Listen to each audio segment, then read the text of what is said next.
Dear students, നമ്മുടെ class start ചെയ്യാം. ശരി, സ്റ്റാർട്ട് ചെയ്യാം. അപ്പോൾ നമ്മുടെ രാജധാനി കൺസ്ട്രക്ഷൻ്റെ ഭാഗമായിട്ടുള്ള രാജധാനി കരിയർ അക്കാഡമി ഇന്ന് സംഘടിപ്പിച്ചിരിക്കുന്ന ഓൺലൈൻ ക്ലാസ് സ്റ്റാർട്ട് ചെയ്യാം. അതിന് വേണ്ടിയിട്ട് നമ്മോടൊപ്പം ഇന്ന് എത്തിയിരിക്കുന്നത് കരിയർ അപ്ഡേറ്റ്സ് എന്ന പ്ലാറ്റ്ഫോമിൽ നിന്നാണ്. പ്രൊഫഷണൽ ജോബ് നോക്കുന്നവർക്ക് വേണ്ടിയിട്ടുള്ള ട്രെയിനിങ് ആണ് ഇവിടെ കൊടുക്കുന്നത്. അതിൻ്റെ ഒരു ഓഫ്ലൈൻ ഇൻസ്റ്റിറ്റ്യൂട്ട് കൂടി ഉണ്ട്, സ്റ്റാർട്ടർ അക്കാഡമി. അതിൻ്റെ ഫൗണ്ടർ ആൻഡ് CEO ആയ ഷെഫീഖ് സാറാണ് നമുക്കിവിടെ എത്തിയിരിക്കുന്നത്. അദ്ദേഹം അവിടെ പ്രൊഫഷണൽ ട്രെയിനിങ് പ്രോഗ്രാമിൽ റെസ്യൂം മേക്കിംഗ്, അതുപോലെ തന്നെ ലിങ്ക്ഡിൻ, ഇതുപോലെ പ്രൊഫഷണൽ ആയിട്ടുള്ള കോഴ്സ്, ഇൻ്റർവ്യൂ ഒക്കെ അറ്റൻഡ് ചെയ്യുന്നതിന് വേണ്ടിയിട്ടുള്ള ട്രെയിനിങ് പ്രോഗ്രാമുകളെല്ലാം നടത്തുന്ന ആളാണ്. അദ്ദേഹം വളരെ എക്സ്പീരിയൻസ് ഉള്ള അദ്ദേഹത്തിൽ നിന്നും നമുക്ക് ഈ കാര്യങ്ങളെല്ലാം പഠിക്കാം. അതിനു വേണ്ടിയിട്ട് ഞാൻ അദ്ദേഹത്തെ സ്വാഗതം ചെയ്യും. Welcome sir. ഹലോ. പറഞ്ഞോളൂ sir. Thank you very much. Good evening all. Audible ആണല്ലോ അല്ലേ? സാർ കേൾക്കാം. ഓഡിബിൾ ആണല്ലോ? ഓക്കെ. നമുക്ക് ഇപ്പോൾ ടോട്ടലി ഏകദേശം 54 പാർട്ടിസിപ്പൻസ് ആണ് കാണിക്കുന്നത്. ഇനി ആരെങ്കിലും കയറാൻ ഉണ്ടാവുമോ? നമ്മൾ സ്റ്റാർട്ട് ചെയ്യല്ലേ ഡയറക്ട്ലി? സാർ സ്റ്റാർട്ട് ചെയ്തോളൂ. അത് 100 പുറത്തങ്ങ് പോകും, അടുത്താവും, അത് ആയിക്കോളും. സാർ സ്റ്റാർട്ട് ചെയ്തോളൂ. ഓക്കെ. വെയിറ്റ് ചെയ്ത് കറക്റ്റ് ടൈം. അപ്പം നമ്മളെ മെയിൻ ആയിട്ട് ഇന്നത്തെ ക്ലാസിന്റെ അജണ്ട, അതായത് ഫോക്കസ് ചെയ്യുന്നത് എന്താണെന്ന് വെച്ച് കഴിഞ്ഞാല്, നമ്മളൊരു ജോബിന് അപ്ലൈ ചെയ്യുന്ന സമയത്ത് ഒരുപാട് ആളുകൾ, ഇപ്പം നമ്മളെ തന്നെ രാജധാനി ഇൻസ്റ്റിറ്റ്യൂഷനിൽ പഠിക്കുന്ന ഒരുപാട് സ്റ്റുഡൻസ് ആണ് ഇപ്പം നമ്മളെ മുന്നിൽ ഇരിക്കുന്നത്. അപ്പോൾ ഒരു കോഴ്സ് കഴിഞ്ഞു കഴിഞ്ഞാൽ നമുക്ക് എത്രയും പെട്ടെന്ന് നല്ല കമ്പനികളിലേക്ക്, അതായത് നമ്മൾ മെയിൻ ആയിട്ട് ഫോക്കസ് ചെയ്യുന്നത് ഇന്റർനാഷണൽ കമ്പനികളിലേക്കുള്ള ജോബിന് വേണ്ടി അപ്ലൈ ചെയ്യുക. സാധാരണ എന്ന് പറയുമ്പോൾ നമ്മളെ നാട്ടിലേക്ക് വർക്ക് ചെയ്യുന്ന സമയത്ത് നമുക്ക് സാധാരണ രീതിയിലുള്ള റെസ്യൂംസോ അങ്ങനെയുള്ള കാര്യങ്ങളൊക്കെ മതി. പക്ഷെ നമ്മൾ ഫോക്കസ് ചെയ്യുന്നത് എപ്പോഴും ഇന്റർനാഷണൽ ലെവലിലുള്ള കമ്പനീസിലേക്ക് ഒരു ജോബിന് വേണ്ടി അപ്പിയർ ചെയ്യുക എന്നുള്ളതാണ് മെയിൻ ആയിട്ടുള്ള നമ്മുടെ ഉദ്ദേശം. ഇങ്ങനെയുള്ള കമ്പനികളിലേക്ക് നമ്മൾ അപ്ലൈ ചെയ്യുന്നതിന് മുമ്പ് നമ്മൾ ഏറ്റവും ഇമ്പോർട്ടന്റ് ആയിട്ടുള്ള ഒരു പോർഷനാണ് റെസ്യൂം. അതായത് നമ്മൾ പല രീതിയിലുള്ള റെസ്യൂംസ് നമ്മളിപ്പോൾ അവൈലബിൾ ആയിട്ടുണ്ട്. അപ്പൊ നമുക്ക് ഏറ്റവും നല്ല രീതിയിൽ പ്രിപ്പയർ ചെയ്തുകൊണ്ട് ജോബ് എങ്ങനെ ക്രാക്ക് ചെയ്യാം എന്നുള്ളതിനെ കുറിച്ചാണ് നമ്മൾ ഇന്നത്തെ നമ്മൾ ഈ ട്രെയിനിങ് പ്രോഗ്രാമിൽ നമ്മൾ കവർ ചെയ്യാൻ പോകുന്നത്. എന്താണ് റെസ്യൂം, അതിന്റെ ഇമ്പോർട്ടൻസ് എന്താണ്, എന്തൊക്കെ കാര്യങ്ങൾ റെസ്യൂമിൽ നമുക്ക് ഇൻക്ലൂഡ് ചെയ്യാൻ സാധിക്കും, എന്തൊക്കെ കാര്യങ്ങൾ നമുക്ക് റെസ്യൂമിൽ എന്തായാലും അവോയ്ഡ് ചെയ്യണം എന്നുള്ളതിനെ കുറിച്ചൊക്കെയാണ് നമ്മൾ മനസ്സിലാക്കി തരുന്നത്. പിന്നെ ഓരോ കമ്പനി ബേസിൽ ഏതൊക്കെ കമ്പനികളിലേക്ക് ഏതൊക്കെ ടൈപ്പുള്ള റെസ്യൂംസ് ആണ് നമ്മൾ ഫോർവേഡ് ചെയ്യേണ്ടത്. ചില കമ്പനികളിലേക്ക് നമ്മൾ കേട്ടിട്ടുണ്ടാവും ATS resume, professional resume, international resume, GCC resume എന്ന് പറഞ്ഞാൽ പല ടൈപ്പിൽ, യൂറോപ്പാസ് റെസ്യൂം എന്നൊക്കെ പറഞ്ഞ് ഒരുപാട് കാറ്റഗറി റെസ്യൂംസ് ഉണ്ട്. ഈ ഓരോ ടൈപ്പ് കാറ്റഗറീസും പല കമ്പനികളിലേക്കാണ് നമ്മൾ, അതുപോലെ തന്നെ പല കൺട്രീസിലേക്കാണ് നമ്മൾ യൂസ് ചെയ്യുന്നത്. അപ്പൊ അതിന്റെ എങ്ങനെയാണ് കാറ്റഗറൈസ് ചെയ്യുക, ഏതൊക്കെ കമ്പനികളിലേക്ക് അല്ലെ ഏതൊക്കെ രാജ്യത്തേക്ക് ഏതൊക്കെ ടൈപ്പ് റെസ്യൂംസ് ആണ് ഉപയോഗിക്കേണ്ടത്, ആ റെസ്യൂമിൽ എന്തൊക്കെ കാര്യങ്ങളാണ് ഇൻക്ലൂഡ് ചെയ്യേണ്ടത്, ആ റെസ്യൂമും മറ്റുള്ള റെസ്യൂംസും തമ്മിലുള്ള ഡിഫറൻസ് എന്താണ്, ഈ കാര്യങ്ങളൊക്കെയാണ് നമ്മൾ മനസ്സിലാക്കേണ്ടത്. പിന്നെ പ്രധാനപ്പെട്ട ഒരു കാര്യം നമ്മൾ മനസ്സിലാക്കേണ്ടത്, നമ്മളൊരു ജോബിന് അപ്പിയർ ചെയ്യുമ്പോൾ നമ്മൾ ഫസ്റ്റ് ഇംപ്രഷൻ ആണ് നമ്മളെ റെസ്യൂം.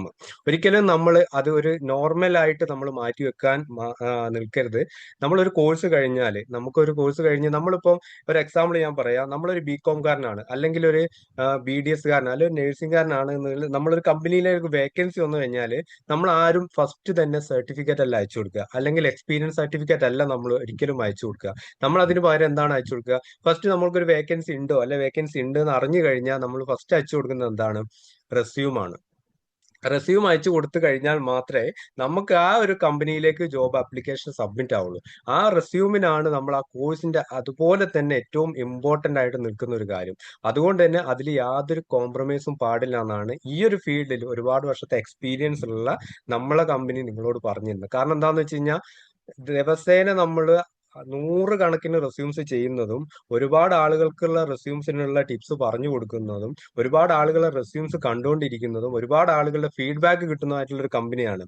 ഇന്ത്യയിലെ തന്നെ നമ്പർ 1 മുൻനിരയിൽ നിൽക്കുന്ന ഒരു കമ്പനി തന്നെ പറയാം. അത്രത്തോളം ആളുകൾ നമ്മളെ ത്രൂ റെസ്യൂംസ് ചെയ്യുന്നുണ്ട്, അതിന്റെ ഗൈഡൻസ് എടുക്കുന്നുണ്ട്. അങ്ങനെ പല രീതിയിലുള്ള സപ്പോർട്ടും നമ്മൾ കൊടുത്തുകൊണ്ടിരിക്കുന്നതാണ്. നമ്മൾ India UAE based GCC based ആയിട്ട് വർക്ക് ചെയ്തുകൊണ്ടിരിക്കുന്ന കമ്പനിയാണ്. അത്രത്തോളം കമ്പനികളായിട്ട് നമുക്ക് ടൈപ്പ് ഉണ്ട്. അത്രത്തോളം കാൻഡിഡേറ്റ്സ് നമ്മൾ ത്രൂ സർവീസ് ചെയ്യുന്നത് കൊണ്ടുള്ള ഒരു എക്സ്പീരിയൻസിന്റെ പുറത്താണ് നമ്മൾ പറയുന്നത്. അതുകൊണ്ട് തന്നെ ഏകദേശം 99.99% കാര്യങ്ങളും റെസ്യൂംസിനെ കുറിച്ചുള്ള കാര്യങ്ങൾ നമുക്ക് അത്രത്തോളം പെർഫെക്റ്റ് ആണെന്നുള്ള കാര്യത്തിൽ നമ്മൾ കോൺഫിഡൻസ് ആണ്. ഓക്കെ, അപ്പൊ എല്ലാരും കേൾക്കുന്നുണ്ടല്ലോ അല്ലെ? ജസ്റ്റ് ഒരു ഇടയ്ക്കൊരു ഫീഡ്ബാക്ക് തന്നു കഴിഞ്ഞാൽ നമുക്കത് മനസ്സിലാവും, നിങ്ങളത് പിന്നെ റെസ്പോണ്ട് ചെയ്യുന്നുണ്ട് എന്ന് കാണുമ്പോഴാണ് നമുക്ക് കൂടി.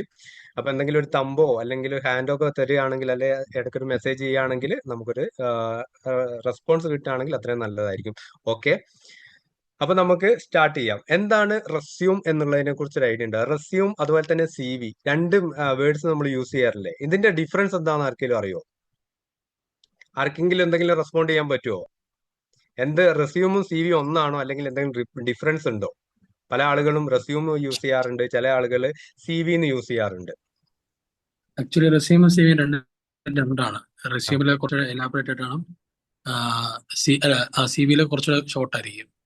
ഓക്കെ, വേറെ എന്തെങ്കിലും ആൻസർ ഉണ്ടോ? ഹലോ, ആൻസർ ഇല്ലാന്ന് തോന്നുന്നു അല്ലെ? റെസ്യൂം അതുപോലെ തന്നെ CV തമ്മിൽ ഡിഫറൻസ് ഉണ്ട്. ഡിഫറൻസ് കഴിഞ്ഞാൽ മേജർ ആയിട്ടുള്ള ഒരുപാട് ഡിഫറൻസ് അല്ല. ഈ പറഞ്ഞ കാര്യം പോലെ തന്നെ റെസ്യൂം എന്ന് വെച്ച് കഴിഞ്ഞാൽ നമ്മൾ ജോബിന് വേണ്ടി അപ്ലൈ ചെയ്യാൻ ഉപയോഗിക്കുന്ന ഫോമിനാണ് റെസ്യൂം എന്ന് പറയുന്നത്. പക്ഷേ CV എന്ന് പറഞ്ഞു കഴിഞ്ഞാൽ നമ്മൾ എഡ്യൂക്കേഷൻ റിലേറ്റഡ് ആയിട്ടുള്ളതാണ്, അതിൽ കൂടുതൽ ഫോക്കസ് ചെയ്യാം. നമ്മൾ എഡ്യൂക്കേഷൻ അപ്ഡേറ്റ് ചെയ്യുന്ന സമയത്ത് എഡ്യൂക്കേഷന്റെ പർപ്പസിന് വേണ്ടിയിട്ട് നമ്മൾ സബ്മിറ്റ് ചെയ്യുന്ന കാര്യങ്ങൾ, അതായത് അതിൽ മെയിൻ ആയിട്ട് ഫോക്കസ് ചെയ്യുക നമ്മളെ അക്കാഡമിക് കാര്യങ്ങളാണ് നമ്മൾ ഫോക്കസ് ചെയ്യുക. നേരെ മറിച്ച് റെസ്യൂം നമ്മൾ ഡയറക്റ്റ് ജോബിന് വേണ്ടി കമ്പനികളിലേക്ക് അപ്ലൈ ചെയ്യുന്ന ഫോർമാറ്റിനാണ് നമ്മൾ റെസ്യൂം എന്ന് പറയുക. അതിന് നമ്മളെ അക്കാദമിക് ക്വാളിഫിക്കേഷൻ, അതായത് ക്വാളിഫിക്കേഷൻ പ്ലസ് എക്സ്പീരിയൻസിനാണ് അതിന് ഇമ്പോർട്ടൻസ്. അതുപോലെ തന്നെ സ്കില്ലും അതിലാണ് മെയിൻ ആയിട്ട് ഫോക്കസ് ചെയ്യേണ്ടത്. CV നമുക്ക് എക്സ്പീരിയൻസിന്റെ പോർഷൻ തന്നെ വരുന്നില്ല, കാരണം അത് അക്കാദമിക് റിലേറ്റഡ്, അത് ടേമിൽ മാത്രമേ അങ്ങനത്തെ ഒരു ഇതുള്ളൂ. നോർമലി നമ്മൾ എല്ലാ ആളുകളും റെസ്യൂം CV എന്ന് പറയുന്നത് കൊണ്ട് ജസ്റ്റ് ഞാനത് മെൻഷൻ ചെയ്തു എന്നേ ഉള്ളൂ. അപ്പൊ എന്താണ് റെസ്യൂം എന്നുള്ളത് നോക്കുക. സ്ക്രീൻ ഷെയർ ചെയ്യാം. അപ്പൊ ജസ്റ്റ് ഒന്ന് പറയണം സ്ക്രീൻ ഷെയർ ചെയ്യുമ്പോൾ. സ്ക്രീൻ കാണുന്നുണ്ടോ? ഓക്കെ ആണ് സർ, കാണുന്നുണ്ട്. Okay, ATS resume versus professional resume. Okay okay അല്ലേ? Hello, okay. നമ്മൾ ഇന്ന് മെയിൻ ആയിട്ട് ഫോക്കസ് ചെയ്യാൻ പോകുന്നത് ATS resume versus professional resume. അതായത് ATS റെസ്യൂം എന്താണ്, പ്രൊഫഷണൽ റെസ്യൂം എന്താണ്, അതുപോലെ തന്നെ റെസ്യൂം എന്താണെന്നുള്ളതിനെ കുറിച്ചും നമ്മൾ ഇന്ന് കണ്ടന്റ് കവർ ചെയ്യുന്നുണ്ട്. ATS റെസ്യൂം എവിടെയെങ്കിലും ആരെങ്കിലും കേട്ടിട്ടുണ്ടോ? ATS റെസ്യൂം എന്ന് പറയുമ്പോൾ നമ്മൾ സോഫ്റ്റ്വെയർ അനലൈസ് ചെയ്തിട്ട് സെലക്ട് ചെയ്യുന്നതാണ്. Okay, professional resume normal resume ആണ്. ഓക്കെ. ATSന്റെ എക്സ്പാൻഷൻ അറിയോ? ഇല്ല സാർ, മറന്നുപോയി, ഓർക്കുന്നില്ല. ഓക്കെ, ആപ്ലിക്കന്റ് ട്രാക്കിംഗ് സിസ്റ്റം എന്നാണ് പറയാ.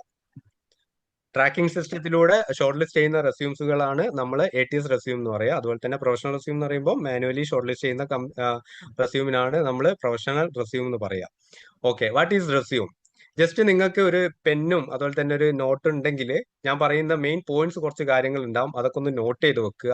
എന്താ വെച്ച് കഴിഞ്ഞാൽ ഇനി നിങ്ങൾ ഫ്യൂച്ചറിലേക്ക്, നിങ്ങൾ ഈ ഒരു ക്ലാസ് കഴിഞ്ഞാൽ ഫ്യൂച്ചറിലേക്ക് നിങ്ങൾ ഏതെങ്കിലും ഒരു കമ്പനിയിൽ നിന്ന് റെസ്യൂം ചെയ്യുകയാണെങ്കിലോ അല്ലെങ്കിൽ നിങ്ങൾ തന്നെ സെൽഫായിട്ട് റെസ്യൂം ചെയ്യുകയാണെങ്കിലോ ഈ പോയിന്റ്സുകൾ നിങ്ങൾ നോക്കി ചെയ്ത് കഴിഞ്ഞിട്ട് സബ്മിറ്റ് ചെയ്യുകയാണെങ്കിൽ നിങ്ങൾ നോർമലി ചെയ്യുന്ന റെസ്യൂമിനെ വെച്ച് നോക്കുമ്പോൾ അതിനേക്കാൾ ഒരു 10 ഇരട്ടി റിസൾട്ട് കിട്ടാനുള്ള സാധ്യത ഉണ്ട്. ഒരു റെസ്യൂമിൽ വേണ്ട ഇമ്പോർട്ടന്റ് ആയിട്ടുള്ള എന്തൊക്കെ കാര്യങ്ങൾ ആഡ് ചെയ്യണമെന്നും അതുപോലെ തന്നെ എന്തൊക്കെ കാര്യങ്ങൾ അവോയ്ഡ് ചെയ്യണമെന്നും ശ്രദ്ധിക്കണം എന്നുള്ളതിനെ കുറിച്ചുള്ള മെയിൻ പോയിന്റ്സ് ആണ് നമ്മൾ ഇന്ന് കവർ ചെയ്യുക. അതുകൊണ്ട് തന്നെ ആ പോയിന്റ്സ് നിങ്ങൾ നോട്ട് ചെയ്ത് വെക്കുക. ഇനി നിങ്ങൾ ഏതെങ്കിലും കമ്പനിയിൽ കൊടുത്താണ്, ചില ആളുകൾക്ക് ചിലപ്പോൾ കമ്പ്യൂട്ടറിൽ വലിയ നോളജ് ഇല്ല, റെസ്യൂമിനെ കുറിച്ച് നോളജ് കിട്ടിയിട്ടുണ്ടാവും. അങ്ങനെയുള്ള ആളുകൾ പുറത്ത് നിങ്ങൾ വർക്കിന് കൊടുക്കുന്ന സമയത്ത് നിങ്ങൾക്ക് തിരിച്ചത് കിട്ടുമ്പോൾ ഈ കാര്യങ്ങൾ ഉണ്ടോ എന്നുള്ളത് ചെക്ക് ചെയ്തിട്ട് നിങ്ങൾക്ക് അത് വിലയിരുത്താൻ സാധിക്കും. അതില്ലെങ്കിൽ നിങ്ങൾക്ക് അവരോട് ചോദിക്കാം, ഇന്നെന്ന കാര്യങ്ങളൊക്കെ റെസ്യൂമിൽ വരേണ്ടതാണല്ലോ, അതൊന്നും ഇതിൽ കാണുന്നില്ലല്ലോ, ഇന്നെന്ന കാര്യങ്ങൾ വേണ്ടാത്തതുണ്ടല്ലോ, ഇതൊന്നും അവോയ്ഡ് ചെയ്യേണ്ടതല്ലേ എന്ന് നിങ്ങൾക്ക് തിരിച്ചു ചോദിക്കാനുള്ള ഒരു ചാൻസ് അവിടെ ഉണ്ടാവും. അതുകൊണ്ട് തന്നെ പല കാര്യങ്ങളും നിങ്ങൾ നോട്ട് ചെയ്ത് വെക്കണം, അത് ഇമ്പോർട്ടന്റ് ആയിട്ടുള്ള ഒരു കാര്യമാണ്. ഓക്കെ, ഒന്ന്, resume is a formal. Document to showcase your skill, education and experience. Main ആയിട്ട് നമ്മൾ ശ്രദ്ധിക്കേണ്ട കാര്യമാണ് റെസ്യൂം എന്ന് പറഞ്ഞു കഴിഞ്ഞാൽ ഒരു എസ്സേ പോലെ നമുക്ക് ഒരുപാട് കാര്യങ്ങൾ വലിച്ചു വാരി എഴുതിയിട്ട് നമ്മളെ പേപ്പർ ഫില്ല് ചെയ്യാനുള്ള ഒരു ഡോക്യുമെന്റ് അല്ല റെസ്യൂം. അതിൽ നമ്മൾ മെയിൻ ആയിട്ട് ഷോക്കേസ് ചെയ്യേണ്ടത് എന്താണ്? നമ്മുടെ സ്കില്ല്, എഡ്യൂക്കേഷൻ, എക്സ്പീരിയൻസ്. ഈ 3 കാര്യങ്ങളാണ് നമ്മളെ കമ്പനിക്ക് നമ്മളിൽ നിന്നും കിട്ടേണ്ടത്. നമുക്ക് അതിനുള്ള സ്കില്ലുണ്ടോ, എഡ്യൂക്കേഷൻ ഉണ്ടോ, എക്സ്പീരിയൻസ് ഉണ്ടോ? ഈ 3 കാര്യങ്ങൾ ഷോക്കേസ് ചെയ്യാനാണ് മെയിൻ ആയിട്ട് നമ്മൾ റെസ്യൂം നമുക്ക് കമ്പനിയിലേക്ക് സബ്മിറ്റ് ചെയ്യേണ്ടത്. മെയിൻ ആയിട്ട് നമ്മൾ ഓൾറെഡി നമ്മൾ പറഞ്ഞിട്ടുണ്ടായിരുന്നു use to apply for job എന്നാണ് നമ്മൾ പറഞ്ഞത്. അതായത് നമ്മൾ ഒരു റിക്രൂട്ടർക്ക് വേണ്ടിയിട്ട് നമ്മളൊരു ജോബിന് വേണ്ടി അപ്ലൈ ചെയ്യാൻ വേണ്ടിയിട്ടാണ് മെയിൻ ആയിട്ട് നമ്മൾ റെസ്യൂം സബ്മിറ്റ് ചെയ്യുന്നത്. ഇനി what is ATS resume? Point ഒന്ന് നോക്കിയാൽ കേട്ടോ. നേരത്തെ ഞാൻ ചോദിച്ചിട്ടുണ്ടായിരുന്നു എന്തായിരുന്നു ATS റെസ്യൂം എന്നുള്ളതിനെ കുറിച്ച്. ATS റെസ്യൂം എന്താണ്? ATS stands for applicant tracking system. Applicant tracking system എന്ന് വെച്ചാൽ എന്താണ്? അതായത് ചില ആളുകൾക്ക് ഇതിനെക്കുറിച്ച് യാതൊരു ഐഡിയ ഇല്ലാത്ത ആളുകൾ ചിലപ്പോൾ ഇതിൽ ഉണ്ടാവും. എന്താണ് ഈ ആപ്ലിക്കന്റ് ട്രാക്കിംഗ് സിസ്റ്റം, എന്താണ് ഇതുകൊണ്ട് ഉദ്ദേശിക്കുന്നത് എന്നുള്ളത് ഞാൻ ജസ്റ്റ് സിമ്പിൾ ആയിട്ട് ഞാൻ പറയാം. നമ്മളെ കമ്പനികളിലേക്ക് നമ്മളിപ്പോ ഒരു നോർമൽ ലാംഗ്വേജിൽ പറയുകയാണെങ്കിൽ ഒരു വലിയൊരു കമ്പനിയാണെന്ന് വിചാരിക്കുക. ഒരു UAE-ലുള്ള ഒരു കമ്പനിയാണ്. ഏകദേശം ഒരു 5000-6000 മാൻ പവർ ഉള്ള ഒരു കമ്പനിയിലേക്ക് ഒരു ജോബ് വേക്കൻസി വന്ന്, അത്യാവശ്യം നല്ലത് നിങ്ങളെ സെക്ഷൻ തന്നെ ആയിക്കോട്ടെ, സിവിൽ സെക്ഷനിലേക്ക് ഒരു ജോബ് വേക്കൻസി വന്നു എന്ന് വിചാരിക്കുക. അപ്പോൾ നല്ല ഇന്ത്യയിൽ നിന്നാണ് ഹയർ ചെയ്യുന്നത്. കമ്പനി ഔട്ട് ചെയ്തു, വേക്കൻസി ഔട്ട് ചെയ്തു, ഫ്രീ ആയിട്ടുള്ള റിക്രൂട്ട്മെന്റ് ഉണ്ട്, എക്സ്പീരിയൻസിന്റെ ഒന്നും ആവശ്യമില്ല. പിന്നെ ഇന്ത്യയിൽ നിന്നാണ് റിക്രൂട്ട് ചെയ്യുന്നത്. സിവിൽ എഞ്ചിനീയറിംഗ് കഴിഞ്ഞ ആളുകൾ ഉണ്ടെങ്കിൽ ഇന്ന സൈറ്റിൽ നിങ്ങളെ റെസ്യൂം ഒന്ന് അപ്ലോഡ് ചെയ്യുക, അല്ലെങ്കിൽ ഇന്ന മെയിൽ ID-യിലേക്ക് നിങ്ങളെ റെസ്യൂം ഒന്ന് സബ്മിറ്റ് ചെയ്യാമെന്ന് പറഞ്ഞിട്ട് നിങ്ങൾക്ക് ഒരു ആഡ് കണ്ടിട്ടുണ്ടെങ്കിൽ, ഇങ്ങനെ ഒരു ആഡ് നിങ്ങൾ മാത്രമല്ല, കാരണം സോഷ്യൽ മീഡിയ ഇന്നത്തെ ഡിജിറ്റൽ യുഗത്തിൽ ഈ ഒരു ആഡ് വന്നു കഴിഞ്ഞാൽ വിത്തിൻ ഹവേഴ്സിനുള്ളിൽ തന്നെ ലക്ഷക്കണക്കിന് ആളുകളിലേക്കാണ് ഓരോ ജോബിന്റെയും അല്ലെ എന്തെങ്കിലും വേക്കൻസിന്റെ ആണെങ്കിലോ ആളുകളിലേക്ക് എത്തിക്കൊണ്ടിരിക്കുന്നത്. അപ്പൊ ഈ ലക്ഷക്കണക്കിന് ആളുകളിലേക്ക് എത്തുമ്പോൾ തന്നെ അതിൽ മിനിമം ഒരു 10,000 അല്ലെങ്കിൽ ഏറ്റവും കുറഞ്ഞത് 1000 റെസ്യൂമെങ്കിലും ആ കമ്പനിയിലേക്ക് സബ്മിറ്റ് ചെയ്യാൻ ചാൻസ് ഉണ്ട്, ഇല്ലേ? അങ്ങനെ സബ്മിറ്റ് ചെയ്ത് കഴിഞ്ഞാൽ ആ കമ്പനിയിൽ ഈ 1000-കണക്കിന് റെസ്യൂം ചിലപ്പോൾ 1-2 വേക്കൻസീസോ അല്ലെ 10 വേക്കൻസീസ് ആയിരിക്കും ഉണ്ടാവുക. ഈ 1000 അല്ലെ 10,000-കണക്കിന് റെസ്യൂംസ് ഡൗൺലോഡ് ചെയ്ത് മാനുവലി ഷോർട്ട് ലിസ്റ്റ്, അതായത് മാനുവലി മീൻസ് നമ്മൾ പ്രിന്റ് ഔട്ട് എടുത്തിട്ട് അല്ലെങ്കിൽ ഡൗൺലോഡ് ചെയ്തിട്ട് ഓരോന്ന് വായിച്ച് നോക്കിയിട്ട് നമ്മളെ കമ്പനിയുടെ റിക്വയർമെന്റിന് മാച്ച് ചെയ്യുന്നതാണോ എന്ന് നോക്കി പിന്നെ അതിൽ നിന്നും മാച്ച് ആവുന്നത് വേറൊരു ഫോൾഡറിലേക്ക് ഇട്ട് അവരെ കോണ്ടാക്ട് ചെയ്യുന്ന ഒരു സിസ്റ്റം എന്ന് പറയുമ്പോൾ ഒരുപാട് സമയം പോകാനുള്ള ചാൻസ് ഉണ്ട്. കാരണം ചിലപ്പോൾ ദിവസങ്ങൾ പോവും, ചിലപ്പോൾ ആഴ്ചകൾ വരെ പോയി എന്ന് പറയും. ഇത്രയും റെസ്യൂംസ് നമുക്ക് എല്ലാം ഷോർട്ട് ലിസ്റ്റ് ചെയ്യണമെങ്കിൽ. അങ്ങനെയുള്ള കമ്പനികൾ എന്താണ് യൂസ് ചെയ്യുന്നത്? മൾട്ടിനാഷണൽ കമ്പനികളാണ് മെയിൻ ആയിട്ട് ഇങ്ങനത്തെ കാര്യങ്ങൾ ചെയ്യുന്നത്. അതിലേക്കാണ് ഒരുപാട് ആപ്ലിക്കേഷൻസ് പോകുക. ചെറിയ ചെറിയ കമ്പനികളിലേക്കൊന്നും ഇത്ര ആപ്ലിക്കേഷൻസ് പോവില്ല. അങ്ങനെയുള്ള കമ്പനികളിൽ ഏറ്റവും അഡ്വാൻസ്ഡ് ആയിട്ട് പെട്ടെന്ന് ഷോർട്ട് ലിസ്റ്റ് ചെയ്യും. ഇപ്പൊ യുഗം ആണ്, ഒരുപാട് കാര്യങ്ങൾ പിന്നെ പെട്ടെന്ന് തന്നെ നമുക്ക് ചെയ്യാൻ പറ്റുന്ന സിസ്റ്റംസ്, അഡ്വാൻസ്ഡ് ആയിട്ടുള്ള ടെക്നോളജീസ് ഉള്ള സമയമാണ്. അതുകൊണ്ട് തന്നെ ഇങ്ങനെയുള്ള കമ്പനികൾ AI സോഫ്റ്റ്വെയറുകൾ ഒരുപാടുണ്ട്. അങ്ങനത്തെ സോഫ്റ്റ്വെയറുകൾ ഉപയോഗിച്ചിട്ട് ആ കമ്പനിക്ക് വേണ്ടി ആ റിക്വയർമെന്റ് മീറ്റ് ചെയ്യുന്ന റെസ്യൂംസ് മാത്രം ഷോർട്ട് ലിസ്റ്റ് ചെയ്യാൻ വേണ്ടി ഡിമാൻഡ് ചെയ്ത് കഴിഞ്ഞാൽ ആ സോഫ്റ്റ്വെയർ അതിലേക്ക് അപ്ലോഡ് ചെയ്ത് കഴിഞ്ഞാൽ, റെസ്യൂംസ് അപ്ലോഡ് ചെയ്ത് കഴിഞ്ഞാൽ ഓട്ടോമാറ്റിക്കലി ആ കമ്പനിയിലേക്ക് ഉള്ള റിക്വയർമെന്റ് മീറ്റ് ചെയ്യുന്ന ആ റെസ്യൂം ചെക്ക് ചെയ്തിട്ട് ആ റെസ്യൂം സിവിൽ എഞ്ചിനീയർ റെസ്യൂംസ് ഉണ്ടെങ്കിൽ അത് മാത്രം കാറ്റഗറൈസ് ചെയ്യും. അല്ലെങ്കിൽ കമ്പനി പറയുന്നുണ്ട് ഇത്ര എക്സ്പീരിയൻസ് ഉള്ള മെയിൽ കാൻഡിഡേറ്റ് ആണെങ്കിൽ, അതുപോലെ തന്നെ GCCയിൽ അവൈലബിൾ ആയിട്ട് അല്ലെങ്കിൽ ഇന്ത്യയിൽ അവൈലബിൾ ആയിട്ടുള്ള ഏജ് ലിമിറ്റ് ഇത്രയുള്ള ആളുകളെ മാത്രം ഷോർട്ട് ലിസ്റ്റ് ചെയ്താൽ മതി എന്ന് പറഞ്ഞിട്ട് സോഫ്റ്റ്വെയറിന് ഡിമാൻഡ് ചെയ്യുന്ന സമയത്ത് ആ സോഫ്റ്റ്വെയർ ആ കണ്ടന്റ് മാത്രം അടങ്ങിയത് മാത്രം റീഡ് ചെയ്തുകൊണ്ട് ബാക്കി എല്ലാത്തിനും റിജക്ട് ചെയ്തിട്ട് ആ ഒരു കണ്ടന്റ് വരുന്ന റെസ്യൂംസ് മാത്രം ഷോർട്ട് ലിസ്റ്റ് ചെയ്യും. അതാണ് ആപ്ലിക്കന്റ് ട്രാക്കിംഗ് സിസ്റ്റം.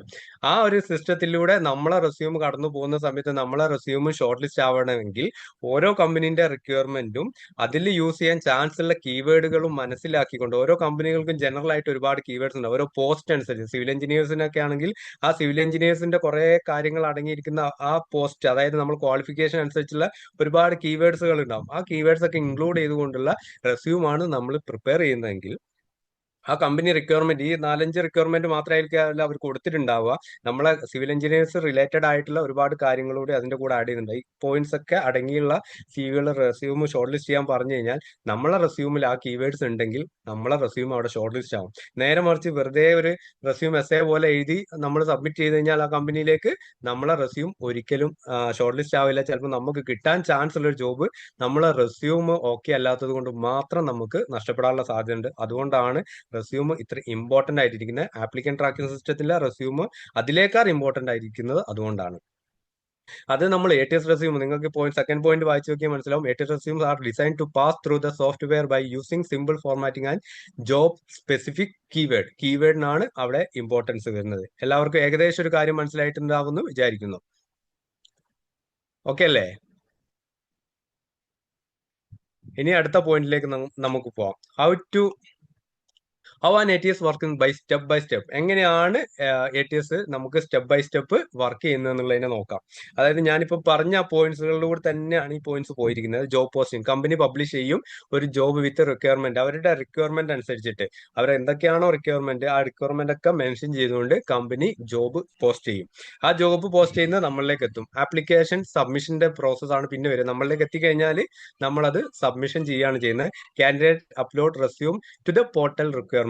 അതായത് നമ്മൾ ആപ്ലിക്കേഷൻ സബ്മിറ്റ് ചെയ്യും. ഒന്നുകിൽ അവരുടെ കമ്പനി സൈറ്റിലേക്കാണ് സബ്മിഷൻ ചെയ്യുക, അല്ലെങ്കിൽ നമ്മൾ ഇമെയിലിലേക്ക് നമ്മൾ നമ്മളെ റെസ്യൂം സബ്മിറ്റ് ചെയ്യും.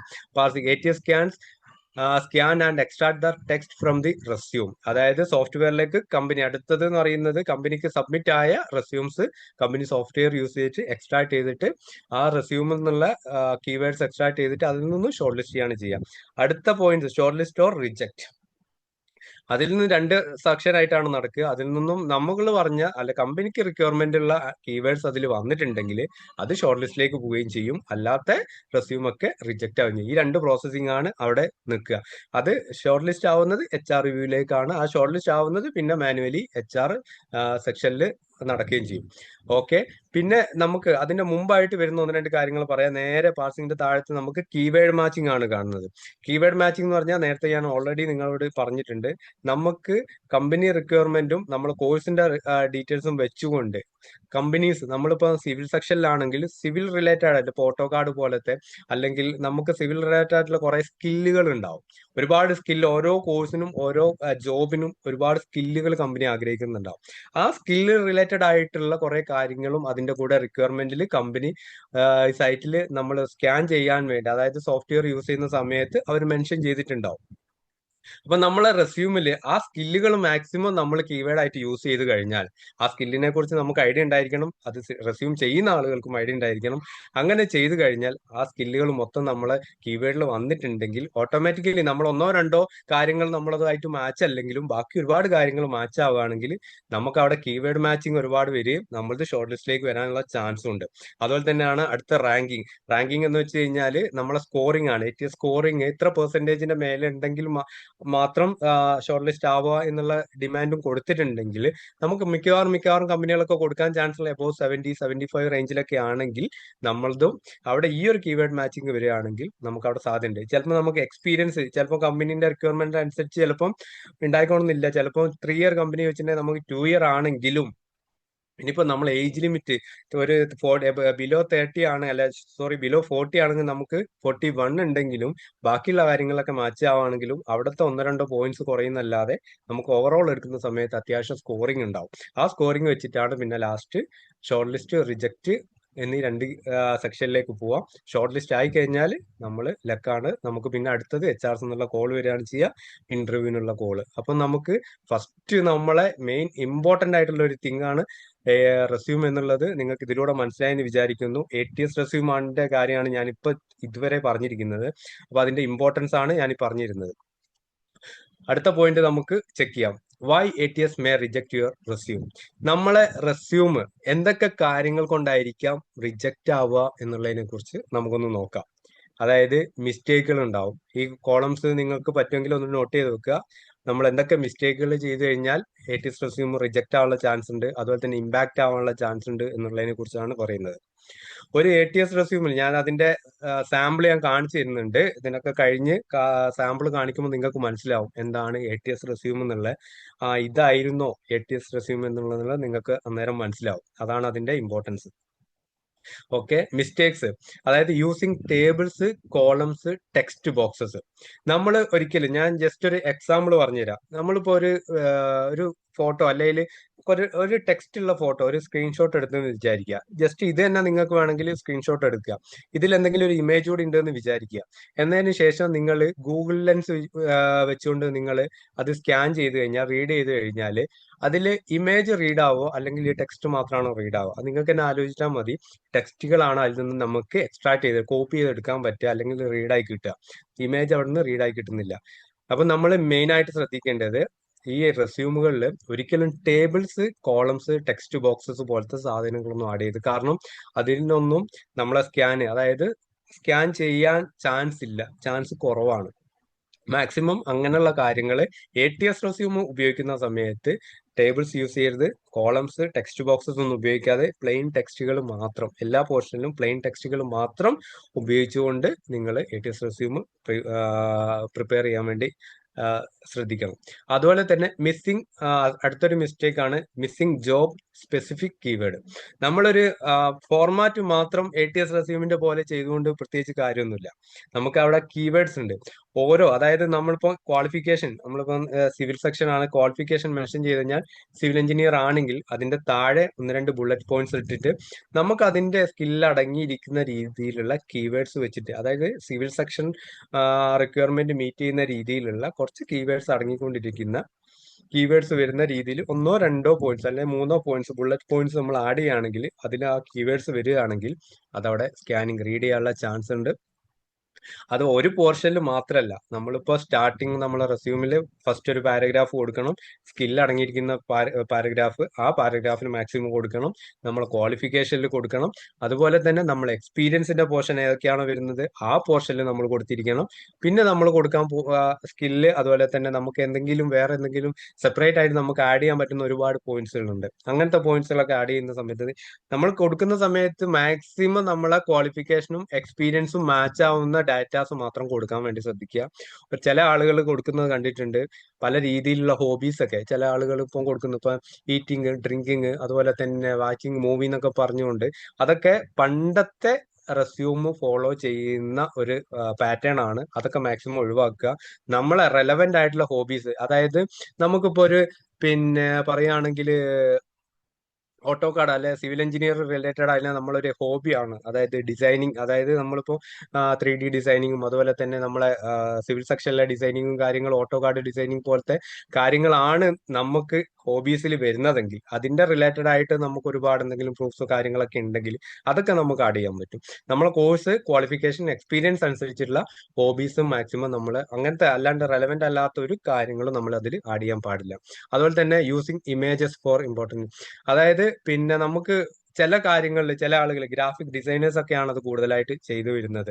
നമ്മളെ ഇമ്പോർട്ടന്റ് ആയിട്ടുള്ള ചില കാര്യങ്ങൾ നമ്മൾ ടെക്സ്റ്റ് ആയിട്ട് കൊടുക്കുന്നതിന് പകരം അത് ചെയ്യുന്നത് അവര് ഒന്നുകൂടി ഒന്ന് ഷോക്കേസ് ചെയ്യാൻ വേണ്ടിയിട്ട് അവരത് ഇമേജസിന്റെ രൂപത്തിൽ കൊടുക്കും.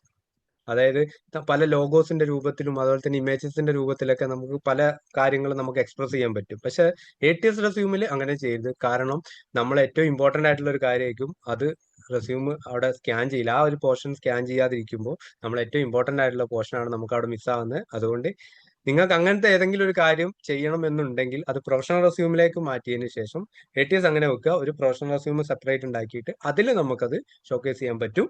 അങ്ങനെ ചെയ്യുന്നതാണ് ഏറ്റവും ബെറ്റർ ആവുക. അപ്പൊ അതിന്റെ കാര്യങ്ങൾ ഞാൻ വഴിയെ പറയുന്നുണ്ട്. ഇപ്പൊ നമ്മൾ ATSന്റെ പറഞ്ഞു വരുന്നത്. പിന്നെ അതുപോലെ തന്നെ റോങ് ഫയൽ ഫോർമാറ്റ്, പല ടൈപ്പിലുള്ള ഫയൽസും നമ്മൾ യൂസ് ചെയ്യാറുണ്ട്. അപ്പൊ നമ്മൾ മാക്സിമം ഏതൊക്കെ ഫയൽസ് ആണ് യൂസ് ചെയ്യേണ്ടത്, ഏതൊക്കെ ഫയൽസ് യൂസ് ചെയ്യരുത് എന്നുള്ളത് താഴേക്ക് നമ്മൾ ഡിസ്കസ് ചെയ്യുന്നുണ്ട്. നമ്മൾ റോങ് ആയിട്ടുള്ള ഫയൽ ഫോർമാറ്റ് PDF, അതുപോലെ തന്നെ ഡോക്സ് ഫയലൊക്കെയാണ് ഏറ്റവും ഡോക്സ് ആണ്, വേർഡ് ഫയലാണ് ഏറ്റവും സപ്പോർട്ടീവ് ആയിട്ടുള്ളത്. പക്ഷെ ചില സമയത്ത് നമ്മൾ വേർഡ് അയക്കുന്ന സമയത്ത് അലൈൻമെന്റിനും കാര്യത്തിലൊക്കെ ഇഷ്യൂ വരുന്ന നിങ്ങൾക്ക് തോന്നുകയാണെങ്കിൽ ഏറ്റവും നന്നാവുക നിങ്ങൾക്ക് PDF അയക്കുന്നതാണ്. ഏറ്റവും സപ്പോർട്ടീവ് ആയിട്ടുള്ളത് വേർഡാണ്. അല്ലെങ്കിൽ നമുക്ക് PDF അയക്കാം. ഇതൊക്കെയാണ് ബാക്കി ഏതൊക്കെയാണ് വരുന്നത് എന്നുള്ളത് ഞാൻ വഴിയെ പറയുന്നുണ്ട്, അതിന്റെ സെക്ഷൻ വരുന്നുണ്ട്, അതുകൊണ്ടാണ്. പിന്നെ ഓവർലോഡഡ് വിത്ത് ഡിസൈൻ എലിമെന്റ്, ഞാൻ ഓൾറെഡി ഇതിന് മുമ്പ് നമ്മൾ പറഞ്ഞിട്ടുണ്ട്. അതായത് നമ്മളൊരു റെസ്യൂം ആയിരിക്കുന്ന സമയത്ത് ഒരു സിസ്റ്റത്തിന് നമുക്ക് റീഡ് ചെയ്യാൻ ബുദ്ധിമുട്ടാവുന്ന രീതിയിൽ ഫുള്ളായിട്ട് ഡിസൈനിങ്ങും പിന്നെ അതുപോലെ തന്നെ ലോഗോസ് അതുപോലെ തന്നെ വേറെ എന്തെങ്കിലുമൊക്കെ ആഡ് ചെയ്ത് കുറെ കളേഴ്സും കുറെ അങ്ങനത്തെ ഒരുപാട് റെസ്യൂംസ് നിങ്ങൾ കണ്ടിട്ടുണ്ടാവും. പല ടൈപ്പ് കളേഴ്സ് ആയിട്ടുള്ള ടൈപ്പ് കൺജസ്റ്റഡ് ആയിട്ടുള്ള ആ ഒരു രീതിയിലുള്ള റെസ്യൂം ആണ് പ്രിപ്പയർ ചെയ്യുന്നതെങ്കിൽ അത് വലിയ മിസ്റ്റേക്ക് ആണ്. ആ രീതിയിൽ ചെയ്യരുത്. ഈസി ആയിട്ട് റീഡ് ചെയ്യാൻ പറ്റുന്ന രീതിയിലായിരിക്കണം നമ്മൾ പ്രിപ്പയർ ചെയ്യേണ്ടത്. ഇനി ഇമ്പാക്റ്റിന്റെ പോർഷൻ നോക്കാം. ATS can't read the text. അത് നമുക്ക് ഓൾറെഡി നമ്മളിപ്പം പറഞ്ഞു, മിസ്റ്റേക്കിന്റെ യൂസിങ് ടേബിൾസ് ആൻഡ് കോളംസ് പറഞ്ഞില്ലേ, അതിന് കൊണ്ട് വരുന്ന ഇമ്പാക്റ്റ് ആണത്. ATS കാൺ റീഡ് ടെക്സ്റ്റ്. അത് ഓൾറെഡി നമ്മളിപ്പോൾ ഓരോന്നും എടുത്ത് പറഞ്ഞ സമയത്ത് നമ്മൾ പറഞ്ഞിട്ടുണ്ട്. ജസ്റ്റ് ഒന്ന് നോട്ട് ചെയ്ത് വെക്കാം. സ്പെസിഫിക് കീവേഡ് ഇല്ലാത്തത് കൊണ്ട് നമുക്ക് എന്താ റാങ്ക്ഡ്, അതായത് നമ്മളെ സ്കോറിങ് കുറയാനുള്ള ചാൻസ് ആണ് വരുന്നത്.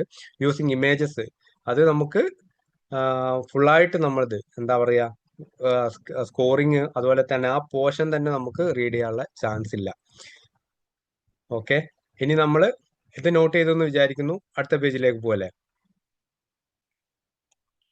Choosing the right resume file format. ഇതാണ് നമ്മൾ നേരത്തെ പറഞ്ഞിട്ടുണ്ടായിരുന്നു. ഏത് ഫോർമാറ്റുകളാണ് നമുക്ക് ഒരു റെസ്യൂം അയക്കുന്ന സമയത്ത് നമുക്ക് ചൂസ് ചെയ്യാൻ പറ്റുക എന്നുള്ളതിനെ കുറിച്ച്.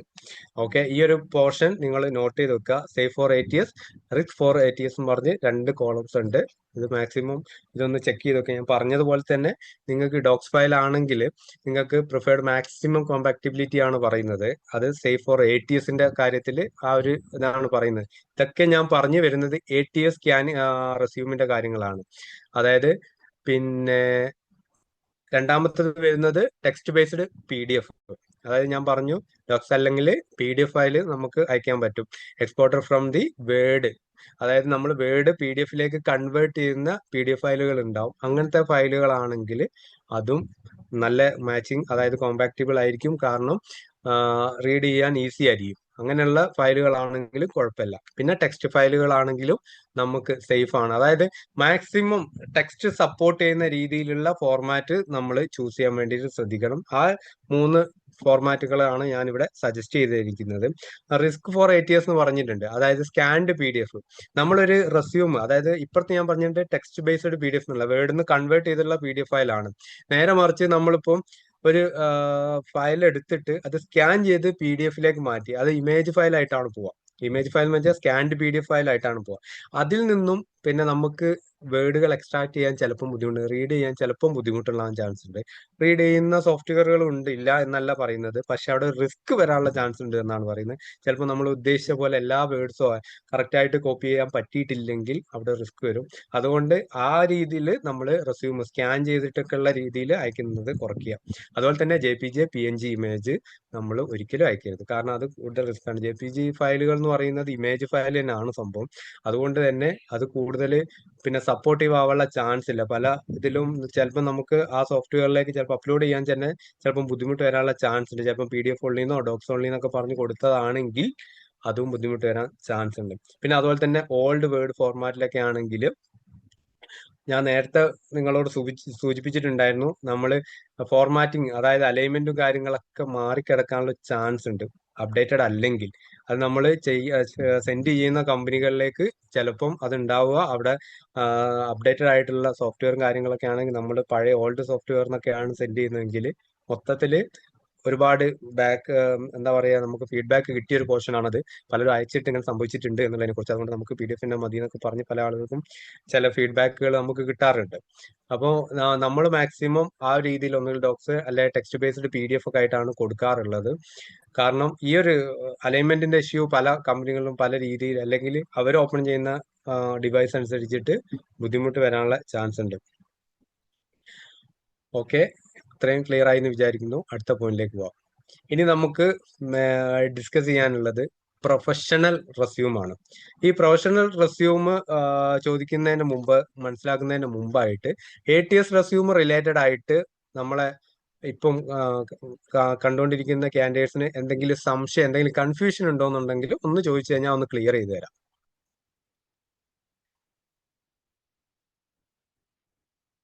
ഹലോ ഹലോ ഹലോ ആ സാർ. മുസ്തഫ പറയൂ.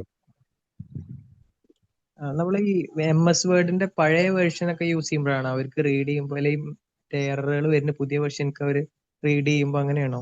അതെ. അതായത് നമ്മളിപ്പം ചെയ്യുന്ന ഡിവൈസിൽ ചിലപ്പോൾ നമ്മൾ ഫുള്ളായിട്ട് അലൈൻമെന്റും കാര്യങ്ങളൊക്കെ സെറ്റ് ചെയ്തിട്ടായിരിക്കും നമ്മൾ ചെയ്തിട്ടുണ്ടാവുക. നേരെ ആ ഫയൽ അയക്കുമ്പോൾ ചിലപ്പോൾ നമ്മളത് ചിലപ്പോൾ ഓൾഡ് ഫോർമാറ്റ് ആണെങ്കിൽ കമ്പനീസ് യൂസ് ചെയ്യുന്ന ന്യൂ ഫോർമാറ്റ് വേർഡ് സോഫ്റ്റ്വെയർ ആണെങ്കിൽ ചിലപ്പോൾ അവിടെ ഒരു അലൈൻമെന്റിന്റെയും അതുപോലെ തന്നെ ഫോർമാറ്റിന്റെ ഒക്കെ ഒരു ബുദ്ധിമുട്ടുണ്ടാവാനുള്ള ചാൻസ് ഉണ്ട്. നേരെ മറിച്ച് അങ്ങനെ നിങ്ങൾ അപ്ഡേറ്റഡ് ആയിട്ടുള്ളതെന്നാണ് ഉപയോഗിക്കുന്നതെങ്കിൽ പ്രശ്നങ്ങളൊന്നും സംഭവിക്കില്ല. ഞാനത് ശ്രദ്ധിച്ചിട്ടുണ്ട്.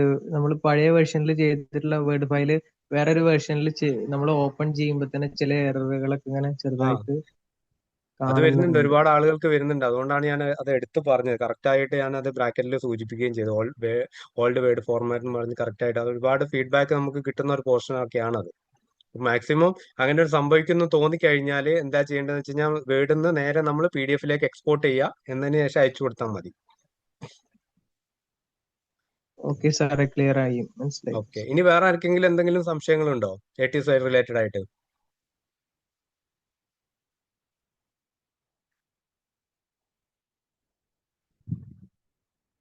ആർക്കും ഇല്ല? ഇപ്പൊ കണ്ടിന്യൂ ചെയ്യല്ലേ?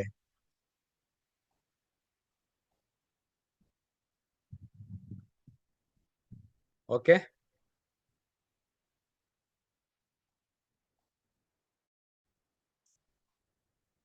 ഓക്കെ. ഇനി next, what is professional resume? അപ്പോ ഒരുപാട് ആളുകൾ പിന്നെ ഏറ്റവും കൂടുതൽ യൂസ് ചെയ്തുകൊണ്ടിരിക്കുന്ന ഒരു റെസ്യൂമാണ് പ്രൊഫഷണൽ റെസ്യൂം. അതായത് ആദ്യകാലത്തൊക്കെ എന്ന് പറയുമ്പോൾ നമുക്ക് നാട്ടിലാണെങ്കിലും ഗൾഫിലേക്കാണെങ്കിലും യൂറോപ്യൻ കൺട്രീസിലേക്കാണെങ്കിലും എവിടേക്കാണെങ്കിലും ഒരൊറ്റ റെസ്യൂം ആയിരുന്നു ഉണ്ടായിക്കൊണ്ടിരുന്നത്. ഒരു റെസ്യൂം അത് നോർമലി ആ സമയത്ത് ഏതൊരു മോഡലാണോ റണ്ണിങ് ആയിക്കൊണ്ടിരിക്കുന്നത് ആ ഒരു മോഡലിൽ നമ്മൾ ക്രിയേറ്റ് ചെയ്യും. അതിൽ ഇന്ന ഡാറ്റാസ്, നമ്മളെ ഫോട്ടോ ഉണ്ടാവും, നമ്മളെ കോണ്ടാക്ട് ഡീറ്റെയിൽസ്, അതുപോലെ തന്നെ പിന്നെ നമ്മളെ എഡ്യൂക്കേഷൻ ക്വാളിഫിക്കേഷൻ, പിന്നെ നമ്മളെ എക്സ്പീരിയൻസ്, അതുപോലെ തന്നെ നമുക്ക് എന്തെങ്കിലും കിട്ടിയ റിവാർഡ്സ്, അവാർഡ്സ്, അതുപോലെ തന്നെ സ്കില്ലുകൾ, പിന്നെ എന്താ പറയാ, അതിലെ ഏറ്റവും ലാസ്റ്റ് തന്നെ നമ്മളെ ഒരു ഡിക്ലറേഷൻ എന്ന് പറഞ്ഞൊരു ഫോം, കാര്യങ്ങളൊക്കെ വെച്ചുകൊണ്ട് നോർമലി നമ്മൾ കണ്ടുകൊണ്ടിരിക്കുന്ന റെസ്യൂം ആയിരുന്നു പ്രൊഫഷണൽ റെസ്യൂം എന്ന് പറയുന്നത്. പക്ഷേ ഞാനിപ്പോൾ ഓൾറെഡി നമ്മൾ പറഞ്ഞതുപോലെ തന്നെ ഇപ്പം ആ ഒരു രീതിയിൽ നിന്നൊക്കെ മാറിയിട്ടുണ്ട്. ഓരോ സെക്ഷനിലേക്കും ഓരോ റെസ്യൂമുകളാണ് വരുന്നത്. ഞാൻ ഏറ്റവും ലാസ്റ്റ് ഞാൻ പറഞ്ഞു തരും ഏതൊക്കെ കമ്പനിയിലേക്കാണ് നിങ്ങൾ പ്രൊഫഷണൽ അയക്കേണ്ടത്, ഏതൊക്കെ കമ്പനിയിലേക്കാണ് നിങ്ങൾ ATS അയക്കേണ്ടത്, പിന്നെ എങ്ങനെയൊക്കെയാണ് ഇത് തിരിച്ചറിയുക എന്നുള്ളതിനെ കുറിച്ചൊക്കെ ഞാൻ കറക്റ്റ് ആയിട്ട് പറഞ്ഞുതരും. അതുപോലെ തന്നെ ഏതൊക്കെ രാജ്യങ്ങളിലേക്കാണ് ഈ റെസ്യൂമുകൾ വരുന്നത് എന്നുള്ളതിനെ കുറിച്ചും പറഞ്ഞുതരാൻ പറ്റും. ഒരു പ്രൊഫഷണൽ റെസ്യൂം എന്ന് പറഞ്ഞു കഴിഞ്ഞാൽ design to be visual appealing and brand focused. അതായത് നമ്മുടെ വിഷ്വലി അപ്പീലിംഗ് എന്ന് വെച്ച് കഴിഞ്ഞാൽ നമ്മൾ കാണുമ്പം അത്യാവശ്യം ഭംഗിയുള്ള, അതുപോലെ തന്നെ ഒരു പ്രൊഫഷണൽ ടച്ച് ഉള്ള റെസ്യൂമിനാണ് നമ്മൾ പ്രൊഫഷണൽ റെസ്യൂം എന്ന് പറയുക. അതായത് നമ്മളിപ്പം ഒരു നോർമലി ATS റെസ്യൂം എന്ന് പറയുമ്പോൾ ചിലപ്പം പിന്നെ നമ്മൾ കാണുമ്പോൾ ഒരു ഭംഗിയൊന്നും ഉണ്ടായിരിക്കണമെന്നില്ല, ഭംഗി ഇല്ലായി ഒന്നുമില്ല. എന്നിരുന്നാലും പ്രൊഫഷണൽ റെസ്യൂമിന്റെ ആ കാണുമ്പോഴുള്ള ഒരു ലുക്കൊന്നും ആയിരിക്കില്ല പിന്നെ ATSന് ഉണ്ടാവുക. പ്രൊഫഷണൽ റെസ്യൂം എന്ന് പറയുമ്പോൾ നമ്മൾ അതിൽ നിന്നും ടോട്ടലി ഡിഫറെന്റ് ആയിരിക്കും. കീവേഡ്സിനൊന്നും പ്രത്യേകിച്ച് ഇമ്പോർട്ടൻസ് ഒന്നും വരുന്നില്ല. കീവേഡ്സ് കാരണം എന്തുകൊണ്ടാണെന്ന് ഞാൻ പറഞ്ഞുതരാം. മറ്റുള്ള ഞാൻ നേരത്തെ പറഞ്ഞ പോയിന്റ്സുകൾക്കൊന്നും പ്രത്യേകമായിട്ടുള്ള ഒരു ഇമ്പോർട്ടൻസും ഇല്ലാത്ത വേറെ പല കാര്യങ്ങൾക്കും ഇമ്പോർട്ടൻസ് കൊടുത്തുകൊണ്ട് ചെയ്യുന്ന റെസ്യൂമാണ് പ്രൊഫഷണൽ റെസ്യൂം. ഈ പ്രൊഫഷണൽ റെസ്യൂം നിങ്ങൾ മാക്സിമം നല്ല രീതിയിൽ ചെയ്യുകയാണെങ്കിൽ നിങ്ങൾക്ക് അത് ഇന്ത്യയിൽ യൂസ് ചെയ്യാൻ പറ്റും, ഗൾഫ് രാജ്യങ്ങളിലേക്ക് യൂസ് ചെയ്യാം, ഇനി പുറത്തോട്ട് എവിടേക്ക് വേണമെങ്കിലും അത് യൂസ് ചെയ്യാൻ പറ്റും. ജനറലി യൂസ് ചെയ്യാൻ പറ്റുന്ന ഒരു റെസ്യൂം ആയിരിക്കും. അപ്പൊ എല്ലാ ഏരിയകളിലേക്കും വൈഡ് ആയിട്ട് യൂസ് ചെയ്യാൻ പറ്റുന്ന ഒരു റെസ്യൂമാണ് പ്രൊഫഷണൽ റെസ്യൂം. നിങ്ങൾ മാക്സിമം കമ്പനികളിലേക്ക് നിങ്ങൾ അതായത് അപ്ലൈ ചെയ്യുന്ന സമയത്ത് കൂടുതലായിട്ട് യൂസ് ചെയ്യേണ്ട ഒരു റെസ്യൂമും പ്രൊഫഷണൽ റെസ്യൂം ആയിരിക്കും. കാരണം നമ്മൾ അതിന്റെ രണ്ടിന്റെ ഇമ്പോർട്ടൻസും കാര്യങ്ങളും പറഞ്ഞു തരുമ്പോൾ നിങ്ങൾക്ക് മനസ്സിലാവും എന്തുകൊണ്ടാണ് ഞാൻ അങ്ങനെ പറഞ്ഞതെന്നുള്ളത്. ATS സബ്മിറ്റ് ചെയ്യേണ്ട കമ്പനികളിലേക്ക് നമ്മൾ ഒരിക്കലും പ്രൊഫഷണൽ അയക്കരുത് കേട്ടോ. അതെങ്ങനെയാണ് മനസ്സിലാക്കുക എന്നുള്ളതിനെ കുറിച്ച് ഞാൻ പറഞ്ഞു തരുന്നുണ്ട്. പക്ഷെ പ്രൊഫഷണൽ അയക്കേണ്ട കമ്പനികളിലേക്ക് നിർബന്ധമായിട്ട് നിങ്ങൾ പ്രൊഫഷണൽ തന്നെ അയക്കണം. നമ്മൾ ATS അടിപൊളിയായിട്ട് ഉണ്ടാക്കി അതിലെ കീവേഡ്സും കാര്യങ്ങളൊക്കെ വെച്ചുകൊണ്ട് ഉണ്ടാക്കിയ റെസ്യൂം ആണെങ്കിലും പ്രൊഫഷണൽ റെസ്യൂം അയക്കേണ്ട ഒരു കമ്പനി ആണെങ്കിൽ അവിടേക്ക് ATS അയച്ചിട്ട് കാര്യമില്ല. കാരണം ATSൽ പ്രൊഫഷണൽ വരുന്ന പല കാര്യങ്ങളും ഇല്ലാത്തതുകൊണ്ട് അതുകൊണ്ടും റിജക്റ്റ് ആവും. അപ്പോൾ എങ്ങനെയാണ് കമ്പനികളെ നമ്മൾ കാറ്റഗറൈസ് ചെയ്യുക എന്നുള്ളതിനെ കുറിച്ച് ഞാൻ പറഞ്ഞു തരുന്നുണ്ട്. അപ്പൊ നിങ്ങൾക്ക് മനസ്സിലാവും രണ്ടിന്റെ ഇമ്പോർട്ടൻസും രണ്ടും നമുക്ക് ആവശ്യമുണ്ടെന്നുള്ളതും അത് എങ്ങനെയൊക്കെ ഏതൊക്കെ കമ്പനിയിലേക്ക് അയക്കേണ്ടതുണ്ടെന്നുള്ളതും നിങ്ങൾക്ക് മനസ്സിലാവും. അതായത് നമ്മൾ അടുത്തൊരു പോയിന്റ് നോക്കുകയാണെങ്കിൽ it is often share directly with hiring managers or during networking. അതായത് പിന്നെ നമ്മൾ ഈ ഒരു പ്രൊഫഷണൽ റെസ്യൂം നമ്മൾ ഡയറക്റ്റ് ഹയറിംഗ് മാനേജേഴ്സിന്റെ കയ്യിലേക്ക് അല്ലെങ്കിൽ നെറ്റ്വർക്ക്, അതായത് നമ്മളിപ്പം പോകുന്ന സമയത്തൊക്കെ നമുക്ക് ഡയറക്റ്റ് ബൈ ഹാൻഡ് അല്ലെങ്കിൽ പിന്നെ അവര് ബൈ ഹാൻഡ് എടുക്കുന്ന രീതിയിൽ, അതായത് നമ്മളിപ്പം ATSന്റെ കാര്യത്തിൽ ഞാൻ പറഞ്ഞിട്ടുണ്ടായിരുന്നു, അവര് HR സെക്ഷനിൽ നിന്ന് ബൈ ഹാൻഡ്, അതായത് ഡയറക്റ്റ് അവർ ഡൗൺലോഡ് ചെയ്തിട്ട് ഷോർട്ട് ലിസ്റ്റ് ചെയ്യുന്ന ഒരു സിസ്റ്റം വരുന്നില്ല. പക്ഷേ പ്രൊഫഷണൽ റെസ്യൂമിൽ വരുന്നത് നമ്മളൊരു ഒന്നുകിൽ നമ്മൾ വാക്കിംഗ് ചെയ്യുന്ന സമയത്ത് ഉണ്ടാവും. ഇവിടെ ഇപ്പം നമ്മളിപ്പോൾ നാട്ടിലാണെങ്കിൽ ഒരു കമ്പനിയിലേക്ക് നമ്മൾ റെസ്യൂമായിട്ട് പോയിട്ട് ഡയറക്റ്റ് റെസ്യൂം അവരെ കയ്യിൽ കൊടുത്തിട്ട് വേക്കൻസിക്ക് വേണ്ടി അപ്ലൈ ചെയ്യുന്ന സിസ്റ്റം ഉണ്ട്, നമ്മുടെ നാട്ടിൽ കണ്ടുവരുന്നുണ്ട്. അതുപോലെ തന്നെ ഗൾഫ് രാജ്യങ്ങളിലും യൂറോപ്യൻ കൺട്രീസിലും ഇതേ സിസ്റ്റം ഫോളോ ചെയ്യുന്ന പല കമ്പനികളും ഉണ്ട്. നമുക്ക് വാക്കിംഗ് ചെയ്തുകൊണ്ട് നമുക്ക് റെസ്യൂം അവിടെ ബൈ ഹാൻഡ് കൊടുക്കാം, അല്ലെങ്കിൽ അവിടെ ഡ്രോപ്പ് ബോക്സ് ഉണ്ടാവും, അതിലിടാം. അതിൽ നിന്നും വേണ്ട റെസ്യൂം അവർ നോക്കിയിട്ട് ഷോർട്ട് ലിസ്റ്റ് ചെയ്തിട്ട് കാൻഡിഡേറ്റ്സിനെ വിളിക്കുന്ന ഒരു സിസ്റ്റം ഉണ്ട്. ഒന്നത് അതുപോലെ തന്നെ മെയിൽ അയച്ചു കൊടുത്ത് അല്ലെങ്കിൽ വാട്സപ്പിലൂടെ അയച്ചു കൊടുത്തിട്ട് അത് ഓപ്പൺ ചെയ്ത് വായിച്ചു നോക്കിയിട്ട് കൊള്ളാം, നല്ല റെസ്യൂമാണ്, നമ്മൾ ഉദ്ദേശിച്ച റിക്വയർമെന്റ് ഒക്കെ മീറ്റ് ചെയ്യുന്നുണ്ട്, എക്സ്പീരിയൻസിനും ക്വാളിഫിക്കേഷനും ബാക്കി എല്ലാ കാര്യങ്ങളും ഉണ്ട്, ഇവരെ വിളിച്ചേക്കാമെന്ന് മാനേജേഴ്സ് തീരുമാനിച്ചിട്ട് വിളിക്കുന്ന സിസ്റ്റം ഉണ്ട്.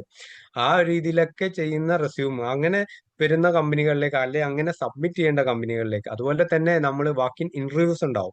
ഇന്റർവ്യൂസ് പോകുന്ന സമയത്ത് നമ്മളെ കയ്യിൽ ഒരു റെസ്യൂം ഉണ്ടാവും. അങ്ങനെ പോകുന്ന സമയത്ത് നമ്മൾ ഒരിക്കലും ATS റെസ്യൂം കയ്യിൽ പിടിക്കേണ്ട കാര്യമില്ല, പ്രൊഫഷണൽ റെസ്യൂമാണ് കയ്യിൽ പിടിക്കേണ്ടത്. അടുത്ത് കഴിഞ്ഞാൽ റെസ്യൂം എവിടെയെന്ന് അവർ ഇന്റർവ്യൂവിന്റെ സമയത്ത് ചോദിച്ചു കഴിഞ്ഞാൽ ആ റെസ്യൂം നമ്മൾ ബൈ ഹാൻഡ് കൊടുക്കുമ്പോൾ ഈ റെസ്യൂം ആയിരിക്കും കൊടുക്കേണ്ടത്. ആ റെസ്യൂം നോക്കിയിട്ടായിരിക്കും ബാക്കി കാര്യങ്ങൾ. ചിലപ്പോൾ ആ റെസ്യൂമിൽ ഇൻക്ലൂഡ് ചെയ്തിരിക്കുന്ന പോയിന്റ് ബേസിലായിരിക്കും ചിലപ്പോൾ നമ്മളോട് ചോദ്യം ചോദിക്കാനുള്ള ചാൻസുകൾ അല്ലെങ്കിൽ ഇന്റർവ്യൂ ചെയ്യാനുള്ള ചാൻസ് ഉള്ളത്. ഇതിൽ നമുക്ക് ഗ്രാഫിക്സ് ഇൻക്ലൂഡ് ചെയ്യാം, കുഴപ്പമില്ല. കളേഴ്സ് ഇൻക്ലൂഡ് ചെയ്യാം, കുഴപ്പമില്ല. ക്രിയേറ്റീവ് ലേഔട്ട് ഇൻക്ലൂഡ് ചെയ്യാം, കുഴപ്പമില്ല. പക്ഷേ ഒരു കാര്യം ശ്രദ്ധിക്കണം, ഗ്രാഫിക്സ് ആണെങ്കിലും കളേഴ്സ് ആണെങ്കിലും ക്രിയേറ്റീവ് ലേഔട്ട് ആണെങ്കിലും എല്ലാം നമ്മൾ പ്രൊഫഷണൽ ആയിരിക്കണം. ഗ്രാഫിക്സ് എന്ന് വെച്ചാൽ ഒരുപാട് കളേഴ്സോ അല്ലെങ്കിൽ ഒരുപാട് പിന്നെന്താ പറയുക ഒരു പ്രൊഫഷണൽ അല്ലാത്ത രീതിയിലുള്ള ഗ്രാഫിക്സോ അല്ലെങ്കിൽ ഒരു മോഡലോ ചൂസ് ചെയ്ത് പ്രൊഫഷണൽ ആയിട്ടുള്ള ഡിസൈൻസ്. പണ്ടൊക്കെ ആയിരുന്നു നമ്മൾ പിന്നെ പല ടൈപ്പിലുള്ള ഒരുപാട് കളേഴ്സ് ഒക്കെ യൂസ് ചെയ്തുകൊണ്ടുള്ളത്. പക്ഷെ ഇപ്പം എല്ലാത്തിനും ഒരു സിംപ്ലിസിറ്റി ആഗ്രഹിക്കുന്ന ആളുകളാണ് എല്ലാ ആളുകളും. ഒരുപാട് മോഡിഫിക്കേഷൻ ചെയ്തിട്ട് കൊളാക്കാതെ നല്ല രീതിയിൽ അതിനെ സ്റ്റാൻഡേർഡ് ആയിട്ട് കീപ്പ് ചെയ്യുകയാണെങ്കിൽ പ്രൊഫഷണൽ റെസ്യൂം ആണ് ഏറ്റവും ബെറ്റർ ആയിട്ട് നമുക്ക് ക്രിയേറ്റ് ചെയ്യാൻ പറ്റുക. ഇനി key difference between ATS and professional resume. അതിന്റെ മുമ്പായിട്ട് ഞാൻ ഒന്നുകൂടി പറഞ്ഞുതരാം എന്താണ് പ്രൊഫഷണൽ റെസ്യൂം എന്നുള്ളതിനെ കുറിച്ച്. ഞാൻ ഒരു ATS പറഞ്ഞു തന്ന പോലെ തന്നെ സിമ്പിൾ ആയിട്ട് ഞാനൊരു കാര്യം പറഞ്ഞുതരാം. അതായത് പ്രൊഫഷണൽ റെസ്യൂം എന്ന് വെച്ച് കഴിഞ്ഞാൽ നമ്മളൊരു റെസ്യൂം ഓൾറെഡി പറഞ്ഞതുപോലെ നമ്മളൊരു ബൈ ഹാൻഡ് കൊടുക്കാനോ അല്ലെങ്കിൽ ഒരു മാനുവലി ഷോർട്ട് ലിസ്റ്റ് ചെയ്യുന്ന കമ്പനി, മാനുവലി എന്ന് വെച്ച് കഴിഞ്ഞാൽ ആരെങ്കിലും ഡൗൺലോഡ് ചെയ്തിട്ടോ അല്ലെങ്കിൽ അത് പ്രിന്റ് ഔട്ട് എടുത്തിട്ടോ ഷോർട്ട് ലിസ്റ്റ് ചെയ്യുന്ന കമ്പനീസ് ഉണ്ടാവും. അങ്ങനെയുള്ള കമ്പനീസ് കുറഞ്ഞ നേരത്തെ പോലെ ഞാൻ പറഞ്ഞ 1000 റെസ്യൂം ഒന്നും ചിലപ്പോൾ ആ കമ്പനിയിലേക്ക് വരുന്നുണ്ടാവില്ല. ചിലപ്പോൾ 10-20 റെസ്യൂംസ് ആയിരിക്കും ആ കമ്പനിയിലേക്ക് വരുന്നുണ്ടാവുക. അങ്ങനെയുള്ള കമ്പനിക്കാർക്ക് ഈസി ആയിട്ട് അതിനെ ഷോർട്ട് ലിസ്റ്റ് ചെയ്യാം. അങ്ങനെ ഇത്രയും വലിയ എന്താ പറയാ ഒരുപാട് എക്സ്പെൻസ് മുടക്കുള്ള കാര്യമാണ് ഈ AI സോഫ്റ്റ്വെയർ ഒക്കെ ഉപയോഗിച്ചിട്ടുള്ള ഈ short listing. Applicant tracking system എന്നൊക്കെ പറയുമ്പോൾ നല്ല എക്സ്പെൻസീവ് ഒക്കെയാണ് ആ സോഫ്റ്റ്വെയറിനൊക്കെ. അതിൽ നിന്ന് ഒഴിവാകാൻ വേണ്ടിയിട്ട് പ്രൊഫഷണൽ ആയിട്ടുള്ള ചെറിയ കമ്പനികളൊക്കെ ആകുമ്പോൾ അവർ മാനുവലി ഷോർട്ട് ലിസ്റ്റ് ചെയ്യും. ചിലപ്പം കുറഞ്ഞ റെസ്യൂമാണ് വരുന്നതെങ്കിൽ അവർക്ക് ചിലപ്പോൾ ഒരു 1 hour ഒക്കെ മാക്സിമം മതിയാവും എല്ലാ റെസ്യൂമും കൂടി ഒന്ന് ജസ്റ്റ് പ്രിന്റ് ഔട്ട് എടുത്തിട്ടോ ഡൗൺലോഡ് ചെയ്തിട്ടോ ഒന്ന് ഷോർട്ട് ലിസ്റ്റ് ചെയ്യാൻ വേണ്ടിയിട്ട്. അപ്പൊ അങ്ങനെ ഷോർട്ട് ലിസ്റ്റ് ചെയ്തിട്ട് അവർ നോക്കുമ്പോൾ നല്ല സ്റ്റാൻഡേർഡ് ആയിട്ട് അപ്ഡേറ്റഡ് ആണോ ആള് നോക്കും. ആ റെസ്യൂം കണ്ടാൽ മനസ്സിലാവും. പണ്ടത്തെ റെസ്യൂം എന്നൊക്കെ പറയുമ്പോൾ ഒരുപാട് പിന്നെ എന്താ പറയുക യാതൊരു സ്റ്റാൻഡേർഡും ഇല്ല, അതൊരു ഫോട്ടോയും വെച്ച് കുറെ കാര്യങ്ങൾ വലിച്ചു വാരി ഒരു കറക്റ്റ് ആയിട്ടുള്ള കാര്യങ്ങളൊന്നും ഫോക്കസ് ചെയ്യാതെ അതിന്റെ കണ്ടന്റുകളുടെ അലൈൻമെന്റും കാര്യങ്ങളും ഒന്നും ഫോക്കസ് ചെയ്യാതെ ചെയ്യുന്നുണ്ടാവും. പക്ഷെ ഇത് നല്ല അപ്ഡേറ്റഡ് ആയിട്ടുള്ള നല്ല രീതിയിൽ അലൈൻ ചെയ്ത നല്ല രീതിയിൽ അതിന്റെ ഓരോ കാര്യങ്ങൾ എവിടേക്കാണ് കൊടുക്കേണ്ടത് അതൊക്കെ കറക്റ്റ് മനസ്സിലാക്കി കൊടുത്ത് ഒരു റെസ്യൂം കാണുമ്പോൾ തന്നെ ഫസ്റ്റ് ഇംപ്രഷൻ തരുന്ന രീതിയിലുള്ള റെസ്യൂം ആണെങ്കിൽ ആ രീതിയിൽ നമ്മൾ ക്രിയേറ്റ് ചെയ്യുന്നതിനാണ് പ്രൊഫഷണൽ റെസ്യൂം എന്ന് പറയുന്നത്. അതൊരിക്കലും സോഫ്റ്റ്വെയർ ഉപയോഗിച്ച് സ്കാൻ ചെയ്യല്ല ചെയ്യുന്നത്. അതുകൊണ്ട് തന്നെ അതിൽ കീവേഡ്സിനൊന്നും വലിയ ഇമ്പോർട്ടൻസ് ഇല്ല. അവർ മാനുവലി ഷോർട്ട് ലിസ്റ്റ് ആണ് ചെയ്യുക. അങ്ങനെയുള്ള റെസ്യൂമിനാണ് പ്രൊഫഷണൽ റെസ്യൂം എന്ന് പറഞ്ഞത്. അതുകൊണ്ടാണ് ഞാൻ പറഞ്ഞത് പ്രൊഫഷണൽ റെസ്യൂം നമുക്ക് ഇന്ത്യയിലാണ് യൂസ് ചെയ്യാം. ഇന്ത്യയിൽ എല്ലാ കമ്പനികളിലും മിക്കവാറും കമ്പനികളിലൊക്കെ ഇതുപോലെ തന്നെ മാനുവലി ആണ് ഷോർട്ട് ലിസ്റ്റ് ചെയ്യുന്നത്. അപ്പൊ അങ്ങനെയുള്ള കമ്പനികളിലേക്കൊക്കെ നമുക്ക് പ്രൊഫഷണൽ റെസ്യൂം ആണ് നല്ലത്.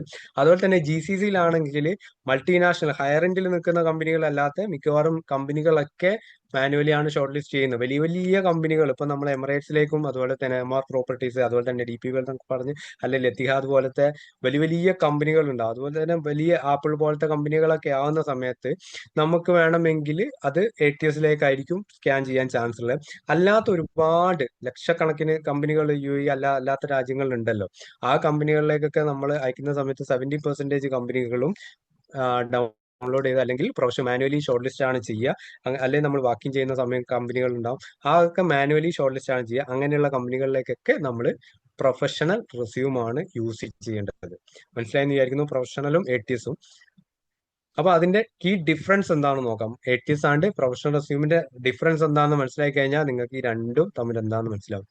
ഫോർമാറ്റിൽ നമുക്ക് ATS റെസ്യൂമിലാണെങ്കിൽ ഓൾറെഡി നമ്മൾ പറഞ്ഞു സിമ്പിൾ ആൻഡ് ടെക്സ്റ്റ് ബേസ്ഡ്, അതായത് അതിൽ പ്രത്യേകിച്ച് ഡിസൈൻസിനൊന്നും ഇമ്പോർട്ടന്റ് ഇല്ല, അതുകൊണ്ടാണ് സിമ്പിൾ എന്ന് പറഞ്ഞത്. അതുപോലെ തന്നെ ടെക്സ്റ്റ് ബേസ്ഡ് ആണ്, അതായത് അത് ഗ്രാഫിക്കലി ബേസ്ഡ് ആയിട്ടുള്ള ഒരു സാധനം ഇല്ല, ടെക്സ്റ്റിലാണ് അതിൽ ഇമ്പോർട്ടന്റ്. അതിൽ അടങ്ങിയിരിക്കുന്ന ടെക്സ്റ്റിനെയാണ് സോഫ്റ്റ്വെയർ റീഡ് ചെയ്യുന്നത്, അല്ലാതെ അതിലത്തെ ഭംഗിയല്ല റീഡ് ചെയ്യുന്നത്. അതുകൊണ്ട് തന്നെ ടെക്സ്റ്റ് ബേസ്ഡ് ആണ്. അപ്പോൾ ആ ടെക്സ്റ്റിനെയാണ് അവർ എക്സ്ട്രാക്ട് ചെയ്യുന്നത്. അതുകൊണ്ട് തന്നെ ATS resume simple text based ആണെന്ന് നമുക്ക് പറയാൻ പറ്റും. പ്രൊഫഷണൽ റെസ്യൂം അങ്ങനെയല്ല, ഗ്രാഫിക്കലി വിഷ്വലി ഡിസൈൻഡ് ആയിരിക്കും. കാരണം അത് സോഫ്റ്റ്വെയർ അല്ല നോക്കുന്നത്, നമ്മളെ പോലെ മനുഷ്യരാണ് നോക്കുന്നത്. അപ്പൊ അവര് നോക്കുന്ന സമയത്ത് ഇത് അപ്ഡേറ്റഡ് ആണോ, ഒറ്റ നോട്ടത്തിൽ ചില ആൾക്കാരുടെ റെസ്യൂം ക്വാളിഫൈഡ് ആയിരിക്കാം, ചിലപ്പോൾ ഇത് അപ്ഡേറ്റഡ് ആവാത്ത ആളത് നമ്മളെ കമ്പനിക്ക് പറ്റില്ല പറഞ്ഞ് നേരെ റിജക്ഷനിലേക്ക് അലങ്കോട്ടയിലേക്ക് വിടും. മറ്റേ ഈ റെസ്യൂം കൊള്ളാം, അപ്ഡേറ്റഡ് ആയിട്ടുള്ള ആളാണ്, ബാക്കി കൂടി ഒന്ന് നോക്കാം, ബാക്കി ഡീറ്റെയിൽസ് കൂടി നോക്കാനുള്ള ഒരു ടെൻഡൻസി ഉണ്ടാവും.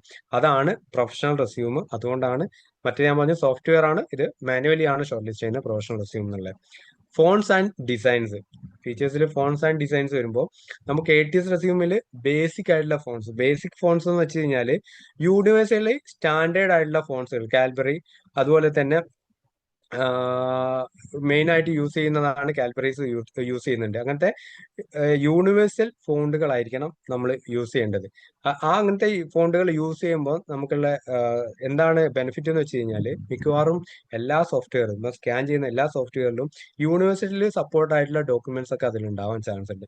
നേരെ മറിച്ച് നമ്മൾ ഫാൻസി ഫോണ്ടുകൾ നമുക്ക് പുതിയതായിട്ടൊരു ഫോണ്ടൊക്കെ ക്രിയേറ്റ് ചെയ്ത് അതിൽ അപ്ഡേറ്റ് ചെയ്തതിൽ വന്നിട്ടുണ്ടെങ്കിൽ, നമ്മുടെ സിസ്റ്റത്തിൽ വന്നിട്ടുണ്ടെങ്കിൽ ആ ഫോണ്ട് വെച്ച് നമ്മൾ ചെയ്യുകയാണെങ്കിൽ ചിലപ്പം നമ്മളെ അയക്കുന്ന കമ്പനികളിൽ ആ ഫോണ്ട് സപ്പോർട്ട് ചെയ്യുന്ന സോഫ്റ്റ്വെയർ അല്ലെങ്കിൽ നമ്മളത് റീഡബിലിറ്റി കുറയും, ഷോർട്ട് ലിസ്റ്റിംഗിലുള്ള ചാൻസ് കുറയും. അതുകൊണ്ട് ബേസിക് ആയിട്ടുള്ള യൂണിവേഴ്സിറ്റി ഫോണ്ടുകളിനെ തന്നെ യൂസ് ചെയ്യാൻ വേണ്ടി ശ്രദ്ധിക്കണം.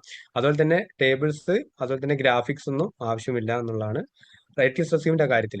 പ്രൊഫഷണൽ റെസ്യൂമിന് നമുക്ക് ഓരോ സ്ഥലത്ത് വേണമെങ്കിൽ ഇപ്പോൾ ക്രിയേറ്റീവ് ഫോൺസ്, നമ്മളിപ്പം ഗ്രാഫിക് ഡിസൈനേഴ്സ് അതുപോലെ തന്നെ സിവിൽ എഞ്ചിനീയേഴ്സിനൊക്കെ ചില ഏരിയകളിൽ നമുക്ക് ക്രിയേറ്റീവ് ആയിട്ടുള്ള ഫോൺസുകളൊക്കെ യൂസ് ചെയ്യാം. കാരണം കുറച്ചുകൂടി ഒന്ന് അട്രാക്ഷൻ വരുത്താൻ വേണ്ടിയിട്ട് നമുക്ക് യൂസ് ചെയ്യണമെങ്കിൽ യൂസ് ചെയ്യാം.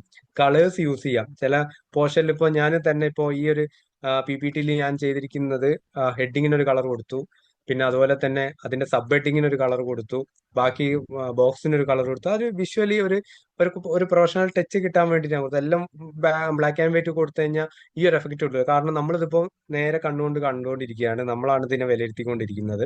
അപ്പോൾ അതിന് ആ ഒരു റിസൾട്ട് കിട്ടുന്ന രീതിയിലായിരിക്കണം നമ്മളെ പ്രിപ്പറേഷൻ അവിടെ ഉണ്ടായിരിക്കേണ്ടത്. അപ്പോൾ ക്രിയേറ്റീവ് ഫോണ്ട്, കളേഴ്സ്, ഐക്കൺസ് ഒക്കെ നമുക്ക് യൂസ് ചെയ്യാം. ഐക്കൺസ് എന്ന് വെച്ച് കഴിഞ്ഞാൽ നമുക്കിപ്പം ഈ ഫോൺ നമ്പേഴ്സിന്റെ ഭാഗത്ത് നമ്മൾ ATS റെസ്യൂം ആണെങ്കിൽ നമ്മൾ ഫോണിന്റെ ലോഗോ കൊടുക്കുന്നില്ല, പക്ഷെ പ്രൊഫഷണൽ റെസ്യൂമിൽ നമുക്ക് ഫോണിന്റെ ലോഗോ കൊടുത്ത് നമ്മൾ അവിടെ നമ്പർ കൊടുക്കാം. അപ്പോൾ അതൊരു അഡ്വാൻസ്ഡ് ആയിട്ട് ചില ആളുകൾ യൂസ് ചെയ്യുന്നതാണ്. അതുപോലെ തന്നെ ലാംഗ്വേജസ് ഒക്കെ അറിയുന്ന കാര്യങ്ങളിലൊക്കെ ഏതൊക്കെ ലാംഗ്വേജസ് അറിയാം എന്നുള്ള പോർഷൻസ് ഒക്കെ ഉണ്ടാവും. അത് നമ്മൾ ATS ആകുമ്പോൾ ചിലപ്പോൾ ടൈപ്പ് ചെയ്ത് തന്നെയാണ് നമ്മൾ മെൻഷൻ ചെയ്യുക. പ്രൊഫഷണൽ ആകുമ്പോൾ നമുക്ക് എന്തിന്റെ രീതിയിൽ ക്രിയേറ്റീവ് ആയിട്ട് എന്തെങ്കിലും രീതിയിൽ കളേഴ്സ് കൊടുത്തിട്ടോ അല്ലെങ്കിൽ ഡോട്ട് കൊടുത്തിട്ടോ ആ രീതിയിലൊക്കെ കൊടുക്കുന്ന സിസ്റ്റം ഉണ്ട്. ആ രീതിയിൽ നമുക്ക് കൊടുക്കാൻ പറ്റും. അതുപോലെ തന്നെ നമുക്ക് ലൊക്കേഷൻ കൊടുക്കുന്ന സമയത്ത് ലൊക്കേഷനിൽ ലോഗോ കൊടുക്കാം. അതുപോലെ തന്നെ അങ്ങനെ പല ഏരിയാസ് ഉണ്ട്. ആ ഏരിയാസിലൊക്കെ നമുക്ക് ആ രീതിയിലുള്ള ഫോൺസ്, ഡിസൈൻസ് ഒക്കെ നമുക്ക് യൂസ് ചെയ്യാൻ പറ്റും. പിന്നെ ATS കോമ്പാറ്റിബിലിറ്റി പറയുന്നുണ്ട്. അത് 100%, അതായത് നമ്മൾ ഇതിൽ വരുന്നത് കോമ്പാക്റ്റബിൾ ആണ്. പക്ഷെ പ്രൊഫഷണൽ ATSലേക്ക് ഇട്ട് കഴിഞ്ഞാൽ ചിലപ്പം നമ്മൾ അതിൽ കീവേഡ്സ് ആഡ് ചെയ്തിട്ടുണ്ടെങ്കിൽ ചെറിയ രീതിയിൽ ചിലപ്പോൾ അത് റീഡ് ചെയ്യാനുള്ള ചാൻസ് ഉണ്ടെന്നല്ലാതെ അല്ലാതെ റീഡ് ചെയ്യാനുള്ള ചാൻസ് ഇല്ല. ടാർഗറ്റ് ഓഡിയൻസ് പറയുന്നുണ്ട്. അതായത് ഏത് ഗ്രൂപ്പിലേക്കാണ് നമ്മൾ ATS റെസ്യൂം അയക്കേണ്ടത്, അതുപോലെ തന്നെ പ്രൊഫഷണൽ റെസ്യൂം എവിടേക്കാണ് നമ്മൾ അയക്കേണ്ടത് എന്നുള്ളതിനെ കുറിച്ചാണ് പറഞ്ഞു തരുന്നത്. അതായത് നമ്മളിപ്പോൾ മെയിൻ ആയിട്ട് അത് ഞാൻ എടുത്തു പറഞ്ഞുതരാം. Online job portals, HR softwares, അതുപോലെ തന്നെ hiring managers, professional resume, networking. അതായത് നമ്മളിപ്പം ഒരു റെസ്യൂം അയച്ചു കഴിഞ്ഞാൽ നമുക്ക് രണ്ട് രീതിയിൽ, ഞാൻ ഓൾറെഡി പറഞ്ഞതുപോലെ തന്നെ നമ്മൾ വാട്സപ്പിലേക്കും ഇമെയിലിലേക്കും ഒക്കെ നമ്മൾ അയച്ച് ചെറിയൊരു കമ്പനിയാണെന്ന് തോന്നിക്കഴിഞ്ഞാൽ അതിലേക്ക് അയച്ചു കഴിഞ്ഞാൽ മാനുവലി ഷോർട്ട് ലിസ്റ്റ് ചെയ്യുന്ന തോന്നുന്ന കമ്പനികളാണെങ്കിൽ നമുക്ക് പ്രൊഫഷണൽ റെസ്യൂം അയക്കാം. ഒരു എക്സാമ്പിൾ ഞാൻ പറഞ്ഞുതരാം. ഇപ്പൊ നമുക്കിപ്പോ ഒരു എത്തിഹാദ്, അല്ലെങ്കിൽ എമിറേറ്റ്സ്, UAE ഏറ്റവും വലിയൊരു എയർലൈൻ കമ്പനിയാണല്ലോ എമിറേറ്റ്സ്. എമിറേറ്റ്സിലേക്ക് നമുക്ക് ഒരിക്കലും നമ്മളെ റെസ്യൂം ഇമെയിൽ അയക്കാനുള്ള ഓപ്ഷനുകൾ 90% ഇല്ല. ഇനി ചില സമയത്ത് നമുക്ക് അത് കൂടുതലും തേർഡ് പാർട്ടി വഴിയൊക്കെ വരികയാണെങ്കിലാണ് റെസ്യൂം ഇമെയിൽ അയക്കാനൊക്കെ പറയാം. അല്ലാത്ത കേസിൽ 90% നടക്കുന്നത് എന്താണെന്ന് വെച്ച് കഴിഞ്ഞാൽ അവരുടെ ഒഫീഷ്യൽ സൈറ്റ് ഉണ്ട്. ആ ഒഫീഷ്യൽ സൈറ്റിൽ പോയിട്ട് നമ്മളെ ഡീറ്റെയിൽസ്, പേഴ്സണൽ ഡീറ്റെയിൽസ് ഒക്കെ ജസ്റ്റ് കോൺടാക്ട് ഡീറ്റെയിൽസ് അടിച്ചിട്ട് അതിന്റെ ശേഷം നമ്മളെ റെസ്യൂം അപ്ലോഡ് ചെയ്യാനുള്ള ഓപ്ഷൻ ഉണ്ടാവും. അതുപോലെ തന്നെ കവർ ലെറ്റർ അപ്ലോഡ് ചെയ്യാനുള്ള ഓപ്ഷൻ ഉണ്ടാവും. ഈ രണ്ടും അപ്ലോഡ് ചെയ്തിട്ട് നമ്മൾ സബ്മിറ്റ് ചെയ്യാണ് ചെയ്യേണ്ടത്. സബ്മിറ്റ് ചെയ്യുന്ന സമയത്ത് ഇങ്ങനെയുള്ള ഒരു കമ്പനികളിലേക്ക് നമ്മൾ സബ്മിറ്റ് ചെയ്യുമ്പോൾ ഒരിക്കലും നമ്മൾ പ്രൊഫഷണൽ റെസ്യൂം അപ്ലോഡ് ചെയ്യരുത്. കാരണം ഇതിൽ നിന്നും ഒരിക്കലും ആ കമ്പനീസ് ഡൗൺലോഡ് ചെയ്തിട്ട് പിന്നെ അത് ഷോർട്ട് ലിസ്റ്റ് ചെയ്യാനുള്ള ചാൻസ് ഇല്ല. നേരെ അപ്ലോഡ് ചെയ്യുന്ന ആ റെസ്യൂമുകൾ മൊത്തം ഓട്ടോമാറ്റിക്കലി AI വെച്ചുകൊണ്ട് അത് ഷോർട്ട് ലിസ്റ്റ് ഏത് സെക്ഷനിലേക്കാണോ പോകേണ്ടത് ആ സെക്ഷനിലേക്ക് മാച്ച് ആവുന്നുണ്ടോ, നമ്മൾ സെക്ഷനിലേക്കാണോ അപ്ലൈ ചെയ്ത് ആ സെക്ഷനിൽ മാച്ച് ആവുന്നുണ്ടോ നോക്കിയ ശേഷം അത് ഷോർട്ട് ലിസ്റ്റ് ആവുകയോ അല്ലെങ്കിൽ റിജക്ഷൻ ആവുകയാണ് ചെയ്യുക. അപ്പൊ നമ്മൾ വെബ്സൈറ്റിൽ, കമ്പനി വെബ്സൈറ്റുകളിൽ, അതുപോലെ തന്നെ ലിങ്ക്ഡിൻ, ഇൻഡീഡിലൊക്കെ നമ്മൾ അപ്ലോഡ് ചെയ്യുന്ന സമയത്ത് നമ്മൾ മാക്സിമം ജോബ് പോർട്ടൽ അതാണ് ഉദ്ദേശിച്ചത്, മാക്സിമം നമ്മൾ ATS റെസ്യൂം തന്നെ നമ്മൾ അപ്ലോഡ് ചെയ്യാൻ ശ്രദ്ധിക്കണം. ലിങ്ക്ഡിനിൽ അപ്ലോഡ് ചെയ്യുക, അതുപോലെ തന്നെ ഇൻഡീഡിൽ ചെയ്യുക. അതുപോലെ തന്നെ ഇൻഡീഡ് വഴി തന്നെ പല കമ്പനികൾ, അല്ലെ ലിങ്ക്ഡിൻ വഴി തന്നെ പല കമ്പനികളിലേക്ക് നമുക്ക് അപ്ലോഡ് ചെയ്യാനുള്ള ഓപ്ഷനുകളാണ്. കാരണം ലിങ്ക് തരും, ഈ ലിങ്കിലേക്ക് നിങ്ങൾ നിങ്ങളെ റെസ്യൂം അപ്ലോഡ് ചെയ്യാമെന്നും പറഞ്ഞുകൊണ്ട് അങ്ങനെയുള്ള സെക്ഷനിലേക്കൊക്കെ ആകുമ്പോൾ നിങ്ങൾ ATS തന്നെ ചെയ്യാം. നേരെ മറിച്ച് നമുക്കൊരു പോസ്റ്റർ കണ്ടു, ഇമെയിൽ ID ആണ് അല്ലെ വാട്സപ്പ് നമ്പർ ആണ്, അതിലേക്ക് നമ്മൾ മാക്സിമം നമ്മൾ പ്രൊഫഷണൽ റെസ്യൂം അയച്ചാൽ മതി. അതല്ല, ഇനി നിങ്ങൾക്ക് കൺഫ്യൂഷൻ ഉണ്ട്, ATS ആണോ അയക്കേണ്ടത് പ്രൊഫഷണൽ ആണോ അയക്കേണ്ടത് എന്നുള്ളതിനെ കുറിച്ചുള്ള കൺഫ്യൂഷൻ ഉണ്ട്. നിങ്ങൾ ഈ പ്രൊഫഷണലും ATSഉം ക്രിയേറ്റ് ചെയ്യുന്ന സമയത്ത് രണ്ടും അതിന്റെ ക്രിയേറ്റിവിറ്റിയിലാണ് വ്യത്യാസമുള്ളൂ കേട്ടോ. കാരണം ബാക്കിയെല്ലാം നിങ്ങളതാണ്. ATSലാവുമ്പോൾ നിങ്ങൾ പിന്നെ അതിന്റെ ക്രിയേറ്റിവിറ്റി ബിൽഡിംഗ് വ്യത്യാസം ഉണ്ടാവും, അതുപോലെ തന്നെ പ്രൊഫഷണൽ വ്യത്യാസം. അല്ലാതെ അതിൽ ഉപയോഗിക്കുന്ന നിങ്ങളുടെ എഡ്യൂക്കേഷൻ ക്വാളിഫിക്കേഷനും കോൺടാക്ട് ഡീറ്റെയിൽസും എക്സ്പീരിയൻസും ബാക്കിയൊക്കെ സെയിം ആയിരിക്കും. പക്ഷെ അതിന്റെ അടിയിൽ വരുന്ന ഒരു കണ്ടന്റ് ഉണ്ടാവും, കീവേഡ്സ്. അതായത് നമ്മൾ അതിനെ എക്സ്ട്രാക്ട് ചെയ്ത് കുറച്ചുകൂടി നമ്മൾ ഡീറ്റെയിൽസ് മെൻഷൻ ചെയ്യും. അത് ATSൽ വരുന്ന സമയത്ത് കുറച്ച് കീവേഡ്സും കാര്യങ്ങളൊക്കെ വരുന്ന രീതിയിലാണ് അത് വരിക. പ്രൊഫഷണലാവുമ്പോൾ നമ്മൾ പ്രൊഫഷണൽ ആയിട്ടുള്ള കുറച്ച് ലാംഗ്വേജസ്, കുറച്ചുകൂടി ക്രിയേറ്റീവ് ആയിട്ടുള്ള ലാംഗ്വേജ് ഒക്കെ യൂസ് ചെയ്തുകൊണ്ട്, കുറച്ചുകൂടി അഡ്വാൻസ്ഡ് ആയിട്ടുള്ള ലാംഗ്വേജ് ഒക്കെ യൂസ് ചെയ്തുകൊണ്ട് കുറച്ച് നമുക്കുള്ള ഒരു ലാംഗ്വേജും കാര്യങ്ങളൊക്കെ ഉണ്ട് എന്ന് കാണിക്കാൻ വേണ്ടിയുള്ള രീതിയിൽ എന്തൊക്കെയോ കാര്യങ്ങൾ ഉണ്ട് എന്നുള്ള കാര്യം ഒരു ഇതാണ് നമ്മളെ ഫസ്റ്റ് ഇതാണ്. നമ്മളെ കാണുന്നതിന് മുമ്പ് ഫസ്റ്റ് നമ്മളെ റെസ്യൂം ആണ് കമ്പനി കാണുന്നത്. ആ കമ്പനി കാണുമ്പോൾ നമ്മളൊരു ഇംപ്രഷൻ വരുന്ന രീതിയിലാണ് നമ്മളത് ബിൽഡ് ചെയ്യുന്നത്. ഓക്കെ, അല്ലാതെ നമ്മൾ ഈ രണ്ട് റെസ്യൂമിലും നിങ്ങളിപ്പോൾ ഒരാൾ സിവിൽ എഞ്ചിനീയർ ആണ്, സിവിൽ എഞ്ചിനീയർ ഒന്ന് ATSൽ സിവിൽ എഞ്ചിനീയറും പ്രൊഫഷണൽ അപ്പം വേറെ എന്ത് വെച്ചിട്ടാണ് ചെയ്യേണ്ടത് എന്നുള്ളൊരു കൺഫ്യൂഷൻ ഇല്ല. രണ്ടും സിവിൽ എഞ്ചിനീയർ നിങ്ങളത് വെച്ചിട്ടാണ്, പക്ഷെ അതിൽ വരുന്ന കണ്ടന്റ്സും അതിന്റെ ക്രിയേറ്റീവ്, അതായത് പിന്നെ നമ്മളെ ഫോർമാറ്റിംഗ് ആണ് വ്യത്യാസം വരുന്നുള്ളൂ, അല്ലാതെ വേറെ വ്യത്യാസങ്ങളൊന്നും വരുന്നില്ല. ഓക്കെ, അതുപോലെ തന്നെ കസ്റ്റമൈസേഷൻ ലാസ്റ്റ് പോയിന്റ്സിൽ ടൈലേർഡ് വിത്ത് കീവേഡ്സിനാണ് അതിൽ ഇമ്പോർട്ടൻസ് വരുന്നത്. പ്രൊഫഷണൽ റെസ്യൂമിന് പേഴ്സണൽ ബ്രാൻഡ് ആൻഡ് ക്രിയേറ്റിവിറ്റി, ഞാൻ ഇപ്പോൾ പറഞ്ഞ ആ ഒരു കാര്യം തന്നെ. അതായത് നമ്മളെ പേഴ്സണൽ ബ്രാൻഡ്, നമ്മൾക്ക് എന്തോ ഉണ്ട് അല്ലെ നമ്മളൊരു സംഭവമാണെന്നല്ല, ഈ ഒരു ആളാണ് എന്നുള്ളത് നമ്മൾ ഫസ്റ്റ് നമ്മൾ സബ്മിറ്റ് ചെയ്യുന്ന ആ ഒരു റെസ്യൂമിലൂടെ നമ്മൾ അവിടെ പ്രൂവ് ചെയ്യാൻ വേണ്ടി ശ്രദ്ധിക്കുന്ന ഒരു കാര്യമാണ്. മാനുവലി ഷോർട്ട് ലിസ്റ്റ് ചെയ്യുന്ന കമ്പനികളിലേക്ക് ഓപ്പൺ ചെയ്യുന്ന സമയത്ത് നമ്മളൊരു പേഴ്സണൽ ബ്രാൻഡ് തന്നെയാണ് നമ്മളെ റെസ്യൂം എന്ന് പറയുന്നത്. നമ്മളെ റെസ്യൂം ആണ് നമ്മള്. അത് കഴിഞ്ഞിട്ടാണ് പിന്നെ നമുക്കുള്ള ഇന്റർവ്യൂ വരുന്നത്. അപ്പൊ അതിൽ ആ ക്രിയേറ്റിവിറ്റി കാര്യങ്ങളൊക്കെ നമ്മൾ കാണിക്കണം. ഒരിക്കലും നമ്മൾ ATSഉം പ്രൊഫഷണലും പിന്നെ കണ്ടന്റ് മീൻസ് പിന്നെ നമ്മൾ എഡ്യൂക്കേഷൻ ക്വാളിഫിക്കേഷൻ, എക്സ്പീരിയൻസ് കാര്യങ്ങളൊന്നും മാറ്റി നമ്മളല്ലാത്ത രീതിയിലുള്ള രണ്ട് ടൈപ്പ് റെസ്യൂം അല്ല ക്രിയേറ്റ് ചെയ്യേണ്ടത്. രണ്ടും നിങ്ങൾക്ക് നിങ്ങളുടേതായിട്ടുള്ള രീതിയിൽ പിന്നെ ഉദ്ദേശിച്ച കാര്യങ്ങൾ മാത്രമേ അതിൽ വരാവുള്ളൂ. പക്ഷെ അതിലെ കണ്ടന്റ് മാത്രം ചേഞ്ച് ചെയ്യാൻ വേണ്ടിയിട്ട് ശ്രദ്ധിക്കുക. ക്ലിയർ ആയെന്ന് വിചാരിക്കുന്നു. ഇതാണ് ATS റെസ്യൂമിന്റെ സാമ്പിള്. ഓക്കെ, ഈ ഒരു സാമ്പിള് കണ്ടിട്ട്, അതായത് പിന്നെ നിങ്ങൾക്ക് ജസ്റ്റ് നിങ്ങൾക്ക് വേണമെന്ന് സ്ക്രീൻഷോട്ടോ കാര്യങ്ങളോ എടുത്തു വെച്ചോ. ഇതിലിപ്പം പിന്നെ നമുക്ക് ഏകദേശം പിന്നെ കാര്യങ്ങൾ ഞാൻ പറഞ്ഞ കാര്യങ്ങൾക്ക് നിങ്ങൾക്ക് ഇതിൽ വ്യക്തമായിട്ട് മനസ്സിലാവുന്നുണ്ടെന്ന് വിചാരിക്കുന്നു. ഇത് ജസ്റ്റ് ഉണ്ടോ ഒരു വേർഡ് ഫോർമാറ്റ് പോലത്തെ ഒരു സംഭവമാണ് വരുന്നത്. ഏറ്റവും ടോപ്പിൽ നമ്മളത് വരുന്നത് എന്താ, നെയിം. അതിന്റെ സബ് ഹെഡിങ് ആയിട്ട് നമ്മൾ ഏതാണോ പ്രൊഫഷൻ, നിങ്ങൾ സിവിൽ എഞ്ചിനീയേഴ്സ് ആണെങ്കിൽ സിവിൽ എഞ്ചിനീയർ വിത്ത് നിങ്ങൾക്ക് ഏതെങ്കിലും ഒരു ക്വാളിഫിക്കേഷൻ, AC ടെക്നീഷ്യൻ ബ്രാക്കറ്റിൽ HBSc ഇതുപോലെ തന്നെ നിങ്ങൾ അതിൽ തന്നെ സ്പെഷ്യലൈസേഷൻ സിവിലിൽ എന്തെങ്കിലും ഒരു പ്ലസ് പോയിന്റ് ഉണ്ടെങ്കിൽ വേണമെങ്കിൽ നമ്മൾ ലിങ്ക്ഡിനിലൊക്കെ ചെയ്യുന്ന പോലെ തന്നെ നിങ്ങൾ അതിന്റെ കൂടെ തന്നെ നമുക്ക് സിവിൽ എഞ്ചിനീയർ വിത്ത് എന്ന് പറഞ്ഞിട്ട് നമുക്ക് അല്ലെ 3 ഇയർ എക്സ്പീരിയൻസ്, പക്ഷെ അതിനേക്കാൾ നല്ല എക്സ്പീരിയൻസ് കൊടുക്കുന്നതിനകത്ത് ഒക്കെയാണ് നല്ല. നിങ്ങൾക്ക് ഏതെങ്കിലും സ്കില്ല് ഉണ്ടെങ്കിൽ, എക്സ്ട്രാ സ്കില്ല് അതിന്റെ കൂടെ ആഡ് ഓൺ ചെയ്തിട്ടുണ്ടെങ്കിൽ അതായിരിക്കും ഏറ്റവും നന്നാവുക. ഓക്കെ, പിന്നെ റൈറ്റ് സൈഡിൽ നിങ്ങൾക്ക് കൊടുക്കാൻ പറ്റും ഫോൺ. ഞാൻ പറഞ്ഞു പ്രൊഫഷണൽ റെസ്യൂമിൽ നമ്മൾ അവിടെ ലോഗോ പോലെ എന്തെങ്കിലും കൊടുക്കുകയാണ്, അല്ലെ സിമ്പിൾ ആണ് കൊടുക്കുക. പക്ഷെ നമ്മൾ ഇതിൽ കണ്ടില്ലേ, ഫോൺ ഇത് കറക്റ്റ് ടൈപ്പ് ചെയ്തിട്ടുണ്ടാവും. പിന്നെ അതിന്റെ അടിയിൽ 2 കാര്യങ്ങൾ ശ്രദ്ധിച്ചിട്ടുണ്ടാവും, ഇമെയിലും അതുപോലെ തന്നെ ലൊക്കേഷനും കൊടുത്തിട്ടുണ്ട്. അപ്പൊ ഈ കാര്യത്തിൽ ചില ആളുകൾക്ക് ചെറിയൊരു കൺഫ്യൂഷൻ പറഞ്ഞുതരാം, ക്ലിയർ ചെയ്ത് തരാം. ഇമെയിൽ കൊടുക്കുന്ന സമയത്ത് പിന്നെ നമുക്ക് ക്ലിക്കബിൾ ആയിട്ടുള്ള കൊടുക്കാൻ പറ്റുകയാണെങ്കിൽ ഏറ്റവും നന്നായിരിക്കും. ഇപ്പൊ അങ്ങനെ കൊടുക്കാൻ പറ്റിയില്ലെങ്കിൽ ഒഴിവാക്കുക. ലൊക്കേഷൻ കൊടുക്കുന്ന സമയത്ത് ഒരിക്കലും നിങ്ങൾ ഫുള്ളായിട്ടുള്ള ലൊക്കേഷൻ കൊടുക്കരുത്. നിങ്ങൾ കൊടുക്കുക ഏറ്റവും, അതായത് ഇപ്പൊ നമ്മൾ UAE-ലാണെങ്കിൽ ഇപ്പൊ ഫസ്റ്റത്തേല് office administrator location Sharjah UAE എന്നാണ് കൊടുത്തിരിക്കുന്നത്. മറ്റേതിൽ ലൊക്കേഷൻ കണ്ണൂർ കേരള, അതായത് നാട്ടിലതും അതുപോലെ തന്നെ UAE-ലെയും ഒരു എക്സാമ്പിൾ കൊടുത്താണ്. ചില ആളുകൾ കൊടുക്കുന്നുണ്ടാവും, അതായത് നമ്മൾ പോസ്റ്റ് ഓഫീസ് ലൊക്കേഷൻ പിൻകോഡ് അടക്കം കൊടുക്കുന്ന ആളുകളുണ്ട്. അത് ഒഴിവാക്കണം. ഇപ്പോഴത്തെ റെസ്യൂമിലൊന്നും അതിന്റെ ഒന്നും ആവശ്യമില്ല. നമ്മൾ കേരളത്തിലാണെങ്കിൽ കേരള, അല്ലെങ്കിൽ നമ്മളെ ഡിസ്ട്രിക്റ്റ് മാത്രം മതി. അബ്രോഡ് ആണ് ഏതാണോ ലൊക്കേഷൻ, ആ ലൊക്കേഷനും അതിന്റെ സബ് ആയിട്ടുള്ള ഏതെങ്കിലും ഒരു സ്ഥലം കൂടി കൊടുത്താൽ മാത്രം മതി. അതിൽ കൂടുതൽ കൊടുക്കരുത്. അത് പിന്നെ നെഗറ്റീവ് ആണ്. അതിന് യാതൊരു ഇമ്പോർട്ടൻസും ഇല്ല. കാരണം നമ്മളൊരു പോസ്റ്റ് ഓഫീസ് നമ്പർ വരെ നോക്കിയിട്ട് വരുന്ന ആളുകളൊന്നുമില്ല. നമ്മൾ കൂടുതൽ കോൺടാക്ട് ചെയ്യേണ്ട സമയത്ത് ആളുകൾ, കമ്പനീസ് നമ്മളെ ഇമെയിൽ വഴി വാട്സപ്പ് വഴിയോ നമ്മൾ കോൺടാക്ട് ചെയ്യും. കൂടുതലും ഇമെയിൽ വഴിയായിരിക്കും കോൺടാക്ട് ചെയ്യുക.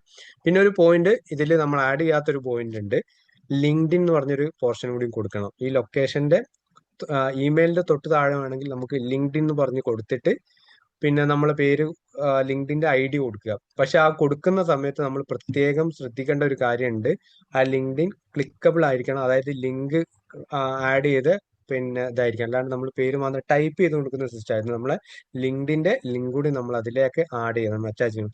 കാരണം ഇത് ഓപ്പൺ ആക്കുന്ന സമയത്ത് നമുക്ക് അതിൽ പോയിട്ട് ക്ലിക്ക് ചെയ്ത് കഴിഞ്ഞാൽ നേരെ നമ്മുടെ ലിങ്ക്ഡിൻ അക്കൗണ്ടിലേക്ക് നമ്മളെ കണക്ട് ആവുന്ന രീതിയിലായിരിക്കും കൊടുക്കണം. അപ്പൊ നമ്മളെ ലിങ്ക്ഡിൻ ID ഇപ്പൊ ATS റെസ്യൂം ആണല്ലോ. ഓക്കെ, ഇനി ഷോർട്ട് ലിസ്റ്റ് ആവുന്ന ആളുകളാവുന്ന സമയത്ത് ചിലപ്പോൾ അവർ പിന്നീട് ഓപ്പൺ ആക്കി നോക്കുമ്പോൾ ലിങ്ക്ഡിൻ ചെക്ക് ചെയ്യുന്ന സമയത്ത് അവരുടെ കയ്യിൽ നമ്മളെ പ്രൊഫഷണൽ റെസ്യൂം ഇല്ല, നമ്മൾ ATS ആണ് സബ്മിറ്റ് ചെയ്തിരിക്കുന്നത്. അപ്പൊ നമ്മളെ കൂടുതൽ ക്രിയേറ്റിവിറ്റി, സിവിൽ എഞ്ചിനീയേഴ്സ് ഒക്കെ ആകുമ്പോൾ ഒരുപാട് കാര്യങ്ങൾ വർക്ക് ചെയ്ത ക്രിയേറ്റിവിറ്റി ഒക്കെ ഒരുപാട് ആളുകളിലേക്ക് ഉണ്ടാവും. നിങ്ങളെ പോർട്ട്ഫോളിയോസ് ഉണ്ടാവും. അതൊക്കെ നമ്മൾ എവിടെ കാണിക്കുക, നമ്മുടെ ലിങ്ക്ഡിനിലേക്ക് കണക്ട് ചെയ്യാൻ പറ്റും.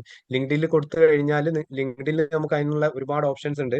നമുക്ക് ഫീച്ചേർഡ് ഇമേജസും അതുപോലെ തന്നെ നമുക്ക് റെഫറൻസും ബാക്കി കാര്യങ്ങളൊക്കെ അതിൽ ആഡ് ചെയ്യാൻ പറ്റും. അതുപോലെ തന്നെ നമ്മൾ അവാർഡ്സും കാര്യങ്ങളൊക്കെ അതിൽ ആഡ് ചെയ്യാൻ പറ്റും. അപ്പൊ ലിങ്ക്ഡിനിലേക്ക് നേരെ കമ്പനി റീഡയറക്റ്റ് ആയി പോകുന്ന സമയത്ത് എല്ലാം അവിടെ കാണാൻ പറ്റും. അങ്ങനെ കണ്ടു കഴിഞ്ഞാൽ എന്താ, നിങ്ങൾക്ക് അവിടെ പ്ലസ് പോയിന്റ് കിട്ടും. കാരണം നിങ്ങളെ ഈ റെസ്യൂമിൽ ഇല്ലാത്ത ഒരുപാട് കാര്യങ്ങൾ നിങ്ങൾക്ക് പറയാൻ, റെസ്യൂമിലൂടെ പറയാൻ പറ്റാത്ത ഒരുപാട് കാര്യങ്ങളുണ്ട്. പക്ഷെ നിങ്ങൾക്ക് ആ പറയണം, കമ്പനിയോട് പ്രൂവ് ചെയ്യണം എന്നുള്ള കാര്യങ്ങൾ ലിങ്ക്ഡിൻ ത്രൂ നിങ്ങൾക്ക് അവിടേക്ക് കണക്ട് ചെയ്യാൻ പറ്റും. അവർ ഓപ്പൺ ചെയ്യുമ്പോൾ നിങ്ങളെ പോർട്ട്ഫോളിയോ അവിടെ കാണാൻ സാധിക്കും, നിങ്ങളെ ഫീച്ചേർഡ് ഇമേജസ് അവിടെ കാണാൻ സാധിക്കും. ഇനി ആരെങ്കിലും നിങ്ങളെ റെക്കമെൻഡ് ചെയ്തിട്ടുണ്ട്, റെക്കമെൻഡേഷൻ അതിൽ കാണാൻ സാധിക്കും. ഓരോന്ന് കണ്ടു കഴിയുമ്പോൾ കമ്പനി അവിടെ സാറ്റിസ്ഫൈഡ് ആവുകയും ചെയ്യും, നിങ്ങളിലേക്ക് ഇമെയിൽ വരാനുള്ള സാധ്യതയുണ്ട്. നേരെ തൊട്ട് താഴെ നിങ്ങൾക്ക് കാണാൻ സാധിക്കുന്നതാണ് പ്രൊഫഷണൽ സമ്മറി. ഞാൻ പറഞ്ഞിട്ടുണ്ടായിരുന്നല്ലോ ഫസ്റ്റ് ചെറിയൊരു പാരഗ്രാഫ് കൊടുക്കണമെന്നല്ലേ. പ്രൊഫഷണൽ സമ്മറി കൊടുത്തു. പ്രൊഫഷണൽ സമ്മറി ആ പാരഗ്രാഫിൽ നമ്മളിപ്പോ ഏകദേശം ഒരു 5-6 ലൈൻസ് ആണ് കൊടുത്തിരിക്കുന്നത്, അത്രയും മതി. മാക്സിമം ഒരു 6-7 ലൈൻസ് മതി, ചെറിയൊരു പാരഗ്രാഫ്. അതിൽ നമ്മളെക്കുറിച്ച്, നമ്മളെ പ്രൊഫഷണലെ കുറിച്ചുള്ള ചെറിയൊരു ബ്രീഫ് കൊടുക്കുക. ആ ബ്രീഫിൽ മെയിൻ ആയിട്ട് ശ്രദ്ധിക്കേണ്ടത് നമ്മളെ കാര്യങ്ങൾ ഇൻക്ലൂഡ് ആവണം. അതുപോലെ തന്നെ നമ്മൾ AC ടെക്നീഷ്യൻ ആണെങ്കിൽ, അല്ലെ ഓഫീസ് അഡ്മിനിസ്ട്രേറ്റർ ആണെങ്കിൽ, അല്ലെ സിവിൽ എഞ്ചിനീയർ ആണെങ്കിൽ അത് റിലേറ്റഡ് ആയിട്ടുള്ള കീവേഡ്സ് അതിൽ മസ്റ്റ് ആയിട്ട് ഉണ്ടാവണം. അതിലൊരു കുറച്ച് കീവേഡ്സ് ഇപ്പൊ ഇതിൽ തന്നെ നിങ്ങൾക്ക് വായിച്ചു നോക്കിയാൽ മനസ്സിലാവും, ഒരുപാട് സ്ഥലത്ത് അത് റിലേറ്റഡ് ആയിട്ടുള്ള വേർഡ്സ് വന്നിട്ടുണ്ട്. അങ്ങനെ വന്നു കഴിഞ്ഞാൽ പിന്നെ ഇനിയിപ്പോ നിങ്ങൾക്ക് ഈ ഒരു സാമ്പിൾ നിങ്ങൾക്ക് വേണമെങ്കിൽ അയച്ചു തരുന്നതിന് ബുദ്ധിമുട്ടില്ല കേട്ടോ, നിങ്ങൾക്ക് അയച്ചു തരാം. അപ്പോൾ നിങ്ങൾക്ക് ഈ ഒരു ഇതിൽ കീവേഡ്സ് വന്നു കഴിഞ്ഞാൽ എന്താ സംഭവിക്കുക, ആ ഷോർട്ട് ലിസ്റ്റ് ആവുന്ന ATS റെസ്യൂം ആണല്ലോ, നമ്മൾ ആ ഏരിയകളൊക്കെ ഷോർട്ട് ലിസ്റ്റ് ആവാനുള്ള ചാൻസ് ഉണ്ട്. പിന്നെ ലെഫ്റ്റ് സൈഡിലുള്ളതിൽ നമ്മൾ കീ സ്കിൽസ് കൊടുത്താണ്ടോ, കീ സ്കിൽസ് ചില ഇതിൽ ചിലപ്പോൾ ചില ആളുകൾ അത് കൊടുക്കാൻ ചാൻസ് ഇല്ല, ചില ആളുകൾ കൊടുക്കും. പക്ഷെ കൊടുക്കണം എന്നാണ് നമ്മൾ പറയുക, കീ സ്കിൽസ് കൊടുക്കണം. നമ്മളെ കീ സ്കിൽസ് എന്താണെന്നുള്ളത് അതിൽ ഫസ്റ്റ് നമ്മൾ മെയിൻ ആയിട്ട് സ്കിൽ കൊടുക്കുമ്പോൾ പാരഗ്രാഫ് വൈസിൽ കൊടുക്കരുത്. മാക്സിമം നമ്മൾ പ്രൊഫഷണൽ സമ്മറി മാത്രം പാരഗ്രാഫ് വൈസ് കൊടുക്കുക, ബാക്കി മൊത്തം ബുള്ളറ്റ് പോയിന്റ്സ് ഇട്ടിട്ടോ അല്ലെങ്കിൽ ഹെഡിങ് സബ് ഹെഡിങ് ആയിട്ട് കൊടുക്കുന്ന രീതിയിലായിരിക്കും കൊടുക്കണം. മാക്സിമം പോയിന്റ്സുകളൊക്കെ നമ്മൾ ബുള്ളറ്റ് പോയിന്റ്സ് ആയിട്ട് മാത്രം കൊടുക്കുക. കീ സ്കിൽസ് ഇതാ അത് റിലേറ്റഡ് ആയിട്ടുള്ള ഒരു 10 കീ സ്കിൽസ് എങ്കിലും കൊടുത്തിട്ടുണ്ടാവും. അതെന്താണ് അവിടുത്തെ പ്ലസ് പോയിന്റ് എന്ന് മനസ്സിലായോ? ഈ കീ സ്കില്ലൊക്കെ കീ പോയിന്റ്സ് ആണ്. ഈ കീവേഡ്സ് ഒക്കെ സ്കാൻ ചെയ്യാനുള്ള ചാൻസ് ഉണ്ട്. ഇതൊക്കെ ഈസി ആയിട്ട് ഗൂഗിൾ ലെൻസിനോ അല്ലെങ്കിൽ ആ സോഫ്റ്റ്വെയറിനോ സ്കാൻ ചെയ്യാൻ പറ്റുന്ന രീതിയിലാണ് ഇത് ക്രിയേറ്റ് ചെയ്തിരിക്കുന്നത്. ഒരൊറ്റ ക്ലിക്കിൽ ഇതെല്ലാം റീഡ് ചെയ്യാവുന്ന രീതിയിലാണ് നമ്മൾ ഇതിന്റെ ഫോണ്ടുകൾ നിങ്ങൾ ശ്രദ്ധിച്ചില്ലേ, യൂണിവേഴ്സൽ ഫോണ്ട് ആണ്. അതിന്റെ വേർഡ്സുകൾ തമ്മിലുള്ള സ്പേസിങ്ങും അതുപോലെ തന്നെ ബാക്കി കാര്യങ്ങളൊക്കെ ശ്രദ്ധിച്ചില്ലേ, ഒക്കെ യൂണിവേഴ്സൽ ആയിട്ടുള്ള ആ ഒരു രീതിയിലാണ് ചെയ്തിരിക്കുന്നത്. അതായത് നമ്മളിപ്പം ഹെഡിങ് കൊടുക്കുകയാണെങ്കിൽ ഏകദേശം സൈസ് കൊടുക്കേണ്ട ഒരു 12, 14, 16 ആ റേഞ്ചിലാണ് കൊടുക്കേണ്ടത്.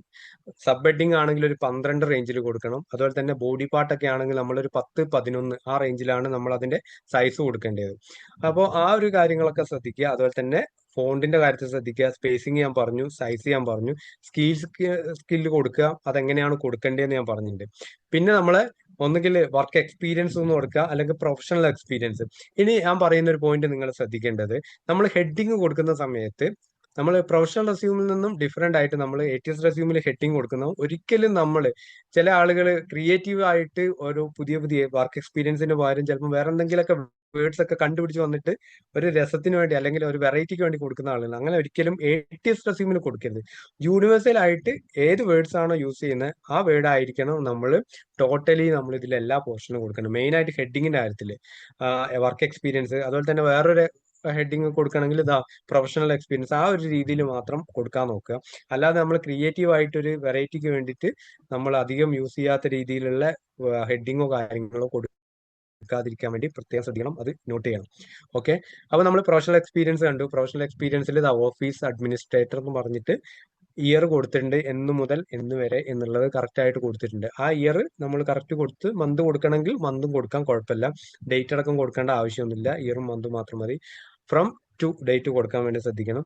അതിൽ ഏതാണോ കമ്പനി അതിന്റെ തൊട്ട് താഴെ, അതായത് നിങ്ങൾക്ക് കാണാൻ സാധിക്കും പിന്നെ കമ്പനിന്റെ നെയിം കൊടുത്തിട്ടുണ്ട്, അതുപോലെ തന്നെ അവിടെ ഏതായിരുന്നു പോസ്റ്റ് എന്നുള്ളത്.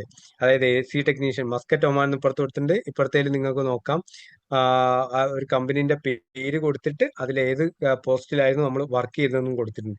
ഈ രണ്ട് ടൈപ്പ് ആയിട്ടാണ് കാണിക്കുന്നത്. ഈ രണ്ട് ടൈപ്പിലും നിങ്ങൾക്ക് ചെയ്യാം. നല്ല അതായത് ഒരുപാട് ആളുകൾ യൂസ് ചെയ്യുന്നു, ഒരുപാട് റിസൾട്ട് കിട്ടുന്നതായിട്ടുള്ള രണ്ട് ഫോർമാറ്റുകളാണ് ഈ രണ്ട് ഫോർമാറ്റുകളും. അത് കാണുമ്പോൾ ഒറ്റ നോട്ടത്തിൽ നിങ്ങൾക്ക് കാണുമ്പോൾ ഏകദേശം ഒരുപോലെയൊക്കെ തോന്നുമെങ്കിലും അതിൽ ചെറിയ ചെറിയ ഡിഫറൻസുകൾ ആണ് അതിൽ നമ്മൾ എടുത്ത് കാണിക്കുന്നത്. ഓക്കെ, അതുപോലെ തന്നെ തൊട്ട് താഴെ നമുക്ക് എക്സ്പീരിയൻസ് രണ്ട് രീതിയിൽ കൊടുത്തിട്ടുണ്ട്. മെയിൻ ആയിട്ട് ശ്രദ്ധിക്കേണ്ടത് ഏത് പോസ്റ്റ് ആണെന്നുള്ളതും ഏതാ കമ്പനി എന്നുള്ളതും ഡേറ്റ് ഏതാണെന്നുള്ളതും. അതിന്റെ താഴെ നമ്മൾ കൊടുക്കേണ്ടത് ബുള്ളറ്റ് പോയിന്റ്സ് ഇട്ടിട്ട് ആ കമ്പനിയിൽ നമ്മൾ ചിലപ്പോൾ എല്ലാ കമ്പനിയിലും ചിലപ്പോൾ ഒരേ വർക്ക് ആയിരിക്കില്ല, ഒരേ പോസ്റ്റ് ആണെങ്കിലും ചില കമ്പനികളിൽ നമ്മൾ കയറുന്ന സമയത്ത് ചെറിയ ചെറിയ വ്യത്യാസങ്ങൾ ഉണ്ടാവാനുള്ള ചാൻസുകളുണ്ട് നമ്മളെ വർക്ക് റിലേറ്റഡ് ആയിട്ടുള്ള. അതിൽ സ്പെസിഫിക്കേഷൻ വരാൻ ചാൻസ് ഉണ്ട്. ആ സ്പെസിഫിക്കേഷൻ ആണ് നമ്മൾ അതിൽ മെൻഷൻ ചെയ്യേണ്ടത്. അതിൽ എന്തൊക്കെ സ്പെസിഫിക്കേഷൻ നമ്മൾ അല്ലെങ്കിൽ എന്തൊക്കെ കാര്യങ്ങൾ നമ്മൾ കുറച്ചുകൂടി കൂടുതലായിട്ട് സ്പെഷ്യലൈസേഷൻ ചെയ്തിട്ടുണ്ട് എന്നുള്ള മെൻഷൻ ചെയ്യുക ഓരോ കമ്പനിന്. ഇപ്പോൾ ഡിഫറെന്റ് ആയിട്ടുള്ള ആണെങ്കിൽ ആ ഡിഫറെന്റ് ആയിട്ടുള്ള തന്നെ മെൻഷൻ ചെയ്യാൻ വേണ്ടി നോക്കുക. അതിന്റെ താഴെ ആയിരിക്കണം നമ്മൾ എഡ്യൂക്കേഷൻ മെൻഷൻ ചെയ്യേണ്ടത്. എഡ്യൂക്കേഷൻ ഒരിക്കലും എക്സ്പീരിയൻസിന്റെ മേലെ വരുന്ന രീതിയിൽ ചെയ്താൽ പ്രത്യേകം ശ്രദ്ധിക്കണം. കാരണം ഇത് റെസ്യൂമാണ്. ഞാൻ നേരത്തെ ഓൾറെഡി പറഞ്ഞു. അതുകൊണ്ടാണ് ഞാൻ സ്റ്റാർട്ടിങ്ങിൽ തന്നെ ചോദിച്ചത് റെസ്യൂമും സിവിയും തമ്മിൽ വ്യത്യാസം ഉണ്ടാകും. CV ആകുമ്പോൾ സമയത്ത് കരിക്കുലം വൈറ്റ്, അതായത് നമ്മളിപ്പം എഡ്യൂക്കേഷന് ഇമ്പോർട്ടൻസ് കൊടുത്തുകൊണ്ട് എഡ്യൂക്കേഷന് വേണ്ടിയിട്ട് സബ്മിറ്റ് ചെയ്യാൻ, അതായത് അപ്ഡേറ്റ് ചെയ്യാൻ വേണ്ടിയിട്ടൊക്കെ സബ്മിറ്റ് ചെയ്യുന്ന ഒരു സംഭവമാണ് CV എന്ന് പറയുന്നത്. അതുകൊണ്ട് അതിന് എഡ്യൂക്കേഷൻ ആണ് ഇമ്പോർട്ടൻസ്. പക്ഷേ റെസ്യൂമിന് നമ്മൾ ജോബിന് വേണ്ടിയിട്ട് അപ്ലൈ ചെയ്യുന്നത്. അപ്പം ജോബിന് ഏറ്റവും ഇമ്പോർട്ടൻസ് ആയിട്ട് വരുന്നത് എക്സ്പീരിയൻസ് ആണ്. എക്സ്പീരിയൻസ് ഇല്ലാത്ത ആളുകളാണ് എഡ്യൂക്കേഷൻ കൊടുക്കുക. എക്സ്പീരിയൻസ് ഉണ്ടെങ്കിൽ എക്സ്പീരിയൻസ് ആണ് ഫസ്റ്റ് കൊടുക്കേണ്ടത്. അതിനുശേഷമായിരിക്കണം നമ്മൾ എഡ്യൂക്കേഷൻ കൊടുക്കേണ്ടത്. അത് കൊടുക്കുമ്പോൾ അതിന്റെ അലൈൻമെന്റ് എങ്ങനെയാണ് വരേണ്ടതെന്ന് വെച്ച് കഴിഞ്ഞാൽ അതിന്റെ നമ്മൾ ഏറ്റവും ലേറ്റസ്റ്റ് ആയിട്ടുള്ളത് ഏതാണോ അതാണ് നമ്മൾ ഫസ്റ്റ് കൊടുക്കേണ്ടത്. അതിന്റെ താഴോട്ടാണ് പഴയത് കൊടുക്കേണ്ടത്. ഏറ്റവും ഫസ്റ്റ് വർക്ക് ചെയ്ത സ്ഥലം ഏറ്റവും മേലെ കൊടുക്കുന്ന സിസ്റ്റം ഫോളോ ചെയ്ത് ഏറ്റവും ലാസ്റ്റ് ആയിരിക്കണം നമ്മൾ ഏറ്റവും ഫസ്റ്റ് വർക്ക് ചെയ്തത് കൊടുക്കേണ്ടത്. എഡ്യൂക്കേഷന്റെ കാര്യത്തിലും സെയിം ഇത് തന്നെയാണ് ഫോളോ ചെയ്യേണ്ടത്. നമ്മൾ ഏറ്റവും ഹയർ എഡ്യൂക്കേഷൻ നമ്മൾ ഏറ്റവും ടോപ്പിൽ കൊടുക്കുക. ഓക്കെ, അത് കൊടുക്കുക. അത് എവിടെയാണ് പഠിച്ചതെന്നുള്ളതും എന്തിനാണ് പഠിച്ചതെന്നുള്ളതും കറക്റ്റ് ആയിട്ട് diploma in refrigerator and air condition അത് കൊടുത്തു. അത് ഏതാണ് യൂണിവേഴ്സിറ്റി കോളേജ് ഏതാണെന്നുള്ള കൊടുത്തു. അതുപോലെ തന്നെ ഇപ്പുറത്തും നമ്മൾ കുസാറ്റിലാണ്, അതായത് ബാച്ചിലർ ഓഫ് ടെക്നോളജി BTech ആണ് കൊടുത്തത്, BTech ഇൻ കമ്പ്യൂട്ടർ സയൻസ്. എൻ്റെ താഴെ കുസാറ്റ് എന്ന് കൊടുത്തിട്ടുണ്ട്. അപ്പൊ കറക്റ്റ് ആയിട്ടൊരു ഇൻഫോർമേഷൻ കിട്ടി. ഇനി എഡ്യൂക്കേഷൻ കൊടുക്കുന്ന സമയത്ത് ഇതിൽ രണ്ട് രീതിയിലാണ് കൊടുത്തിരിക്കുന്നത്. ഒന്ന് ഓഫീസ് അഡ്മിനിസ്ട്രേറ്റർ, വെറും കുസാറ്റ് മാത്രമാണ് കൊടുത്തിരിക്കുന്നത്. ഇപ്പുറത്തേതിൽ നോക്കിക്കഴിഞ്ഞാൽ നിങ്ങൾക്ക് കാണിക്കും diploma in refrigerator and air conditioning. അതുപോലെ തന്നെ +2 കൊടുത്തിട്ടുണ്ട്, SLC കൊടുത്തിട്ടുണ്ട്. അപ്പോൾ നോർമലി ഇത്രയും കാര്യങ്ങൾ നമുക്ക് റെസ്യൂമിൽ ആവശ്യമുണ്ടോ? എഡ്യൂക്കേഷന്റെ കാര്യത്തിലാണെങ്കിൽ മാക്സിമം നമ്മൾ ഏറ്റവും ഹയർ എഡ്യൂക്കേഷനും അതിന്റെ തൊട്ട് താഴെയുള്ള എഡ്യൂക്കേഷൻ മാത്രം മതി എന്നാണ് നമ്മളെ അഭിപ്രായം. മൊത്തത്തിലുള്ള SSLC വരെയുള്ള കാര്യം നമ്മൾ ഓൾറെഡി ഇപ്പം ഡിപ്ലോമ ചെയ്തത് കൊണ്ട് ചില ആളുകൾക്ക് ചിലപ്പം +2 കഴിഞ്ഞിട്ടും അല്ലെ SLC കഴിഞ്ഞിട്ട് ഡിപ്ലോമ എടുക്കുന്ന ആളുകളുണ്ട്. അപ്പൊ ഈ ഡിപ്ലോമ കേസിൽ നമുക്ക് ചില കാറ്റഗറി കേസിൽ നമ്മൾ SSLC മെൻഷൻ ചെയ്യാം. കാരണം എന്ത് കഴിഞ്ഞിട്ടാണ്, അല്ലെ +2 മെൻഷൻ ചെയ്യണം. കാരണം എന്ത് കഴിഞ്ഞിട്ടാണ് നമ്മൾ ഡിപ്ലോമ എടുത്തതെന്നുള്ളത് മനസ്സിലാക്കാൻ വേണ്ടിയിട്ടാണ്. നേരെ മറിച്ച് ഇപ്പം BTech കഴിഞ്ഞ ഒരാളാണെങ്കിൽ അവരെന്തായി കഴിഞ്ഞാലും +2 കഴിഞ്ഞിട്ടുണ്ടാവും. കമ്പ്യൂട്ടർ സയൻസ് ആണ്, +2 കഴിഞ്ഞിട്ടുണ്ടാവും എന്നുള്ള കാര്യം ഷുവറാണ്. അപ്പൊ അതിന്റെ താഴെ നമ്മൾ +2 പഠിച്ചത് മെൻഷൻ ചെയ്യേണ്ട ആവശ്യമില്ല, വെറുതെ ആ സ്പേസ് കളയേണ്ട ആവശ്യമില്ല. അതുകൊണ്ട് ഏറ്റവും ലേറ്റസ്റ്റ് ആയിട്ടുള്ള ക്വാളിഫിക്കേഷനും അതിന്റെ കൂടെ നമ്മൾ ഏതെങ്കിലും ആഡ് ഓൺ കോഴ്സുകൾ ചെയ്തിട്ടുണ്ടെങ്കിൽ അത് നമുക്ക് ഇതിൽ പിന്നെ അതെന്തായാലും ചെയ്തിട്ടുണ്ടാവുമല്ലോ എന്ന് നമുക്ക് പറയാൻ പറ്റില്ല. കാരണം ഇത് +2 പഠിച്ചു കഴിഞ്ഞാൽ നമുക്ക് BTech എടുക്കാൻ പറ്റുള്ളൂ.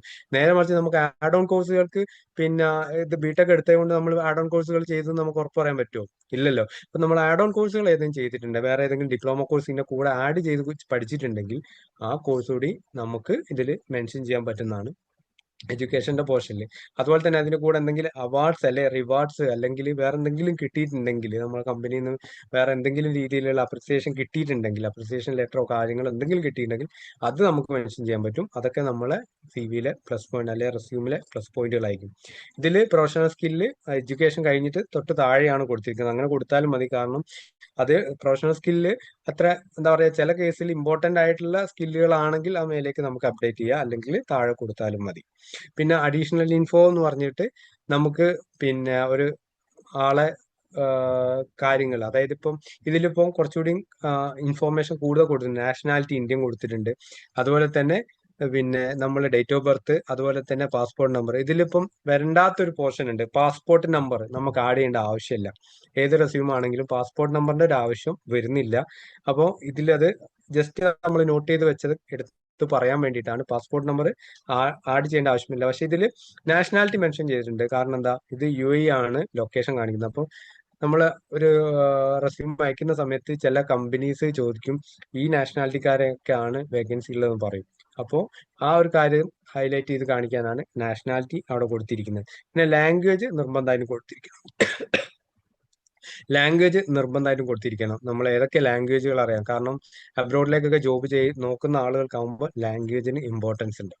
അപ്പൊ ഏകദേശം ഒരു ATS റെസ്യൂം എന്തൊക്കെയാണ് ഇതിൽ കണ്ടില്ലേ, ഒരു ഗ്രാഫിക്സ് പോലും വന്നില്ല, നമ്മളെ ഫോട്ടോ പോലും വന്നില്ല. ഇപ്പൊ കാണുന്ന ആളുകൾ പല ആൾക്കാരും ചിന്തിക്കുന്നുണ്ടാവും ഇതിൽ റെസ്യൂമിൽ ഫോട്ടോ ഇല്ലല്ലോ, ഒരു ഫോട്ടോ ഉണ്ട്. എല്ലാ റെസ്യൂമിലും നമ്മൾ ഫോട്ടോ കാണുന്നില്ലായിരുന്നു.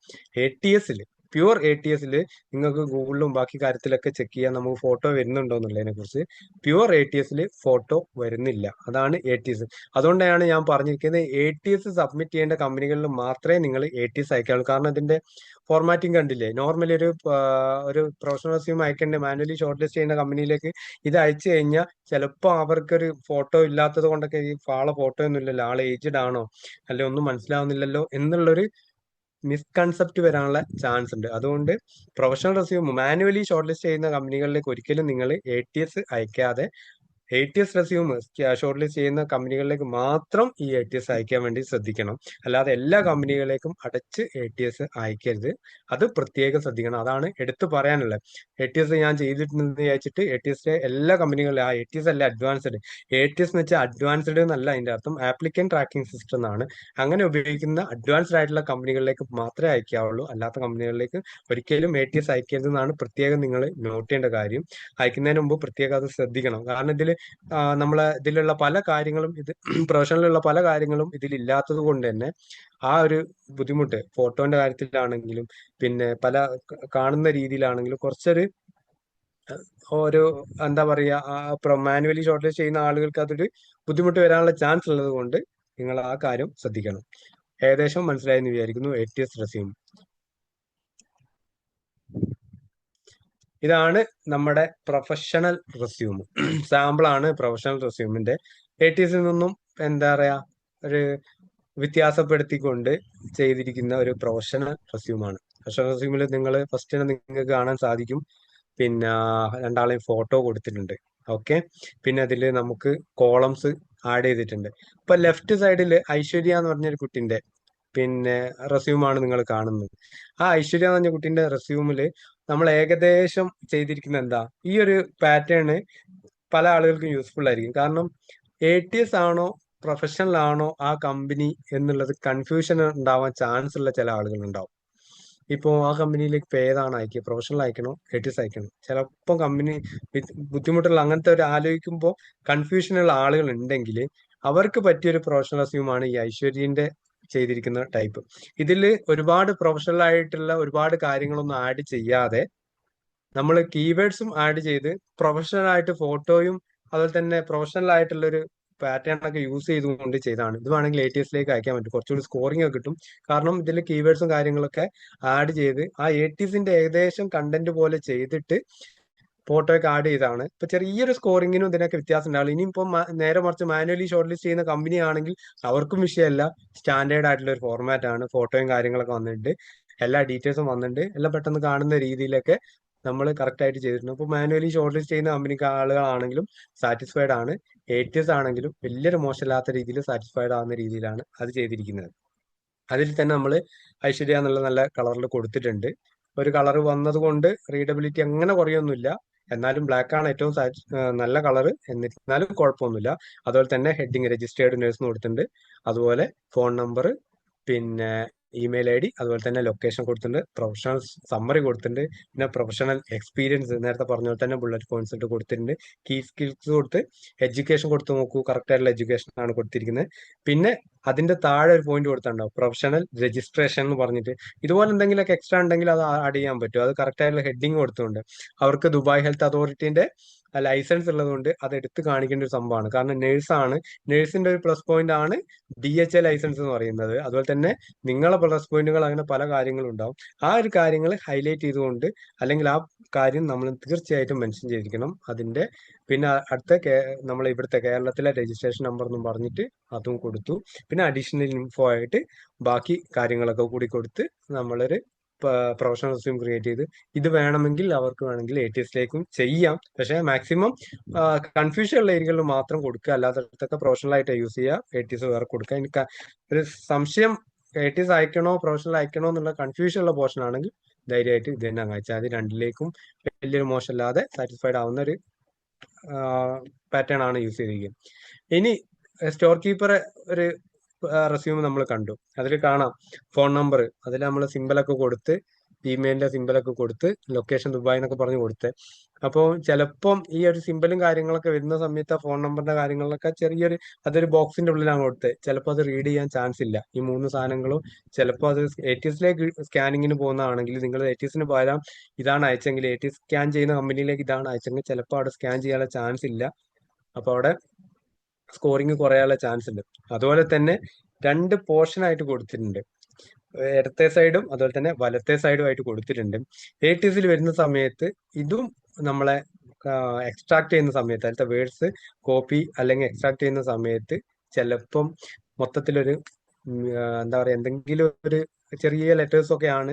അതുപോലെ തന്നെ കുറച്ച് അധികം ലെറ്റേഴ്സും കാര്യങ്ങളൊക്കെ ഉണ്ട്. ചിലപ്പോൾ അത് മിങ്കിളായി പോകാനുള്ള ചാൻസ് ഉണ്ട്. ചിലപ്പോൾ നമ്മൾ വിചാരിച്ച റിസൾട്ട് കിട്ടൂല ഇത് ATSലേക്ക് അയച്ചാൽ. ഇത് പ്രൊഫഷണൽ ആണ്. മാനുവലി ഷോർട്ട് ലിസ്റ്റ് ചെയ്യുന്ന ഒരു കമ്പനിയിലേക്ക് ഇത് അയച്ചു കൊടുത്തു കഴിഞ്ഞാൽ നല്ല കുഴപ്പമില്ല. നെയിം ബാക്കി നമ്പറും കാര്യങ്ങളൊക്കെ മേലുണ്ട്. എഡ്യൂക്കേഷൻ കൊടുത്തിട്ടുണ്ട്. എഡ്യൂക്കേഷൻ ഏതാ 2019 ഇലക്ട്രിക് ട്രേഡ് സർട്ടിഫൈഡ് ആണ്. അതുപോലെ തന്നെ ബാക്കി എന്തൊക്കെയാണെന്ന് വെച്ചാൽ അത് 2 മെയിൻ ആയിട്ടുള്ള ഹൈലൈറ്റ് ചെയ്ത് കൊടുത്ത് പ്രൊഫഷണൽ സമ്മറിയും കൊടുത്ത് അതിന്റെ തൊട്ട് റൈറ്റ് സൈഡിൽ തന്നെ ഏറ്റവും ടോപ്പിൽ തന്നെ കൊടുത്ത്, അതായത് ലെഫ്റ്റില് എഡ്യൂക്കേഷന്റെ റിലേറ്റഡ് ആയിട്ടുള്ള കാര്യം കൊടുത്ത് റൈറ്റില് ടോപ്പിലായിട്ട് എക്സ്പീരിയൻസിന്റെ കാര്യം കൊടുത്തു. പെട്ടെന്ന് കാണുന്ന രീതിയിലാണ് രണ്ടും പ്ലേസ് ചെയ്തിരിക്കുന്നത്. അതിൽ മിഷൻ ടൂൾ ഓപ്പറേറ്റർ എന്ന് പറഞ്ഞ് കൊടുത്ത് അതിന്റെ ഡീറ്റെയിൽസും എക്സ്പാൻഡ് ചെയ്ത് കൊടുത്തിട്ടുണ്ട്. എന്ന് മുതൽ എന്ന് വരെ ഇപ്പോഴും പ്രസന്റ്ലി ആണ് അത് കൊടുത്തിട്ടുണ്ട്. അതുപോലെ തന്നെ അതിന്റെ തൊട്ട് താഴെ അതിന്റെ തൊട്ട് മുമ്പുള്ള എക്സ്പീരിയൻസ് കൊടുത്തു. അങ്ങനെ ഓരോന്നോരോന്ന് കൊടുത്തു. പിന്നെ സ്കിൽസ് ആഡ് ചെയ്തു. പിന്നെ ലാംഗ്വേജസ് ഏതൊക്കെയാണ് നമുക്ക് അറിയുന്നതെന്നുള്ള കറക്റ്റ് ആയിട്ടുള്ള ലാംഗ്വേജസ് കൊടുത്തു. പിന്നെ അഡീഷണൽ ഇൻഫോയും കൊടുത്തു. ഇത്രയും കാര്യങ്ങൾ കൊടുത്തു. കറക്റ്റ് ആയിട്ട് നമ്മൾ നല്ലൊരു പാറ്റേൺ ഈ ഒരു പ്രൊഫഷണൽ റെസ്യൂമൊക്കെ അയച്ചു കഴിഞ്ഞാൽ കറക്റ്റ്, അതായത് സ്റ്റാൻഡേർഡ് ഫോർമാറ്റാണ്. ഒരുപാട് ഗ്രാഫിക്സ് കൊടുത്തിട്ടില്ല. അതുപോലെ തന്നെ ഒരുപാട് കളേഴ്സ് കൊടുത്തിട്ടില്ല. സ്റ്റാൻഡേർഡ് ആയിട്ടുള്ള കൊടുക്കുന്ന സമയത്ത് സിമ്പിൾ ആയിട്ട് സ്റ്റാൻഡേർഡ് ആയിട്ടുള്ള ക്രിയേറ്റീവ് ആയിട്ടുള്ള ഒന്ന് കൊടുത്തു കഴിഞ്ഞാൽ അതൊരു പ്രൊഫഷണൽ ആയിരിക്കും. ആ ആളെ കുറിച്ച് ആ ഒരു വിലയിരുത്തലായിരിക്കും കമ്പനിക്ക് ഉണ്ടാവുക. ഏകദേശം ഈ പ്രൊഫഷണലും ATS നമ്മളുടെ ഡിഫറൻസ് മനസ്സിലായെന്ന് വിചാരിക്കുന്നു. ഈ രീതിയിലായിരിക്കണം നമ്മൾ ഒരു റെസ്യൂം ക്രിയേറ്റ് ചെയ്യുന്ന സമയത്ത് നമ്മൾ കീപ്പ് ചെയ്യേണ്ട മെയിൻ ആയിട്ടുള്ള കാര്യങ്ങൾ. വെൻ ടു യൂസ് വിച്ച്, അതാണ് ഇതുവരെ പിന്നെ പല ആളുകൾക്കും ഞാനിപ്പോ ഇതിന്റെ ഇടയിൽ കൂടി പല സമയത്തും ഞാൻ പറഞ്ഞൊരു കാര്യമാണ്. ഏത് റെസ്യൂമാണ് നമ്മൾ എവിടേക്കാണ് നമ്മൾ അയക്കേണ്ടത് എന്നുള്ളതിനെ കുറിച്ച്. ATS resume when applying via job portal, career site or large organization. ഞാൻ ഓൾറെഡി പറഞ്ഞൊരു കാര്യമാണ്. വലിയ ടോപ്പ് എൻഡ് കമ്പനികൾ ഉണ്ടാവും. നമ്മളിപ്പം അമേരിക്കൻ ബേസ്ഡ് ആയിട്ടുള്ള കമ്പനികൾ, ഇന്റർനാഷണൽ ബേസ്ഡ് ആയിട്ടുള്ള കമ്പനികൾ, മൾട്ടിനാഷണൽ കമ്പനികൾ, അങ്ങനെ വരുന്ന കമ്പനികൾ ഉണ്ടാവും. അതുകൂടാതെ അതിലേക്ക് ഒരുപാട് ജോബ് ആപ്ലിക്കേഷൻസ് പോകാൻ സാധ്യതയുള്ള കമ്പനിയാണെന്ന് തോന്നിക്കഴിഞ്ഞാൽ അതുപോലെ തന്നെ നമ്മൾ ജോബ് പോർട്ടൽ അവരുടെ പിന്നെ വെബ്സൈറ്റ് വഴി കരിയർ പേജ് വഴി അപ്ലോഡ് ചെയ്യുന്ന സമയത്ത്, അതുപോലെ തന്നെ ലിങ്ക്ഡിൻ, അതുപോലെ തന്നെ ലിങ്കുകൾ വഴി അപ്ലോഡ് ചെയ്യുന്ന സമയത്തൊക്കെ പരമാവധി നമ്മൾ യൂസ് ചെയ്യേണ്ടത് ATS റെസ്യൂമാണ്. എക്സാമ്പിൾ ഞാൻ നേരത്തെ പറഞ്ഞിട്ടുണ്ടായിരുന്നു, എമിറേറ്റ്സ് പോലത്തെ കമ്പനികൾ, ആപ്പിൾ പോലത്തെ കമ്പനികൾ, വലിയ വലിയ സാംസങ്, അതുപോലെ തന്നെ നമ്മളെ MR പ്രോപ്പർട്ടീസ്, DP വേൾഡ്, അങ്ങനെ വലിയ വലിയ കമ്പനികളൊക്കെ ഉണ്ടാവും. അങ്ങനത്തെ കമ്പനികളിലേക്ക് DP വേൾഡിലേക്ക് 2 രീതിയിലും ചിലപ്പോൾ നടക്കാൻ ചാൻസ് ഉണ്ട്. DP വേൾഡ് എന്ന് പറയുന്ന കമ്പനികളിൽ ATS സ്കാനിങ് നടക്കാൻ ചാൻസ് ഉണ്ട്. പിന്നെ അതുപോലെ തന്നെ മാനുവൽ സ്കാനിങ് നടക്കാൻ ചാൻസ് ഉണ്ട്. അപ്പൊ ഒരു കൺഫ്യൂഷൻ അവിടെ വന്നത്. അപ്പൊ ഏതാണ് നമ്മൾ അയക്കുക? അങ്ങനെ ഒരു കൺഫ്യൂഷൻ വരുന്ന സമയത്താണ് ഞാൻ നേരത്തെ പറഞ്ഞ പോലത്തെ ആ രജിസ്റ്റേർഡ് നേഴ്സിന്റെ അശ്വതി എന്ന് പറഞ്ഞാൽ ഒരു ടൈപ്പ് റെസ്യൂം ഇല്ലേ, ആ ടൈപ്പ് റെസ്യൂം അങ്ങ് അയച്ചു കൊടുക്കുക. അങ്ങനെ ഒരു കൺഫ്യൂഷൻ. പക്ഷെ DP വേൾഡിന്റെ ആ സമയത്ത് നമ്മളോട് കരിയർ അവരുടെ സൈറ്റിൽ അപ്ലോഡ് ചെയ്യാനാണ് പറഞ്ഞിരിക്കുന്നതെങ്കിൽ നിങ്ങൾ എന്താ ചെയ്യേണ്ടത്? നേരെ ATS തന്നെ അയക്കുക. നേരെ കുറച്ച് ഇമെയിൽ അയക്കാനാണ് പറഞ്ഞിരിക്കുന്നതെങ്കിൽ നിങ്ങൾ ഈ ഒരു ഓപ്ഷൻ ചൂസ് ചെയ്യുക.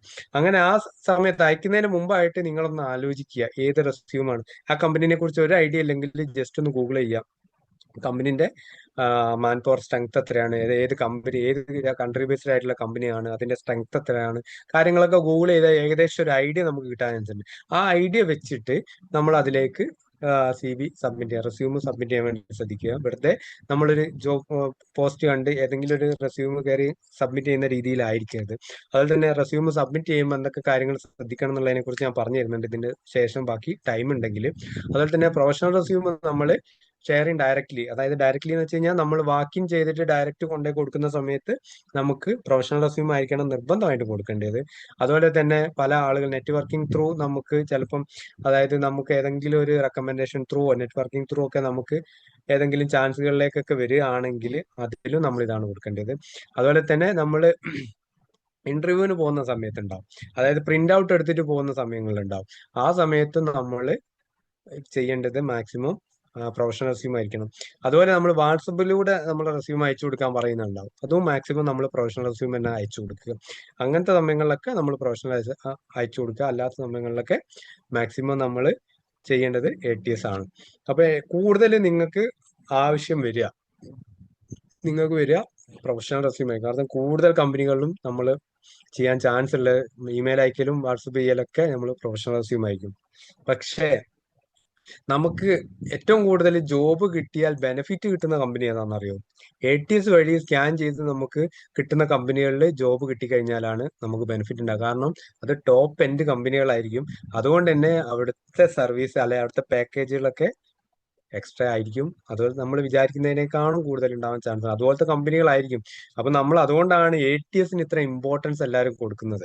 കാരണം ആ ഒരു കമ്പനിയിൽ നമുക്ക് ATS വഴി സ്കാൻ ചെയ്യുന്ന കമ്പനികളിൽ നമുക്ക് ജോബ് കിട്ടി കഴിഞ്ഞാൽ അതിന്റെ റിസൾട്ട് പറയുക അത്രയും നല്ല ജോബ് അല്ല അത്രയും നല്ല കമ്പനികളായിരിക്കും. അതുകൊണ്ടാണ് ATSന് ഇത്ര ഇമ്പോർട്ടൻസ്. പല ആളുകൾ ATSന്റെ പുറകെ പോകുന്നതുകൊണ്ട്. അങ്ങനത്തെ കമ്പനി മറ്റേന്ന് പറയുമ്പോൾ ഒരു മീഡിയം കാറ്റഗറി കമ്പനികളായിരിക്കും. അപ്പൊ ആ ഒരു രീതിയിലുള്ള ജോബ് അല്ലെങ്കിൽ ആ രീതിയിലുള്ള പാക്കേജും കാര്യങ്ങളൊക്കെ ആയിരിക്കും ഉണ്ടാവുക. അതുകൊണ്ടാണ് മറ്റേ കമ്പനികളിൽ നമുക്ക് കിട്ടുമ്പോൾ ആ പാക്കേജ് ഉണ്ട്. അതുകൊണ്ടാണ് നമ്മൾ രണ്ടിനും ഇമ്പോർട്ടൻസ് കൊടുക്കുന്നത്. നമുക്ക് ATS സ്കാൻ ചെയ്യുന്ന കമ്പനികളിൽ കിട്ടിക്കഴിഞ്ഞാൽ അതൊരു ലക്ക് തന്നെ ആയിരിക്കും. അതുകൊണ്ട് ആ കാര്യവും നമ്മൾ മനസ്സിൽ എപ്പോഴും ഉണ്ടായിരിക്കണം. എപ്പോഴും നമ്മൾ രണ്ട് കമ്പനികളിലും മാക്സിമം ഫോക്കസ് ചെയ്തുകൊണ്ട് വേണം ATSലേക്കും അതുപോലെ തന്നെ സ്കാൻ ചെയ്യുന്ന കമ്പനികളിലേക്കും മറ്റുള്ള കമ്പനികളിലേക്കും ഒരുപോലെ നമ്മൾ അയക്കണം. സെപ്പറേറ്റ് നല്ല രണ്ട് റെസ്യൂമും ഒരു കവർ ലെറ്റർ ഉണ്ടാക്കി വെച്ചാൽ മതി. കവർ ലെറ്റർ എന്താണെന്ന് പല ആളുകൾക്ക് അറിയായിരിക്കും. അതിന്റെ കൂടെ തന്നെ നമ്മൾ റെസ്യൂമിന്റെ കൂടെ തന്നെ അറ്റാച്ച് ചെയ്ത് അയക്കുക. കാരണം രണ്ട് PDF ആയിട്ട് തന്നെ അയക്കണം കേട്ടോ. രണ്ടും കൂടി ഒന്നിച്ചതാക്കരുത്. റെസ്യൂം വേറെ കവർ ലെറ്റർ വേറെ ആയിട്ട് തന്നെ 2 ഫയലായിട്ട് തന്നെ അയക്കുക. കവർ ലെറ്ററിൽ നമ്മളെ കുറിച്ചുള്ള ചെറിയൊരു ബ്രീഫ്, ഒരു 3 പാരഗ്രാഫ് മാക്സിമം വരാൻ പാടുള്ളൂ. ഫസ്റ്റ് പാരഗ്രാഫിൽ നമ്മളൊരു ജസ്റ്റ് ഒരു നമ്മളെ കുറിച്ചൊരു ബ്രീഫായിട്ട് കൊടുത്തിട്ട്, പിന്നെ നമ്മളെ സെക്കൻഡ് പാരഗ്രാഫിൽ നമ്മുടെ സ്കില്ലും നമ്മൾ എക്സ്ട്രാ കരിക്കുലർ എന്തെങ്കിലും ആക്ടിവിറ്റീസോ കാര്യങ്ങളൊക്കെ ഉണ്ടെങ്കിൽ അതൊക്കെ ഒന്ന് ഹൈലൈറ്റ് ചെയ്ത് നമ്മുടെ എക്സ്പീരിയൻസും നമ്മുടെ സ്പെഷ്യലൈസേഷൻ ഹൈലൈറ്റ് ചെയ്തിട്ട് തേർഡ് പാരഗ്രാഫിൽ നമ്മൾ ഇതിലേക്ക് എന്തുകൊണ്ട് അപ്ലൈ ചെയ്യുന്ന കമ്പനിയെ കുറിച്ച് ഏകദേശം ഒരു കാര്യങ്ങൾ മനസ്സിലാക്കി എന്തുകൊണ്ട് അതിലേക്ക് അപ്ലൈ ചെയ്യുന്നു എന്നുള്ള കാര്യങ്ങളൊക്കെ മെൻഷൻ ചെയ്തുകൊണ്ട് പിന്നെ നമ്മളെ കോൺടാക്ട് ഡീറ്റെയിൽസ് മെൻഷൻ ചെയ്തുകൊണ്ടുള്ള ഒരു കവർ ലെറ്റർ കൂടി അതിന്റെ കൂടെ ആഡ് ചെയ്ത് കഴിഞ്ഞാൽ നമുക്ക് റിസൾട്ട് ഒന്നുകൂടി കൂടും. Resume tips four ATS and professional formats. അത് ചെറിയ കുറച്ച് ടിപ്സ് കൂടിയും പറഞ്ഞു തരാം. അതായത് റെസ്യൂമില് പാടുള്ള കാര്യങ്ങൾ എന്തൊക്കെയാണ്, ഉപയോഗിക്കാൻ പാടില്ലാത്ത കാര്യങ്ങൾ എന്തൊക്കെയാണെന്നുള്ള ചെറിയ ജസ്റ്റ് ടിപ്സ് നിങ്ങൾ നോട്ട് ചെയ്ത് വെച്ചേക്കാം. അപ്പോൾ നമ്മൾ നോക്കുമ്പോൾ ഏതാണെങ്കിലും 2 റെസ്യൂം ആണെങ്കിലും use simple and standard phones. അതാണ് മെയിൻ ആയിട്ട് നമ്മൾ ശ്രദ്ധിക്കേണ്ടത്. ഒരുപാട് കട്ടിയായിട്ടുള്ള അതുപോലെ തന്നെ അല്ലെങ്കിൽ ഒരുപാട് എന്താ പറയാ ബുദ്ധിമുട്ട്, അതായത് ഇപ്പൊ മാനുവലി ഷോർട്ട് ലിസ്റ്റ് ചെയ്യുന്നതാണെങ്കിലും ATS ഷോർട്ട് ലിസ്റ്റ് ചെയ്യുന്നതാണെങ്കിലും ഒരുപാട് ഹാർഡ് ആയിട്ടുള്ള ഫോണ്ടുകളാണെങ്കിലും പിന്നെ മെത്തേഡ്സ് ആണെങ്കിലും നമ്മൾ യൂസ് ചെയ്യാതിരിക്കാൻ വേണ്ടി ശ്രദ്ധിക്കണം. പിന്നെ tailor keyword for each job application. അതായത് ഓരോ ജോബ് ആപ്ലിക്കേഷൻ നമ്മൾ ജനറൽ ആയിട്ടുള്ള ഒരു റെസ്യൂം ആയിരിക്കരുത് നമ്മൾ ക്രിയേറ്റ് ചെയ്യേണ്ടത്. നമ്മൾ എപ്പോഴും ശ്രദ്ധിക്കേണ്ടത് ആ ജോബ് റിലേറ്റഡ് ക്വാളിഫിക്കേഷൻ റിലേറ്റഡ് ആയിട്ടുള്ള കീവേഡ്സ് യൂസ് ചെയ്തിട്ടുണ്ട്. അതുകൊണ്ട് മാക്സിമം പറ്റിയ രീതിയിലുള്ള റെസ്യൂം ആയിരിക്കും നമ്മൾ പ്രിപ്പയർ ചെയ്യേണ്ടത്. ചില ആളുകൾക്ക് ഉണ്ടാവും ഒരു ക്വാളിഫിക്കേഷൻ പല എക്സ്പീരിയൻസ് ഉള്ള ആളുകളുണ്ടാവും. അവർക്ക് ഏത് രീതിയിലാണ് പിന്നെ റെസ്യൂം പ്രിപ്പയർ ചെയ്യാന്ന് ഒരു ഐഡിയയും കിട്ടാത്ത ആളുകളുണ്ടാവും. കാരണം പല മേഖലകളിൽ വർക്ക് ചെയ്ത് ഇങ്ങനെ പല എക്സ്പീരിയൻസ് ഉള്ള ആളുകളുണ്ടാവും. അവർക്കൊരു ATS റെസ്യൂം ക്രിയേറ്റ് ചെയ്യാന്ന് വെച്ചാൽ കുറച്ച് ബുദ്ധിമുട്ടുള്ള കാര്യമാണ്. കാരണം ഏകദേശം ഒരേ റിലേറ്റഡ് ആയിട്ടുള്ള കാര്യങ്ങൾ വരുന്ന ആളുകൾക്ക് ATS റെസ്യൂം ഈസി ആയിട്ട് ക്രിയേറ്റ് ചെയ്യാൻ പറ്റും. കാരണം അവർക്ക് ആ റിലേറ്റഡ് ആയിട്ടുള്ള കീവേഡ്സ് ആണ് എല്ലായിടത്തും നമുക്ക് ആഡ് ചെയ്യാൻ പറ്റും. നേരെ മറിച്ച് നമ്മളിപ്പോ ഒരു സിവിൽ എഞ്ചിനീയർ ആണെങ്കിൽ സിവിൽ എഞ്ചിനീയറിന്റെ ഒരു എക്സ്പീരിയൻസ് ഉള്ള ഒരാൾ, അയാൾ അതിന് തൊട്ടുമ്പ് ജോലി കിട്ടാതെ കൊണ്ട് ഡ്രൈവർ ജോബ് എടുത്തിട്ടുണ്ടെങ്കിൽ ഡ്രൈവർ ജോബിന്റെ അടിയിൽ നമുക്ക് സിവിൽ എഞ്ചിനീയർ കാര്യങ്ങൾ മെൻഷൻ ചെയ്യാൻ പറ്റില്ലല്ലോ. നമ്മൾ അവിടെ ചെറിയൊരു എക്സ്പാൻഷൻ കൊടുക്കുമല്ലോ, ഡ്രൈവർ ഇത്ര വർഷം. അപ്പൊ നമ്മൾ അവിടെ കൊടുക്കുന്ന സമയത്ത് ഡ്രൈവറെ കീവേഡ്സും കാര്യങ്ങളല്ല, അല്ലെ ഡ്രൈവറെ കുറിച്ചുള്ള പോയിന്റ്സും കാര്യങ്ങളാണ് അവിടെ മെൻഷൻ ചെയ്യുക. ആ സമയത്ത് അത്രയും പോർഷൻ നമുക്ക് യൂസ്ഫുൾ ആവാതിരിക്കുകയാണ് ചെയ്യുക. അപ്പൊ അങ്ങനെയുള്ള ആളുകൾക്ക് ഇനിയിപ്പോ അങ്ങനെ ജോലി ചെയ്യുന്ന ആളുകൾ ഉണ്ടെങ്കിൽ മാക്സിമം സെയിം ജോബ് തന്നെ കണ്ടിന്യൂ ചെയ്യാൻ നോക്കണം. ഏത് ക്വാളിഫിക്കേഷൻ ആണുള്ളത് അതേ രീതിയിലുള്ള ജോബിൽ തന്നെ കണ്ടിന്യൂ ചെയ്യാൻ വേണ്ടി ശ്രദ്ധിക്കണം. അല്ലെങ്കിൽ നമുക്കൊരു അടുത്ത ഒരു പോർഷനിലേക്ക് പോകുന്ന സമയത്താണ് ബുദ്ധിമുട്ട് വരിക. പല ആളുകൾക്കും ജോബ് കിട്ടാത്തത് കൊണ്ടൊക്കെ അങ്ങനെയൊക്കെ ചെയ്യുന്ന ആളുകളുണ്ട്. അങ്ങനത്തെ ഒരുപാട് ആളുകളെ എക്സ്പീരിയൻസ് ഒക്കെ നമ്മളോട് ഷെയർ ചെയ്യാറുമുണ്ട്. ഇങ്ങനെ ചെയ്തിട്ട് ജോബിന് കിട്ടുന്നില്ല, ഏത് രീതിയിലുള്ള റെസ്യൂം ചെയ്തിട്ടും കിട്ടുന്നില്ല, എന്താ ചെയ്യാന്ന്. റെസ്യൂമിന് ഒരു ലിമിറ്റേഷൻ ഒക്കെ ഉണ്ട്. ഒരു റെസ്യൂം ചെയ്തുകൊണ്ട് നിങ്ങൾക്ക് ജോബ് കിട്ടുന്നല്ല, പക്ഷെ ഒരു റെസ്യൂം ഉണ്ടെങ്കിൽ ജോബ് കിട്ടാനുള്ള സാധ്യത, നല്ല റെസ്യൂമിന്റെ സാധ്യത കൂടുകയാണ് ചെയ്യുക. നമ്മളെ സർട്ടിഫിക്കറ്റ് പോലെ തന്നെ ഇമ്പോർട്ടന്റ് ആണ് നമ്മളെ റെസ്യൂം. നമുക്ക് സർട്ടിഫിക്കറ്റ് മാത്രം ഉണ്ടായത് കൊണ്ട് നമുക്ക് ജോബ് കിട്ടണമെന്നില്ല. നമ്മൾ എന്ത് ക്വാളിഫിക്കേഷൻ ഉണ്ടോ, റെസ്യൂം ഉണ്ടോ എന്ന് വെച്ചാൽ എനിക്ക് റെസ്യൂം ഇല്ല, അതെന്താ, അല്ലെങ്കിൽ അത് വേണോ എന്ന് ചോദിക്കുന്ന ഒരാളെ ജോലിക്ക് ഒരു കമ്പനി എടുക്കില്ല. നേരെ മറിച്ച് നമുക്ക് റെസ്യൂം ഉണ്ട്, സർട്ടിഫിക്കറ്റ് നമുക്ക് കോളേജിൽ നിന്ന് കിട്ടിയിട്ടില്ല, അത് ഓൺ പ്രോസസ്സിലാണ് എന്ന് പറഞ്ഞാൽ കൺസിഡർ ചെയ്യുന്ന കമ്പനികളുണ്ടാവും. ഇപ്പൊ സർട്ടിഫിക്കറ്റിനേക്കാണ് ചില സമയത്ത് നമുക്ക് റെസ്യൂമിന് ഇമ്പോർട്ടൻസ് വരുന്നുണ്ട്. കാരണം റെസ്യൂം ഇല്ലാതെ എന്തായാലും ഒരു കമ്പനിയിലേക്ക് നോർമലി നമ്മൾ അറിയുന്ന ഒരു കമ്പനി അല്ലെങ്കിൽ റെക്കമെൻഡേഷനിലെ ത്രൂലൊക്കെ കയറാന്നല്ലാതെ നോർമലി നമുക്കൊരു പുറത്തുനിന്നുള്ള ഒരു കമ്പനി ആകുന്ന സമയത്ത് ഫസ്റ്റ് ചോദിക്കുക നമ്മളെ റെസ്യൂം, അതിനുശേഷം ബാക്കി കാര്യങ്ങൾ ചോദിക്കുള്ളൂ. അതുപോലെ തന്നെ keep Leh out clean and consistent ആയിരിക്കണം. അതായത് നമ്മൾ ഒരിക്കലും ക്ലീൻ ആയിരിക്കണം, അതും പ്രത്യേകം എടുത്തു പറയേണ്ട കാര്യമല്ല. ലേ ഔട്ട് നല്ല വൃത്തിയുള്ള ലേ ഔട്ട് ആയിരിക്കണം. വെറുതെ വലിച്ചു വാരി അങ്ങോട്ടും ഇങ്ങോട്ടും ലേ ഔട്ടൊക്കെ ഒരുമാതിരി വൃത്തികേടാവുന്ന രീതിയിൽ ചെയ്യാതിരിക്കുക. കൺസിസ്റ്റന്റ് ആയിരിക്കണം. അതായത് നമുക്ക് കറക്റ്റ് ആയിട്ട് കൺസിസ്റ്റന്റ് ആയിട്ട്, അതായത് എക്സ്പീരിയൻസ് ആണെങ്കിലും, ഇപ്പൊ എക്സ്പീരിയൻസിന്റെ കാര്യത്തിൽ ചില ആളുകൾക്ക് ചിലപ്പോൾ ഗ്യാപ്പും കാര്യങ്ങളൊക്കെ ഉണ്ടെങ്കിൽ അതൊക്കെ ബുദ്ധിമുട്ടാകുക. കൺസിസ്റ്റന്റ് ആയിട്ടുള്ള ക്വാളിഫിക്കേഷൻ, എക്സ്പീരിയൻസ്, ഡേറ്റയൊക്കെ കൺസിസ്റ്റന്റ് ആണെങ്കിൽ അതിന് ഒരു സ്കിൽ അല്ലെങ്കിൽ സ്കോർ കൂടാനുള്ള ചാൻസ് ഉണ്ട്. പിന്നെ യൂസ് ക്ലിയർ സെക്ഷൻ ഹെഡിങ്. അതായത് ഞാൻ നേരത്തെ സൂചിപ്പിച്ച ഒരു കാര്യമാണത്. സെക്ഷൻ ഹെഡിങ് ക്ലിയർ ആയിരിക്കണം. നമ്മളെ റെസ്യൂമിൽ നമ്മൾ ഒരിക്കലും ഒരു എന്താ പറയുക, പുതിയതായിട്ട് നമ്മളിപ്പോ ചില ആളുകളൊക്കെ ഇൻസ്റ്റാ പേജിൽ പല ഹെഡിങ്, ഇൻസ്റ്റാ പേജിന്റെ പേരുകളൊക്കെ കണ്ടിട്ടില്ലേ, പല ടൈപ്പ് പേരുകളുണ്ട്. അത് ജസ്റ്റ് ഒരു ക്രിയേറ്റിവിറ്റിക്ക് വേണ്ടി കൊടുക്കുന്നതാണ്. ഇപ്പം എക്സാമ്പിൾ ഒക്കെ പറഞ്ഞു കഴിഞ്ഞാൽ തൊപ്പി എന്നൊക്കെ പറഞ്ഞുള്ള പേരുകള്, അതുപോലെ തന്നെ വേറെ അങ്ങനെ പല പേരുകളും ഉണ്ട് ഇല്ലേ. അങ്ങനത്തെ പേരുകളൊക്കെ കൊടുക്കുന്നത് അത് അവരുടെ ഒറിജിനൽ പേരല്ല. അത് ക്രിയേറ്റിവിറ്റി. പക്ഷെ നമ്മളെ റെസ്യൂമിൽ അങ്ങനത്തെ ഒന്നും കൊടുക്കരുത്. നമ്മളിപ്പം ഹെഡിങ്ങില്, എക്സ്പീരിയൻസിന്റെ ഹെഡിങ്ങിലാണെങ്കിൽ എക്സ്പീരിയൻസ് പ്രൊഫഷണൽ എക്സ്പീരിയൻസ് എന്നോ അല്ലെ എക്സ്പീരിയൻസ് എന്നോ മാത്രം കൊടുത്താൽ മതി. നമുക്ക് അവിടെ എന്താ, നമ്മളെ എക്സ്പീരിയൻസ് ആണ് ഇത് എന്ന് കാണിക്കാൻ മാത്രമാണ് നമ്മളെ ലക്ഷ്യം. നമുക്ക് അവിടെ ജോബാണ് ലക്ഷ്യം. അതുപോലെ തന്നെ സ്കിൽസ്, എഡ്യൂക്കേഷൻ എന്നൊക്കെ പറഞ്ഞു കഴിഞ്ഞാൽ നോർമലി നമ്മളെ ക്വാളിഫിക്കേഷൻ, അതായത് റെഗുലർ ആയിട്ട് യൂസ് ചെയ്യുന്ന യൂണിഫോം ആയിട്ടുള്ള ടേംസ് മാത്രം യൂസ് ചെയ്യാൻ വേണ്ടി ശ്രദ്ധിക്കണം. അതാണ് അതിന്റെ മെയിൻ ആയിട്ടുള്ള കാര്യങ്ങൾ. അതുപോലെ തന്നെ ഉപയോഗിക്കാൻ പാടില്ലാത്ത കുറച്ച് കാര്യങ്ങളുണ്ട്. Avoid using images, icons or infographics for key info. അത് ഞാൻ നേരത്തെ പറഞ്ഞൊരു കാര്യമാണ്. അതായത് ഇപ്പം പ്രൊഫഷണൽ ആണെങ്കിലും ATS ആണെങ്കിലൊക്കെ നമ്മൾ ആ ഒരു കാര്യം ശ്രദ്ധിച്ചു കഴിഞ്ഞാൽ നന്നാവും. നമ്മുടെ മെയിൻ കീ ഇൻഫോർമേഷൻസ് കൊടുക്കുന്നത് നമ്മൾ ഫോട്ടോയിലൂടെ നമ്മൾ അതിനെ റെപ്രസെന്റ് ചെയ്യാൻ ശ്രമിക്കുമ്പോൾ നമ്മൾ ഉദ്ദേശിച്ചതാണോ കമ്പനി ഉദ്ദേശിക്കുന്നത്, അല്ല നമ്മളിപ്പോൾ കമ്പനിയിലേക്ക് സബ്മിറ്റ് ചെയ്ത് കഴിഞ്ഞാൽ ആ കിട്ടുന്ന ആൾക്ക് മനസ്സിലാവുന്നതെന്ന് നമുക്ക് ചിലപ്പം പറയാൻ സാധിക്കില്ല. അപ്പൊ നമ്മൾ ഉദ്ദേശിച്ചത് കറക്റ്റായിട്ട് അവരെ മൈൻഡിലേക്ക് എത്തുകയാണെങ്കിൽ, അതായത് കമ്പനി, വലിയ വലിയ കമ്പനീസിന്റെ പല ലോഗോസും കമ്പനീസിന് ഓണേഴ്സിനും അവിടുത്തെ ടീമിനും അറിയായിരിക്കും ഇതിന്റെ മീനിങ് ഇതാണെന്നുള്ളത്. കാണുന്ന നമുക്ക് അതിനെ മനസ്സിലാവുന്നുണ്ടോ? ചിലപ്പം ചില ആളുകൾ പറഞ്ഞു തരുമ്പോഴായിരിക്കും ഇതായിരുന്നു ഈ കമ്പനീന്റെ ലോഗോ കൊണ്ട് മീൻ ചെയ്തത് എന്ന് നമ്മൾ ചിന്തിക്കും.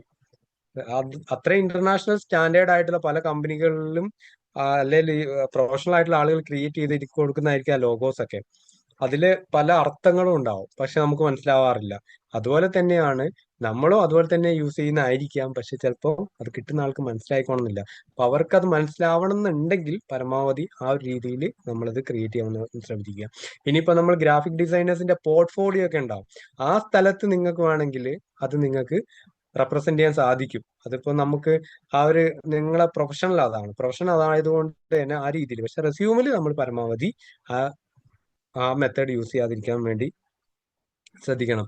പിന്നെ copy paste job description without relevant അല്ലാത്ത കാര്യങ്ങളിൽ കോപ്പി പേസ്റ്റ്. അതായത് നമ്മളിപ്പോ ചില കാര്യങ്ങൾ ഉണ്ടാവും, ഇപ്പം ചില ആളുകൾ ചെയ്യുന്നതാണ് കണ്ടിട്ടുണ്ട്. നമ്മളെ ജോബിലേക്കുള്ള വേക്കൻസീസ് അല്ല വന്നിരിക്കുന്നതെന്ന് വിചാരിക്കുക. പക്ഷെ ചില ആളുകൾ പറഞ്ഞു കൊടുക്കും, നിങ്ങളത് ഷോർട്ട് ലിസ്റ്റ് ആണെങ്കിൽ ഒരു മെത്തേഡ് ഉണ്ട്, നിങ്ങൾ ആ കമ്പനീന്റെ റിക്വയർമെന്റ് നോക്കുക, ആ സാധനം തന്നെ നേരെ കോപ്പി ചെയ്തിട്ട് നിങ്ങളെ റെസ്യൂമിലേക്ക് ആഡ് ചെയ്തിട്ട് നിങ്ങൾ അങ്ങ് സബ്മിറ്റ് ചെയ്ത് കഴിഞ്ഞാൽ അത് സ്കാൻ ചെയ്യുന്ന സമയത്ത് അല്ലെങ്കിൽ അത് വായിക്കുന്ന സമയത്ത് നിങ്ങൾക്ക് ആ റിക്വയർമെന്റ് ഒക്കെ വന്നിട്ടുണ്ടല്ലോ, ചാൻസ് ഉണ്ട് എന്നുള്ളത്. പക്ഷെ ഒരിക്കലും ഈ റെസ്യൂം ഷോർട്ട് ലിസ്റ്റ് ചെയ്യുന്ന ആളുകളോ അല്ലെങ്കിൽ ഈ സ്കാൻ ചെയ്യുന്ന സോഫ്റ്റ്വെയർ ഒന്നും ഒരിക്കലും വിഡ്ഢികളല്ല. കാരണം അവരെന്ന് പറയുന്നത് കറക്റ്റായിട്ട് അതിനനുസരിച്ചുള്ള നോളജും കാര്യങ്ങളൊക്കെ ഉള്ള ആളുകളും അത് ക്രോസ് ചെക്ക് ചെയ്യുന്ന ടീമുകളും ഉണ്ടാവും. നമുക്ക് ഫസ്റ്റ് ചിലപ്പോ ഒന്ന് പാസ്സായി കിട്ടിയേക്കും. അതിനുശേഷം വരുന്ന സ്റ്റെപ്പ് പിന്നീടും ഉണ്ട്. ഇന്റർവ്യൂ വരുന്നുണ്ട്. അല്ലെങ്കിൽ അത് ഒരു ഇന്റർവ്യൂ ഒന്നും അല്ലായിരിക്കും ഉണ്ടാവും, 2-3 ഇന്റർവ്യൂസും കാര്യങ്ങളൊക്കെ ഉണ്ടാവും. നമുക്കില്ലാത്ത ക്വാളിഫിക്കേഷൻ ഇല്ലാത്ത ഒരാള് ഈ ഒരു സാധനം നേരെ കോപ്പി പേസ്റ്റ് ചെയ്ത് അത് പ്രൂവ് ചെയ്യാൻ പറഞ്ഞു കഴിഞ്ഞാൽ നമുക്ക് അവിടെ ഒന്നും ചെയ്യില്ല. വെറുതെ ഒരു ഷോർട്ട് ലിസ്റ്റ് ആവുക എന്നുള്ള മാത്രമല്ല ലക്ഷ്യം, നമുക്ക് ജോബ് നേടുക എന്നുള്ള. ഇങ്ങനത്തെ കുറച്ച് കേട്ടത് കൊണ്ടാണ് ഞാൻ പറയുന്നത്. പല ആളുകളും ഇങ്ങനത്തെ പിന്നെന്താ പറയാ ഉഡായിപ്പ് എന്ന് പറയാൻ പറ്റുമോ, അങ്ങനത്തെ കുറച്ച് ഐഡിയാസ് പറഞ്ഞു കൊടുക്കുന്ന ആളുകളുണ്ട് ഷോർട്ട് ലിസ്റ്റ് ആവാൻ വേണ്ടിയിട്ട്. ഷോർട്ട് ലിസ്റ്റ് ആവുകയല്ല മാത്രമല്ല നമ്മുടെ ലക്ഷ്യം, നമുക്ക് ജോബ് കിട്ടുക എന്നുള്ളതാണ്. അപ്പൊ അതുകൊണ്ട് പിന്നെ നമുക്കത് റെലവെന്റ് ആയിട്ടുള്ള ഇതാണെങ്കിൽ, റിക്വയർമെന്റ് ആണെങ്കിൽ നമുക്ക് തീർച്ചയായിട്ടും അത് ചെയ്യാൻ പറ്റും കേട്ടോ. നമ്മള് ഇതേ റിലേറ്റഡ് ആയിട്ടുള്ള ഏകദേശം എല്ലാ കാര്യങ്ങളും, പക്ഷെ നമ്മളെ റെസ്യൂമിൽ ആ കീവേഡ്സ് ഒന്നും വന്നിട്ടില്ലെങ്കിൽ നമ്മൾ ആ ജോബിന് മാച്ച് ആവുന്ന ഒരാളാണെങ്കിൽ നമുക്ക് ആ നേരെ കോപ്പി ചെയ്ത് നമുക്ക് യൂസ് ചെയ്യാം. അപ്പൊ നമുക്ക് ഷോർട്ട് ലിസ്റ്റിംഗുള്ള ചാൻസ് ഉണ്ട്. അത് കഴിഞ്ഞാൽ നമുക്ക് പ്രൂവ് ചെയ്യാനുള്ള അവസരങ്ങളുണ്ട്. സിവിയിൽ ഇല്ലാന്നേ ഉള്ളൂ, പക്ഷെ നമുക്ക് അതിനുള്ള ക്വാളിഫിക്കേഷൻ ഉള്ള ഒരാളായതുകൊണ്ട് നമ്മളത് ചെയ്തു, നമുക്ക് അത് പ്രൂവ് ചെയ്യാൻ പറ്റും. ഫ്യൂച്ചറിൽ നമുക്ക് ഇന്റർവ്യൂവിന്റെ സമയത്താണെങ്കിലും സെക്കൻഡ് ഇന്റർവ്യൂവിന്റെ സമയത്താണെങ്കിലും നമുക്ക് പ്രൂവ് ചെയ്യാൻ പറ്റും. നമുക്ക് അവിടെ ചാൻസ് ഉണ്ട്. ഷോർട്ട് ലിസ്റ്റിംഗ് അല്ല, അവിടെ നമുക്ക് ജോബ് കിട്ടാനുള്ള ചാൻസ് ഉണ്ട്. അപ്പൊ ആ സമയത്ത് നമുക്ക് റെലവെന്റ് അല്ലാത്തത് ആ കേസിലാണ് ഞാൻ പറഞ്ഞിരിക്കുന്നത്. അതുപോലെ തന്നെ അവോയ്ഡ് ഓവർ സ്റ്റഫിംഗ് കീവേഡ്സ്, അത് മാക്സിമം നിങ്ങൾ ശ്രദ്ധിക്കേണ്ട ഒരു കാര്യമാണ്. അതുപോലെ തന്നെ don't use uncommon file format, അത് നമ്മൾ നേരത്തെ ഓൾറെഡി പറഞ്ഞിട്ടുണ്ട്. അൺകോമൺ അല്ല ഫയൽ ഫോർമാറ്റുകൾ മാക്സിമം യൂസ് ചെയ്യാതിരിക്കുക എന്നുള്ളതിനെ കുറിച്ച്. ഫൈനൽ ടിപ്സ് ഫൈനൽ ടിപ്സ് എന്തൊക്കെയായിരിക്കും? Always keep both version of your resume ready. അതായത് ഞാൻ ഇതുവരെ പറഞ്ഞൊരു കാര്യം അതാണ്, 2 റെസ്യൂമും റെഡിയാക്കി നിങ്ങളെ കയ്യിലുണ്ടായിരിക്കണം. റെഡിയാക്കി കയ്യിലുണ്ടായിരിക്കണം എന്ന് പറയുമ്പോൾ അതിൽ പ്രത്യേകം ശ്രദ്ധിക്കേണ്ടത്, നിങ്ങൾ ഓൾറെഡി വർക്ക് ചെയ്തുകൊണ്ടിരിക്കുന്ന ഒരാളാണെങ്കിൽ ഫൈനൽ എക്സ്പീരിയൻസിന്റെ അവിടെ ഒരിക്കലും നിങ്ങൾ 6 മാസത്തിന്റെ മേലെ ഗ്യാപ്പുള്ള ഒരു എക്സ്പീരിയൻസിലായിരിക്കരുത്. നിങ്ങൾ സ്റ്റിൽ വർക്കിംഗിലുള്ള ഒരു എക്സ്പീരിയൻസ് ആയിരിക്കണം അവിടെ കാണിക്കുന്നത്. അതായത് ഇതിപ്പോ മാസം ഓഗസ്റ്റ് ആണ്, നിങ്ങൾ കഴിഞ്ഞ ജനുവരിയിൽ പ്രിപ്പയർ ചെയ്ത റെസ്യൂമാണ്. ജനുവരിയിൽ ഒരു സ്ഥലത്ത് നിന്ന് റിസൈൻ ചെയ്തു, അപ് ടു 2025 എന്ന കമ്പനിയിലായിരുന്നു. അതിനുശേഷം റെസ്യൂം ഒന്നും നിങ്ങൾ അപ്ഡേറ്റ് ചെയ്തില്ല. നിങ്ങൾ ഓഗസ്റ്റിലാണ് വർക്ക് ചെയ്തുകൊണ്ടിരിക്കുന്നുണ്ട്. കഴിഞ്ഞ മാർച്ച് മുതൽ പിന്നെ നമ്മൾ വർക്ക് ചെയ്തുകൊണ്ടിരിക്കുന്നുണ്ട്. അതുകൊണ്ട് പിന്നെ നിങ്ങൾ അത് അപ്ഡേറ്റ് ചെയ്യാൻ വിട്ടുപോയിട്ടുണ്ടെങ്കിൽ അത് നിങ്ങൾ ഒരിക്കലും ചെയ്യരുത്. അപ്ഡേറ്റഡ് ആയിട്ടുള്ള റെസ്യൂം വിത്ത് സ്റ്റിൽ വർക്കിംഗ് ലേറ്റസ്റ്റ് എക്സ്പീരിയൻസ് വരുന്ന രീതിയിലുള്ള ഒരു റെസ്യൂം ആയിരിക്കണം നിങ്ങൾ ആക്കണം. അതും പ്രൊഫഷണലും നിങ്ങളുടെ കയ്യിൽ, അതുപോലെ തന്നെ ATS റെസ്യൂം നിങ്ങളുടെ കയ്യിലുണ്ടെങ്കിൽ ഞാൻ ഈ പറഞ്ഞ പോലെ ഏത് കമ്പനീന്റെ വേക്കൻസി ആണോ വരുന്നത് ആ സമയത്ത് ഏത് റെസ്യൂമാണോ അയക്കേണ്ടത് നോക്കുക, ആ റെസ്യൂം നിങ്ങൾക്ക് അയക്കാൻ പറ്റും. റെസ്യൂം അയക്കേണ്ട കമ്പനിയിൽ ATS അയക്കേണ്ട കമ്പനിയിലെ വേക്കൻസിയാണ് നിങ്ങൾ കണ്ടെങ്കിൽ ആ സമയത്ത് വേഗം ATS നിങ്ങൾക്ക് സബ്മിറ്റ് ചെയ്യാൻ പറ്റും. ഇനി പ്രൊഫഷണൽ അയക്കേണ്ട കമ്പനിയിലെ വേക്കൻസിയാണ് നിങ്ങൾ കണ്ടതെങ്കിൽ സ്പോട്ടിൽ നിങ്ങൾക്ക് പ്രൊഫഷണൽ റെസ്യൂം നിങ്ങൾക്ക് 2 റെഡിയാണല്ലോ, പ്രൊഫഷണൽ റെസ്യൂം അങ്ങ് അയച്ചിട്ടേക്കാം, സംഭവം ക്ലീൻ. അപ്പോൾ ആ ഒരു രീതിയിൽ നിങ്ങൾ പ്രിപ്പയർഡ് ആയിരിക്കണം, രണ്ടും നിങ്ങളുടെ കയ്യിൽ റെഡി ആയിരിക്കണം. അതുപോലെ തന്നെ tailor each resume for specific job roles, correct ആയിട്ടുള്ള ജോബ് റോൾസ് വെച്ചിട്ടുള്ള റെസ്യൂം ആയിരിക്കണം നിങ്ങൾ കീപ്പ് ചെയ്യേണ്ടത്. അതുപോലെ തന്നെ make sure even professional resume contain relevant keywords. Professional റെസ്യൂമിൽ ഞാൻ നേരത്തെ കാണിച്ചു തന്നിട്ടുണ്ടായിരുന്നു, റെലവെന്റ് കീവേഡ്സ് ഉപയോഗിച്ചിട്ടുള്ള റെസ്യൂം ആണ് നിങ്ങൾ പ്രിപ്പയർ ചെയ്യുന്നതെങ്കിൽ പ്രൊഫഷണൽ റെസ്യൂം നിങ്ങൾ അത്യാവശ്യം കൺഫ്യൂഷൻ വരുന്ന സമയങ്ങളിൽ നിങ്ങൾക്ക് ആ റെസ്യൂം തന്നെ നിങ്ങൾക്ക് അയക്കാം. ATS ആണോ അതുപോലെ തന്നെ പ്രൊഫഷണൽ ആണോ ഈ കമ്പനിയിലേക്ക് നിങ്ങൾക്ക് ആവശ്യം വരിക, അല്ലെ ഈ കമ്പനിയിൽ യൂസ് ചെയ്യുന്നതിനെ കുറിച്ച് നിങ്ങൾക്ക് യാതൊരു ഐഡിയയും കിട്ടുന്നില്ലെങ്കിൽ ഒരു കീവേഡ് യൂസ് ചെയ്ത് റെലവെന്റ് കീവേഡ് വെച്ച് ബിൽഡ് ചെയ്ത ഒരു പ്രൊഫഷണൽ റെസ്യൂം ആണെങ്കിൽ നിങ്ങൾ ധൈര്യമായിട്ട് അയക്കുക. ചെറിയൊരു പ്രശ്നം, അതായത് കാര്യമാക്കുന്ന രീതിയിലുള്ള വിഷയങ്ങളൊന്നും വരുമൊന്നുമില്ലെങ്കിൽ അത്യാവശ്യം സ്കാൻ ചെയ്ത് ഷോർട്ട് ലിസ്റ്റ് ആവാൻ ചാൻസ് ഉള്ള ഒരു എന്താ പറയാ റെസ്യൂംസ് ആയിരിക്കും പിന്നെ ആ ഒരു രീതിയിൽ നിങ്ങൾ അയക്കുകയാണെങ്കിൽ കിട്ടുക. അപ്പോൾ നമ്മൾ റെസ്യൂം അയക്കേണ്ട സമയത്ത് പിന്നെ 1-2 കാര്യങ്ങളൂടെ ശ്രദ്ധിക്കാണ്ട്, ഒരു ജസ്റ്റ് 2 മിനിറ്റ്സ് ബ്രേക്ക്, ഞാൻ ഒന്ന് വെള്ളം കുടിക്കട്ടെ. ഓക്കെ.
അപ്പൊ നിങ്ങൾക്ക് ഇതിനെക്കുറിച്ച് എന്തെങ്കിലുമൊക്കെ സംശയം ഉണ്ടെങ്കിൽ ചോദിക്കാൻ.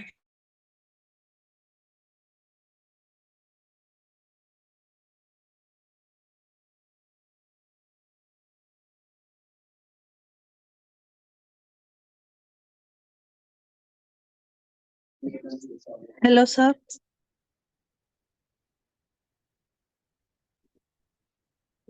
Hello.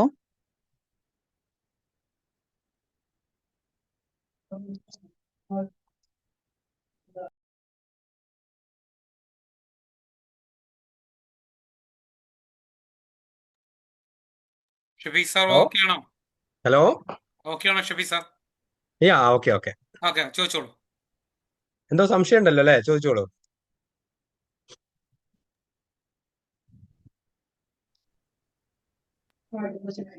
Sir, hello. ഹലോ പറഞ്ഞോളൂ. ഇത് നമുക്കിപ്പം ഇത് CV ചെയ്തു വരുമ്പോഴേ ആ സെക്കൻഡ് പേജ് 2 പേജ് ആവുന്നത് കൊണ്ട് എന്തെങ്കിലും പ്രോബ്ലം ഉണ്ടോ? ഇല്ല ATS 2 പേജ് ആവുന്നതുകൊണ്ട് കുഴപ്പമില്ല. മാക്സിമം 2 പേജ് വരെ പോകും. അതിൽ കൂടുതലാവാതെ നോക്കിയാൽ മതി. പ്രൊഫഷണലോ? പ്രൊഫഷണൽ ആണെങ്കിൽ 2 പേജ് കുഴപ്പമില്ല. അതിൽ കൂടുതലാവരുത്. ചില ആളുകൾ 3-4 പേജുകൾ. അതുപോലെ തന്നെ നമ്മളെ റെസ്യൂമിന്റെ കൂടെ തന്നെ നമ്മളെ ഡോക്യുമെന്റ്സ് കൂടി ആഡ് ചെയ്യുന്ന ആളുകൾ ഉണ്ടാവും. അതും ഒഴിവാക്കിയാൽ മതി. റെസ്യൂം മാത്രമായിട്ട് ഒരു ഫയൽ ചെയ്ത് കീപ്പ് ചെയ്താൽ മതി. Okay sir, thank you. Okay, next.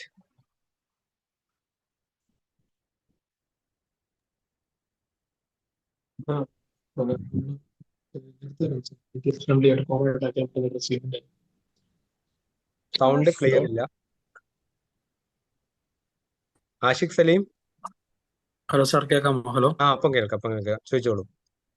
Sir, നേരത്തെ ഒരു റെസ്യൂം കാണിച്ചില്ലായിരുന്നു, മറ്റേ ഒരു നേഴ്സിന്റെ ഐശ്വര്യ എന്ന് പറഞ്ഞിട്ട്.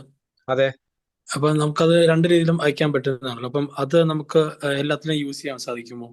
അതായത് നമ്മൾ ലിങ്ക്ഡിനിൽ അത് സേവ് ചെയ്യുകയാണെങ്കിൽ എല്ലാ ജോബ് ഡിസ്ക്രിപ്ഷനിലും ഇത് അയക്കാൻ സാധിക്കുമോ? അയക്കുക, കുഴപ്പമില്ല. പക്ഷെ അതിൽ ATS ആയിട്ട് മാച്ച് ആവാത്ത 1-2 കാര്യങ്ങളുണ്ട്. ചെറിയൊരു ബുദ്ധിമുട്ട് ഇത് മാത്രമേ ഉള്ളൂ. സ്കോറിങ്ങിന് ചെറിയൊരു രീതിയിൽ ബാധിക്കുള്ളൂ. ഒന്ന് ഫോട്ടോ വന്നിട്ടുണ്ട്. ഓക്കെ ഒന്ന് ചെറിയ കുറച്ച് ലൈൻസ് അതിൽ എക്സ്ട്രാ ആഡ് ചെയ്തിട്ടുണ്ട്. ഈ 2 കാര്യങ്ങൾ മാത്രമേ അതിൽ വിഷയമുള്ളൂ. പക്ഷെ അത് വലിയൊരു കാര്യമൊന്നും അല്ല. അതുകൊണ്ട് തന്നെ നിങ്ങൾക്ക് യൂസ് ചെയ്യാം, കുഴപ്പമില്ല. ഓക്കെ സാർ, അതുകൊണ്ട് റിജക്ട് ആവില്ലല്ലോ അല്ലേ? ഇല്ല, റിജക്റ്റ് ആവുന്നില്ല.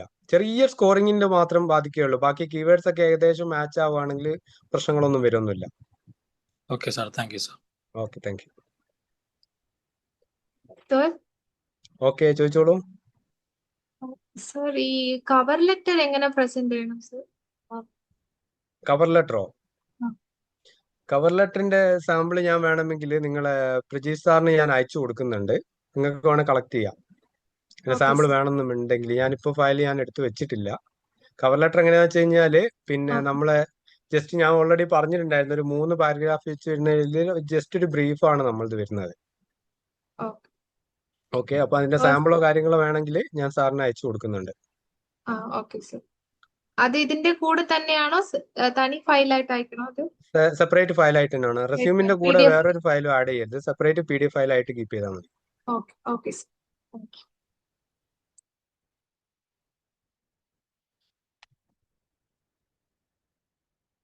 നെക്സ്റ്റ്.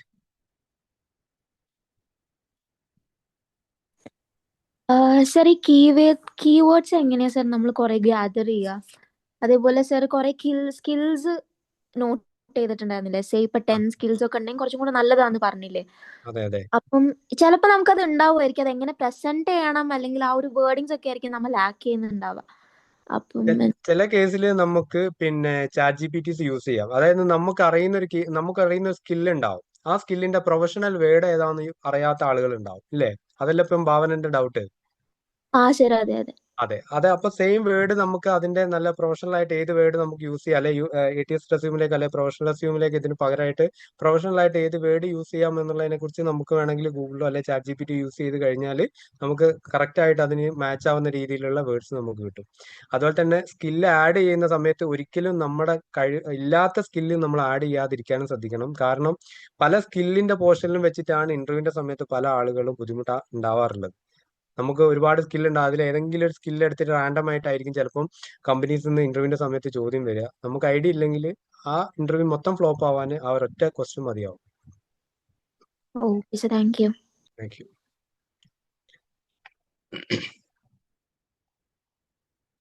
Hello sir. ഹലോ അക്ഷര, പറഞ്ഞോളൂ. സർ, ഇപ്പൊ കവറിംഗ് ലെറ്ററിന്റെ കാര്യം പറഞ്ഞില്ലേ, അതിപ്പം അതിന്റെ ഇമ്പോർട്ടൻസ് എന്താണ്? അത് എല്ലാത്തിനും നമുക്ക് അപ്ലൈ ചെയ്യാൻ പറ്റുമോ? കവറിംഗ് ലെറ്റർ എന്ന് വെച്ച് കഴിഞ്ഞാല് നമ്മൾ റെസ്യൂമിന്റെ കൂടെ തന്നെ നമ്മളെ കുറിച്ചൊരു ജസ്റ്റ് ഒരു ബ്രീഫ്, നമ്മൾ ഇമെയിൽ അയക്കുന്ന സമയത്ത് അതിൽ നമ്മളൊരു ഡിസ്ക്രിപ്ഷൻ കൊടുക്കാറില്ലേ? ഉണ്ട് സർ, ഉണ്ട്. ആ ഒരു പാറ്റേൺ തന്നെ യൂസ് ചെയ്തുകൊണ്ട് ചെയ്യുന്ന സംഭവമാണ് കവർ ലെറ്റർ എന്ന് പറയുന്നത്. കവർ ലെറ്ററിലും അതേ സംഭവങ്ങൾ തന്നെയാണ് വരുന്നത്. നമ്മളെ കുറിച്ച് ചെറിയൊരു ബ്രീഫ്, നമ്മുടെ സ്കില്ലും കാര്യങ്ങളും ജസ്റ്റ് അതായത് 3 പാരഗ്രാഫ് വരുന്ന ചെറിയൊരു ബ്രീഫാണ് വരുന്ന കവർ ലെറ്റർ. അതിൽ വേറെ കാര്യങ്ങളൊന്നും വരുന്നില്ല. അത് ഷോർട്ടായിട്ട് പെട്ടെന്ന് കമ്പനിക്ക് മനസ്സിലാവുന്ന രീതിയിൽ നമ്മളെ കുറിച്ച്, അതായത് പിന്നെ നമ്മൾ ഒരു ഇന്റർവ്യൂവിന് അറ്റൻഡ് ചെയ്യുന്ന സമയത്ത് പിന്നെ tell me about your self എന്ന് പറഞ്ഞൊരു ക്വസ്റ്റ്യൻ വരാൻ ചാൻസ് ഇല്ലേ? ഇല്ലേ? ആ ഒരു സംഭവത്തിൽ നമ്മൾ എന്താണോ നമ്മൾ പ്രസന്റ് ചെയ്യുന്ന ആ ഒരു കാര്യം തന്നെയാണ് കൂടുതലായിട്ടും നമ്മളൊരു കവർ ലെറ്റർ നമ്മൾ ആഡ് ചെയ്യുക. പക്ഷെ അത് കുറച്ചൊരു പ്രൊഫഷണൽ ആയിട്ടുള്ള രീതിയിൽ നമ്മൾ മെൻഷൻ ചെയ്യുന്നുള്ളൂ. നമ്മൾ അബൌട്ട് യുവർ സെൽഫ് പറയുന്ന പോലെ ഡീറ്റെയിൽ ആയിട്ട് അതിൽ ആവശ്യം വരുന്നില്ല. നമ്മളെ കുറിച്ച് ജസ്റ്റ് നമ്മളെ എക്സ്പീരിയൻസ്, നമ്മളെ ക്വാളിഫിക്കേഷൻ, നമ്മുടെ സ്പെസിഫിക് സ്കില്ല്, ആ ഒരു കാര്യങ്ങൾ മാത്രം ഹൈലൈറ്റ് ചെയ്തുകൊണ്ട് ക്രിയേറ്റ് ചെയ്യുന്നതാണത്. Okay sir, thank you.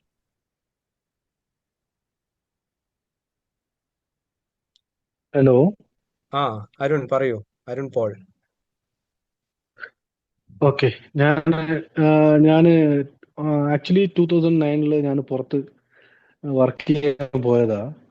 Okay അപ്പോൾ 2009 ഞാൻ ഇലക്ട്രിക്കലായിരുന്നു വർക്ക് ചെയ്തുകൊണ്ടിരുന്നത് ഒരു 2 ഇയർ. Okay okay. പറഞ്ഞോളൂ. അത് കഴിഞ്ഞിട്ട്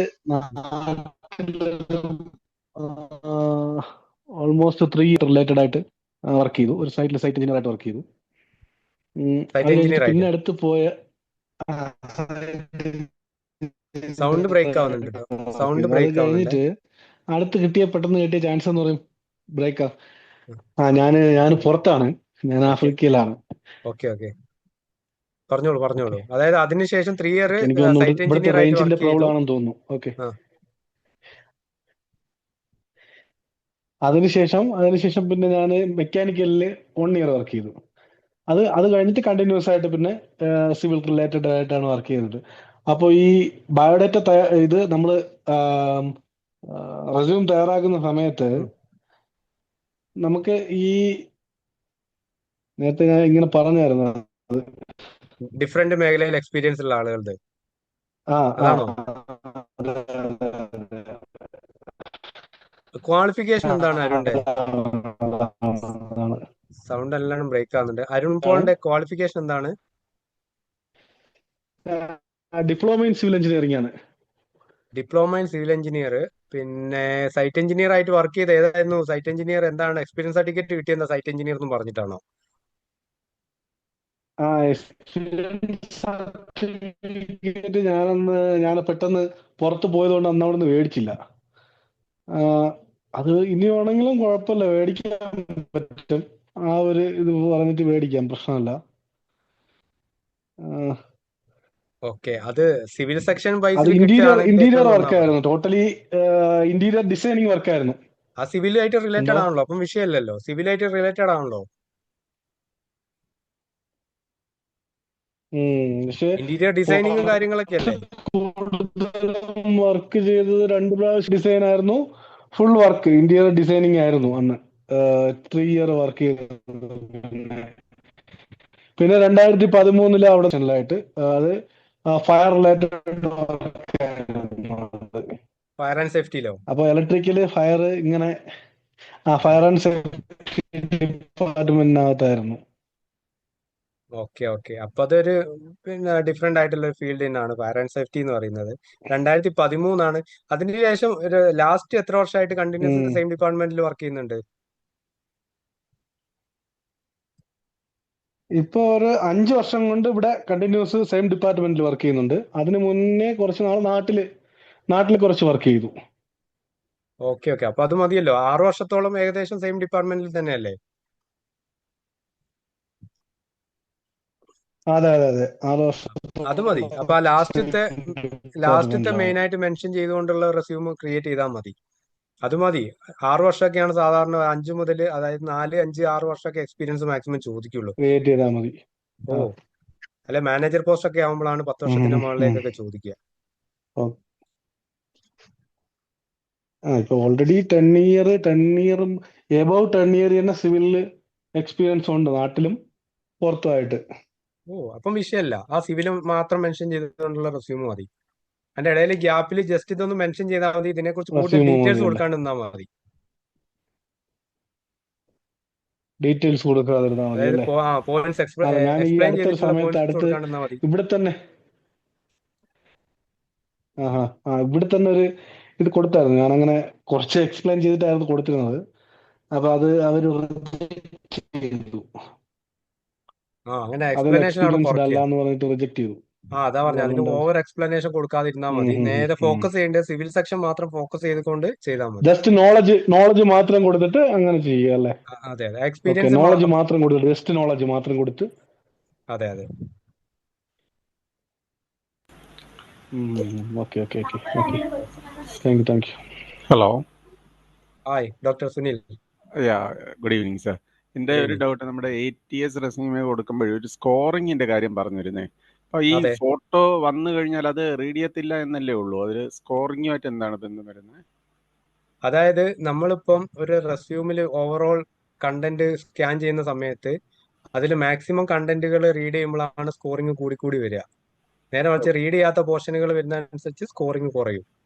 നമ്മളവിടെ ഫോട്ടോന്റെ പോർഷനിൽ നമ്മൾക്ക് റീഡിങ് ചാൻസ് കുറവാണ്. അതുപോലെ തന്നെ നമ്മൾ കോളംസ്, അതുപോലെ തന്നെ ഗ്രാഫിക്സ് ഒക്കെ വരുമ്പോൾ ആ ഏരിയകളൊക്കെ നമ്മൾ റീഡ് ചെയ്യാൻ ചാൻസ് ഇല്ലല്ലോ. അതിനനുസരിച്ചാണ് സ്കോറിങ് കുറയുക. അപ്പോൾ ഈ ഇപ്പൊ സ്കോറിംഗ് എന്ന് ഫോട്ടോ പറയുമ്പോൾ ഒരു പോയിന്റ് അതിനകത്ത് വരുന്നുണ്ടോ? ഒരു റെസ്യൂമേ റീഡ് ചെയ്ത് കഴിയുമ്പോഴത്തേക്കും അതിനകത്ത് പോയിന്റ്സും കൂടെ വരുന്നുണ്ടോ? അതായത് പെർസെന്റേജ് ആണ് വരിക. അതായത് ചില കമ്പനികളിൽ അതായത് മിനിമം ഒരു 70% സ്കോറിംഗ് ഉള്ള റെസ്യൂംസ് ആണ് ഷോർട്ട് ലിസ്റ്റിലേക്ക് പോവുക. ഓക്കെ. അങ്ങനെ പെർസെന്റേജ് വരുന്നുണ്ട്, സ്കോറിംഗ് പെർസെന്റേജ് വരുന്നുണ്ട്. Okay, thank U. ഫോട്ടോ കൊണ്ട് മാത്രം ഒരുപാട് സ്കോറിംഗ് കുറയൊന്നുമില്ല കേട്ടോ. ചെറിയ മൈന്യൂട്ട് ആയിട്ടുള്ള ജസ്റ്റ് ഒരു ഫോട്ടോ മാത്രമാണ് മൈന്യൂട്ട് ആയിട്ടുള്ള ഇത് മാത്രമേ വരുള്ളൂ. അതുകൊണ്ട് കൂടുതൽ പേടിക്കാനൊന്നുമില്ല.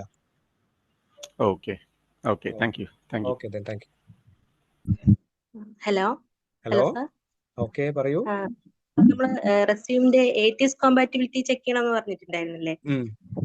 അത് നമ്മൾ എപ്പോഴും നമ്മൾ 100% തന്നെ കീപ്പ് ചെയ്യണം. നമ്മൾ സ്വയം ഒറ്റയ്ക്കൊക്കെ ചെയ്യുമ്പോഴത്തേനും അത്രയും കിട്ടാറില്ല. അപ്പോ 100% തന്നെ കീപ്പ് 100% കിട്ടാനുള്ള സാധ്യത വളരെ കുറവാണ്. അപ്പൊ നമ്മള് ഇൻ ബിറ്റ്വീൻ ഒരു റേഞ്ച് പറയാവോ? ഇൻ ബിറ്റ്വീൻ അതുകൊണ്ടാണ് ഞാൻ പറഞ്ഞത് എബോവ് 70 നമ്മൾ കീപ്പ് ചെയ്യാൻ വേണ്ടി ശ്രദ്ധിക്കുക. ഓക്കെ ശരി sir, thank you. Okay thank U. ഒരു കാര്യം കൂടെ ചോദിക്കട്ടെ. ഭാവന ചോദിച്ചോളൂ. നമുക്ക് ഇയർ ഗ്യാപ്പ് വന്നു. സേ ഇപ്പൊ 23 നമ്മൾ പാസ് ഔട്ട് ആയി, 24 നമ്മളൊരു കോഴ്സ് ചെയ്തു. അത് കഴിഞ്ഞ പാടെ നമ്മൾ വർക്കിന് കയറി. But we have A career gap in between 23 and 24, like ഒരു കുറച്ച് മന്ത്സ്. ഈവൻ ദോ നമ്മൾ എന്തെങ്കിലും കോച്ചിങ്ങിന് പോയാലും അത് നമുക്ക് CV-യിൽ മെൻഷൻ ചെയ്യാൻ പറ്റില്ലല്ലോ. So is there any problem in it?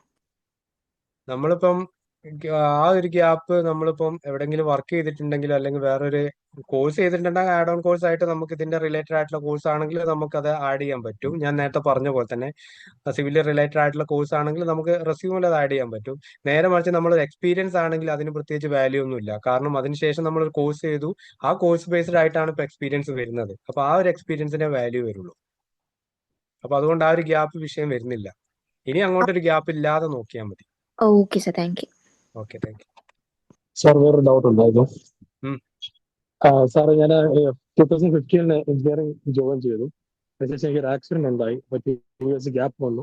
പിന്നെ 2017 ഞാൻ പിന്നെ ജോയിൻ ചെയ്യുന്നത്. അപ്പൊ 2 years ഗ്യാപ്പ് അവിടെ ഇപ്പം എന്താ ഇപ്പൊ ചെയ്യുക? അതായത് 2015 ഇത് വന്നത്, ആക്സിഡന്റ് വന്നത് 2015. അതെ. അപ്പൊ 2 years ഞാൻ ഡ്രോപ്പ് ഔട്ട് ചെയ്തു. എന്നിട്ട് വേറെ കോളേജ് 2 years കഴിഞ്ഞിട്ടാണ് ഞാൻ ജോയിൻ ചെയ്തത്. അതിന് പ്രശ്നം വരുന്നില്ല. കാരണം എന്താണെന്ന് വെച്ച് കഴിഞ്ഞാൽ അതായത് സ്റ്റാൻഡേർഡ് ആയിട്ടുള്ള കമ്പനികളിൽ ലാസ്റ്റ് 2 year എക്സ്പീരിയൻസ് ആണ് ഏറ്റവും കൂടുതലായിട്ട് നോക്കുക. അതിന്റെ ഇപ്പൊ ഏകദേശം അത് കഴിഞ്ഞതിന് ശേഷം 8 വർഷത്തോളം വർക്ക് ചെയ്തില്ലേ? ഇല്ല സാർ, ഞാൻ ഇവിടെ ഫ്രീലാൻസർ ഇപ്പൊ ഡിസൈനിങ് ആണ് ചെയ്യുന്നത്. ഫ്രീലാൻസ് ആയിട്ട് അപ്പൊ നമുക്ക് എക്സ്പീരിയൻസ് എന്താ കാണിക്കുക? ഇപ്പൊ ഇന്ത്യൻ ഡിസൈനിങ് ആണ് ചെയ്യുന്നത്. അപ്പൊ QC പഠിച്ചുകൊണ്ടിരിക്കുക. അപ്പൊ QCയിലോട്ട് ചേഞ്ച് ചെയ്യാനാണ് ആലോചിക്കുന്നത്. ഓക്കെ, അതിപ്പോ എത്രയായി അങ്ങനെ വർക്ക് ചെയ്യുന്നത്? QC സ്റ്റാർട്ട് ചെയ്യുന്നുള്ളൂ, പഠിച്ചുകൊണ്ടിരിക്കുന്നതല്ലേ. അല്ല, ഇപ്പൊ ലാസ്റ്റ് വർക്ക് ചെയ്ത് എത്ര വർഷം ഉണ്ട് അപ്പോ ആക്സിഡന്റ് കഴിഞ്ഞിട്ട് ഗ്യാപ്പ് ഇല്ലാതെ? 3 ഇയേഴ്സോളം ഉണ്ട്. സിവിലിൽ തന്നെയാണ്, സൈറ്റ് അത് എഞ്ചിനീയർ ആയിരുന്നു. അതായത് 2020 വരെ അല്ലേ ഉള്ളൂ, ബാക്കി 20 25 വരെയോ? 21 പാസ് ഔട്ട് ആയത്, പിന്നെ 3 ഇയേഴ്സ് ഉണ്ട്. ഓക്കെ 3 ഇയേഴ്സ് അങ്ങനെയാണ് വന്നത്. ഇപ്പം വീണ്ടും ഫ്രീലാൻസിലേക്ക് മാറി. ഫ്രീലാൻസ് ഡിസൈനിലോട്ട് പോയി. അപ്പോൾ വീണ്ടും QS പഠിക്കുകയാണ്, QSലോട്ട് ചേഞ്ച് ചെയ്യാൻ വേണ്ടി. ഓക്കെ, അപ്പൊ വീണ്ടും ഇത് എത്ര വർഷം എടുക്കും? ഇത് ക്രാഷ് കോഴ്സ് അവിടെ രാജധാനി തന്നെയാണ് ചെയ്യുന്നത്. 3 മന്ത്സ് കോഴ്സാണ് ചെയ്യുന്നത്. 3 മന്ത്സ് അല്ലേ? അതെ. 3 മന്ത്സ് വിഷയമല്ല, 6 മന്തിന്റെ മേലെ ഗ്യാപ്പ് വന്നു കഴിഞ്ഞാലേ വിഷയമുള്ളൂ. ഓക്കെ സാർ,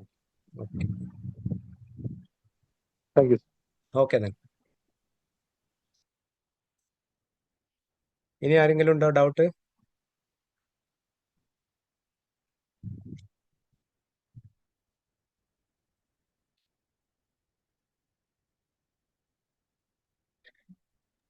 ആർക്കെങ്കിലും ഡൗട്ട് ഉണ്ടെങ്കിൽ ചോദിക്കാം. അതുപോലെ തന്നെ നമ്മളെ ATS പ്രൊഫഷണൽ റെസ്യൂമിനെ കുറിച്ചുള്ള ക്ലാസ് എങ്ങനെ ഉണ്ടായിരുന്നു? യൂസ്ഫുൾ ആയിരുന്നോ? എന്തെങ്കിലും ഡൗട്ടൊക്കെ ക്ലിയർ ആയോ എന്ന് ജസ്റ്റ് മെസ്സേജിലൂടെ നിങ്ങൾ റിപ്ലൈ തരികയാണെങ്കിൽ നമുക്കത് അറിയാൻ പറ്റുമായിരുന്നു. നിങ്ങളെ ഫീഡ്ബാക്ക്, നിങ്ങളെ എന്തെങ്കിലും അഭിപ്രായങ്ങൾ ഉണ്ടെങ്കിൽ അതുകൂടി ഒന്ന് മെൻഷൻ ചെയ്യുകയാണെങ്കിൽ നന്നായിരുന്നു. ടു ബി ഓണസ്റ്റ് ക്ലാസ് അടിപൊളിയായിരുന്നു. ലൈക്ക് എന്തൊക്കെ ഡൗട്ട്സ് ഉണ്ടോ സാർ ക്ലിയർ കട്ട് ആയിട്ട് മനസ്സിലാവുന്ന രീതിക്ക് നല്ല ഭംഗിയായിട്ട് പറഞ്ഞു. And I appreciate your effort. ഈ ഒരു 2 hours nearly it is very much difficult, that to in this എന്ന് പറഞ്ഞാൽ ഏറെക്കുറെ കിടക്കുന്നൊക്കെ സമയം പലർക്കും ആയിട്ടുണ്ടാവും. Even though thank you so much. And Rajadhani finishing സ്കൂളിനോട് I am so very much thankful to you too. Why? Because ഇങ്ങനെ ഒരു ഇനീഷ്യേറ്റീവ് അത് എല്ലാവരും ഇങ്ങനെ ചെയ്യുന്ന ഒരു കാര്യമല്ല. And thank you so much. Thank you very much for your feedback. Helpful ആയിരുന്നു. ഗുഡ് ക്ലാസ്, നല്ല ക്ലാസ് ആയിരുന്നു. Very good, thank you so much. Keywords helpful use. Any website to check AT score എന്നൊരാൾ ചോദിച്ചിട്ടുണ്ട്. Samsung sir, ഒരു എന്നാണ്. നിമിഷം sir. Okay, നിങ്ങൾക്ക് മറ്റേ സർട്ടിഫിക്കറ്റിനുള്ള ഫോം ഇട്ടിട്ടുണ്ട്, അപ്പോൾ എല്ലാവരും പൂരിപ്പിക്കുക. അത് പൂരിപ്പിച്ചതിന് ശേഷം നിങ്ങൾ അതിൻ്റെ ഒരു സ്ക്രീൻഷോട്ട് കൂടെ എടുത്തു വെച്ചേക്കണം. എന്തെങ്കിലും സർട്ടിഫിക്കറ്റ് ഓൺലൈനായിട്ടാണ് വരുന്നത്, അതിലെന്തെങ്കിലും തകരാറ് വല്ലതും സംഭവിച്ചാൽ നിങ്ങൾ ക്ലാസ്സിന് വന്നു എന്നുള്ളതിൻ്റെ തെളിവായിട്ട് ഈ ഗൂഗിൾ ഫോമിൻ്റെ ഒരു സ്ക്രീൻഷോട്ട് എടുത്തു വെച്ചേക്കണേ. പെട്ടെന്ന് അയച്ചോളൂ, അപ്പോൾ തന്നെ നിങ്ങൾക്ക് സർട്ടിഫിക്കറ്റ് വരും. സാർ കണ്ടിന്യൂ ചെയ്തോളൂ. ഓക്കെ. അതിലിപ്പോ ഒരാൾ ചോദിച്ചിട്ടുണ്ടായിരുന്നു any website to check AT score എന്ന് ചോദിച്ചിട്ടുണ്ട്. ഇതിൽ മെസ്സേജിൽ ചോദിച്ചാണ്. അപ്പൊ നമ്മൾ AT സ്കോർ ചെക്ക് ചെയ്യാൻ തേർഡ് പാർട്ടി സൈറ്റുകൾ യൂസ് ചെയ്യാതിരിക്കുന്നതാണ് നന്നാവുക. കാരണം തേർഡ് പാർട്ടി സൈറ്റുകളിൽ അവര് യൂസ് ചെയ്യുന്ന കീവേഡ്സും കാര്യങ്ങളൊക്കെ ആയിരിക്കും ഉണ്ടാവുക. ആ കീവേഡ്സ് വെച്ചുകൊണ്ട് നമ്മളെ റെസ്യൂം ചെക്ക് ചെയ്യാൻ പോയി കഴിഞ്ഞാൽ നമ്മളെ റെസ്യൂമിന്റെ കറക്റ്റ് ആയിട്ടുള്ള സ്കാനിങ് കിട്ടാൻ ചാൻസ് ഇല്ല, സ്കോറിംഗ് കിട്ടാൻ ചാൻസ് ഇല്ല. നമ്മളെ കമ്പനി ഓരോ കമ്പനിയിലേക്ക് അയക്കുമ്പോഴും നമ്മളെ സ്കാനിങ്ങിന്റെ റേറ്റിംഗ് വ്യത്യാസം ഉണ്ടാവും. ആ കമ്പനിന്റെ റിക്വയർമെന്റ് നമ്മളെ റെസ്യൂമായിട്ട് മാച്ച് ആവുന്ന രീതിയിലാണ് സ്കാനിങ്ങിന്റെ റിപ്പോർട്ട് വരിക.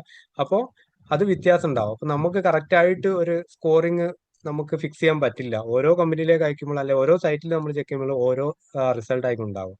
അതുകൊണ്ട് അത് ചെക്ക് ചെയ്യാതിരിക്കുന്നതാണ് നിങ്ങൾ മാനുവലി തന്നെ ചെക്ക് ചെയ്താൽ മതി. നമ്മളെ റിലേറ്റഡ് ആയിട്ടുള്ള കീവേഡ്സുകൾ അതിൽ മാക്സിമം വന്നിട്ടുണ്ടോ, കറക്റ്റ് ആയിട്ടുള്ള അലൈൻമെന്റ് കാര്യങ്ങൾ, അതിന്റെ ഫോണ്ട്, ബാക്കി കാര്യങ്ങൾ, ഹെഡിങ്സ് കാര്യങ്ങൾ, ഇമ്പോർട്ടന്റ് അല്ലാത്ത പോർഷൻസ് ആഡ് ആയിട്ടുണ്ടോ, ബാക്കി കാര്യങ്ങൾ, ആ കാര്യങ്ങൾ മാനുവലി നിങ്ങൾ ചെക്ക് ചെയ്താൽ മതി.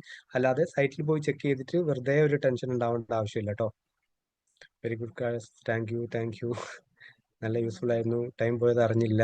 Shah, very nice, thank you, nice class.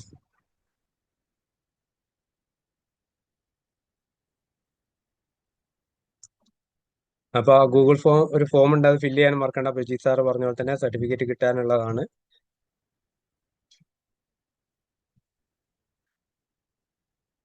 നമുക്ക് ഏകദേശം വൈൻഡപ്പിനുള്ള സമയം ആയിക്കൊണ്ടിരിക്കുകയാണ്.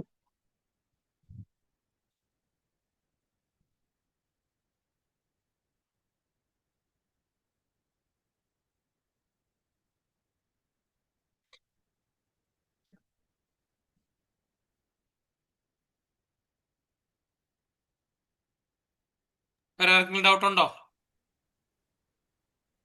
ആർക്കെങ്കിലും ഡൗട്ടോ കാര്യങ്ങളോ ഉണ്ടെങ്കിൽ ചോദിക്കാം. ഹലോ സാർ, ചോദിച്ചോളൂ മുസ്തഫ. നമ്മൾ ഈ ഫോൺ സൈസ് പറഞ്ഞല്ലോ, അത് ഹെഡിങ് ആണെങ്കിൽ ഇതിൽ 16 പറഞ്ഞത്. അതെ, 14 യൂസ് ചെയ്യാം നമുക്ക്. സബ് 12 സബ് 12, പിന്നെ ബോഡി പാർട്ട് ആകുമ്പോൾ ഒരു 10-11 യൂസ് ചെയ്യാം.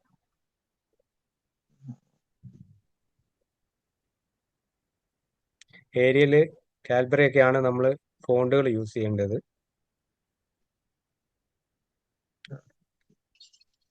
Hello sir.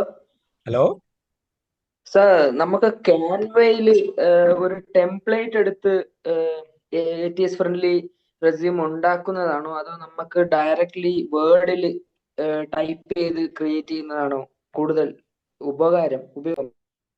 അതായത് നമുക്ക് വേർഡിൽ ടൈപ്പ് ചെയ്യാൻ കുറച്ച് അത്യാവശ്യം അലൈൻമെന്റും കാര്യങ്ങളൊക്കെ സെറ്റ് ചെയ്യാൻ അറിയുന്ന ആളുകൾക്ക് വേർഡിൽ ടൈപ്പ് ചെയ്യാൻ പറ്റുള്ളൂ. അങ്ങനെ അറിയുന്ന ഒരാളാണെങ്കിൽ ഏറ്റവും നന്നാവുക വേർഡിൽ ചെയ്യുന്നതാണ്. വേറെ പ്രത്യേകിച്ച് ബുദ്ധിമുട്ടോ കാര്യങ്ങളോ കറക്റ്റ് അതിൽ വേറെ റിസ്ക് ഒന്നുമില്ല. നേരെ മറിച്ച് ചില ആളുകൾക്ക് പിന്നെ വേർഡിൽ ടൈപ്പ് ചെയ്യാൻ ചിലപ്പോൾ ബുദ്ധിമുട്ടുണ്ടാവും. കറക്റ്റ് അലൈൻമെന്റും കാര്യങ്ങളൊന്നും സെറ്റ് ചെയ്യാൻ അറിഞ്ഞോണം എന്നില്ല. അങ്ങനെയുള്ള ആളുകൾക്ക് സെയിം ATSന്റെ തന്നെ ടെംപ്ലേറ്റ്സ് നമുക്ക് ക്യാൻവയിൽ കിട്ടും. പക്ഷെ ക്യാൻവയിൽ ചെയ്യുന്ന സമയത്ത് നമ്മൾ ആഡ് ചെയ്യുമ്പോൾ നമ്മൾ ഏതിലാണോ ചെയ്യുന്നതെങ്കിലും നമ്മൾ അതിലേക്ക് കീവേഡ്സ് ആഡ് ചെയ്യുക എന്നുള്ളതാണ് മെയിൻ ആയിട്ട് ഇമ്പോർട്ടൻ്റ് ആയിട്ട് തിങ്സ്. ആ കീവേഡ്സ് നമ്മൾ എന്തായാലും പ്രിപ്പയർ ആയിരിക്കണം. അത്രേ ഉള്ളൂ. രണ്ടിൽ ചെയ്ത് കഴിഞ്ഞാലും നമുക്ക് സെയിം വേർഡിന്റെ ഫോർമാറ്റ് തന്നെയാണല്ലോ കിട്ടുന്നത്. അതുകൊണ്ട് കുറച്ചുകൂടി ഈസി, ക്യാൻവേ ചെയ്യുമ്പോൾ കുറച്ചുകൂടി ഈസി ആയിട്ട് നമുക്ക് ചെയ്യാൻ പറ്റും. കാരണം അത് ഓൾറെഡി പിന്നെ ബിൽഡ് ചെയ്തിരിക്കുന്ന ഫോർമാറ്റ് ആണ്. അതിലേക്ക് നമ്മൾ ടൈപ്പ് ചെയ്ത് കൊടുക്കേണ്ട ആവശ്യം മാത്രമേ ഉള്ളൂ. സാർ, ഒരു ചോദ്യം കൂടി. ആ ഞാൻ 1-2 ജോബ് ആപ്ലിക്കേഷന് ഒരു AI ബോട്ടിന്റെ യൂസ് വെച്ച് ഒരു ATS ഫ്രണ്ട്ലി ഉണ്ടാക്കിയായിരുന്നു, റെസ്യൂം ഓക്കെ. ഉണ്ടാക്കി അയച്ചിട്ടുണ്ടായിരുന്നു. അപ്പോ അത് ആ ഒരു PDF ഫയലായിട്ട് ഡൗൺലോഡ് ചെയ്തപ്പോ അതിന്റെ ഏറ്റവും താഴെയായിട്ട് ഈ ബോട്ടിന്റെ തന്നെ ഒരു ചെറിയ വാട്ടർമാർക്ക് ഉണ്ടായിരുന്നു. അത് എന്തെങ്കിലും പ്രോബ്ലം ഉണ്ടോ? വാട്ടർമാർക്ക് വരാതിരിക്കാൻ വേണ്ടി ശ്രമിക്കണം. പ്രോബ്ലത്തിന്റെ അല്ല, അത് ചിലപ്പം ഒരു നെഗറ്റീവ് ഇമ്പാക്ട് വരാനുള്ള ചാൻസ് ഉണ്ട്. അതുകൊണ്ടാണ്. Okay sir, okay.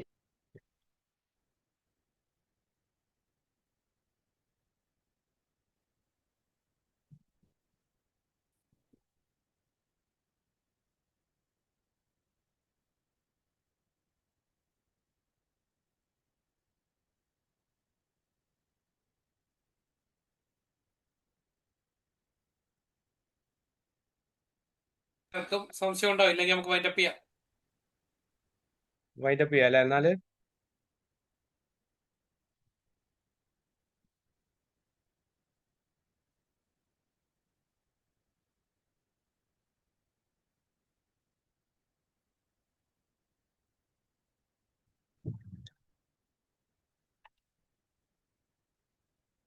Okay sir, wind up ചെയ്യാം. Okay. Thank U everyone and good night.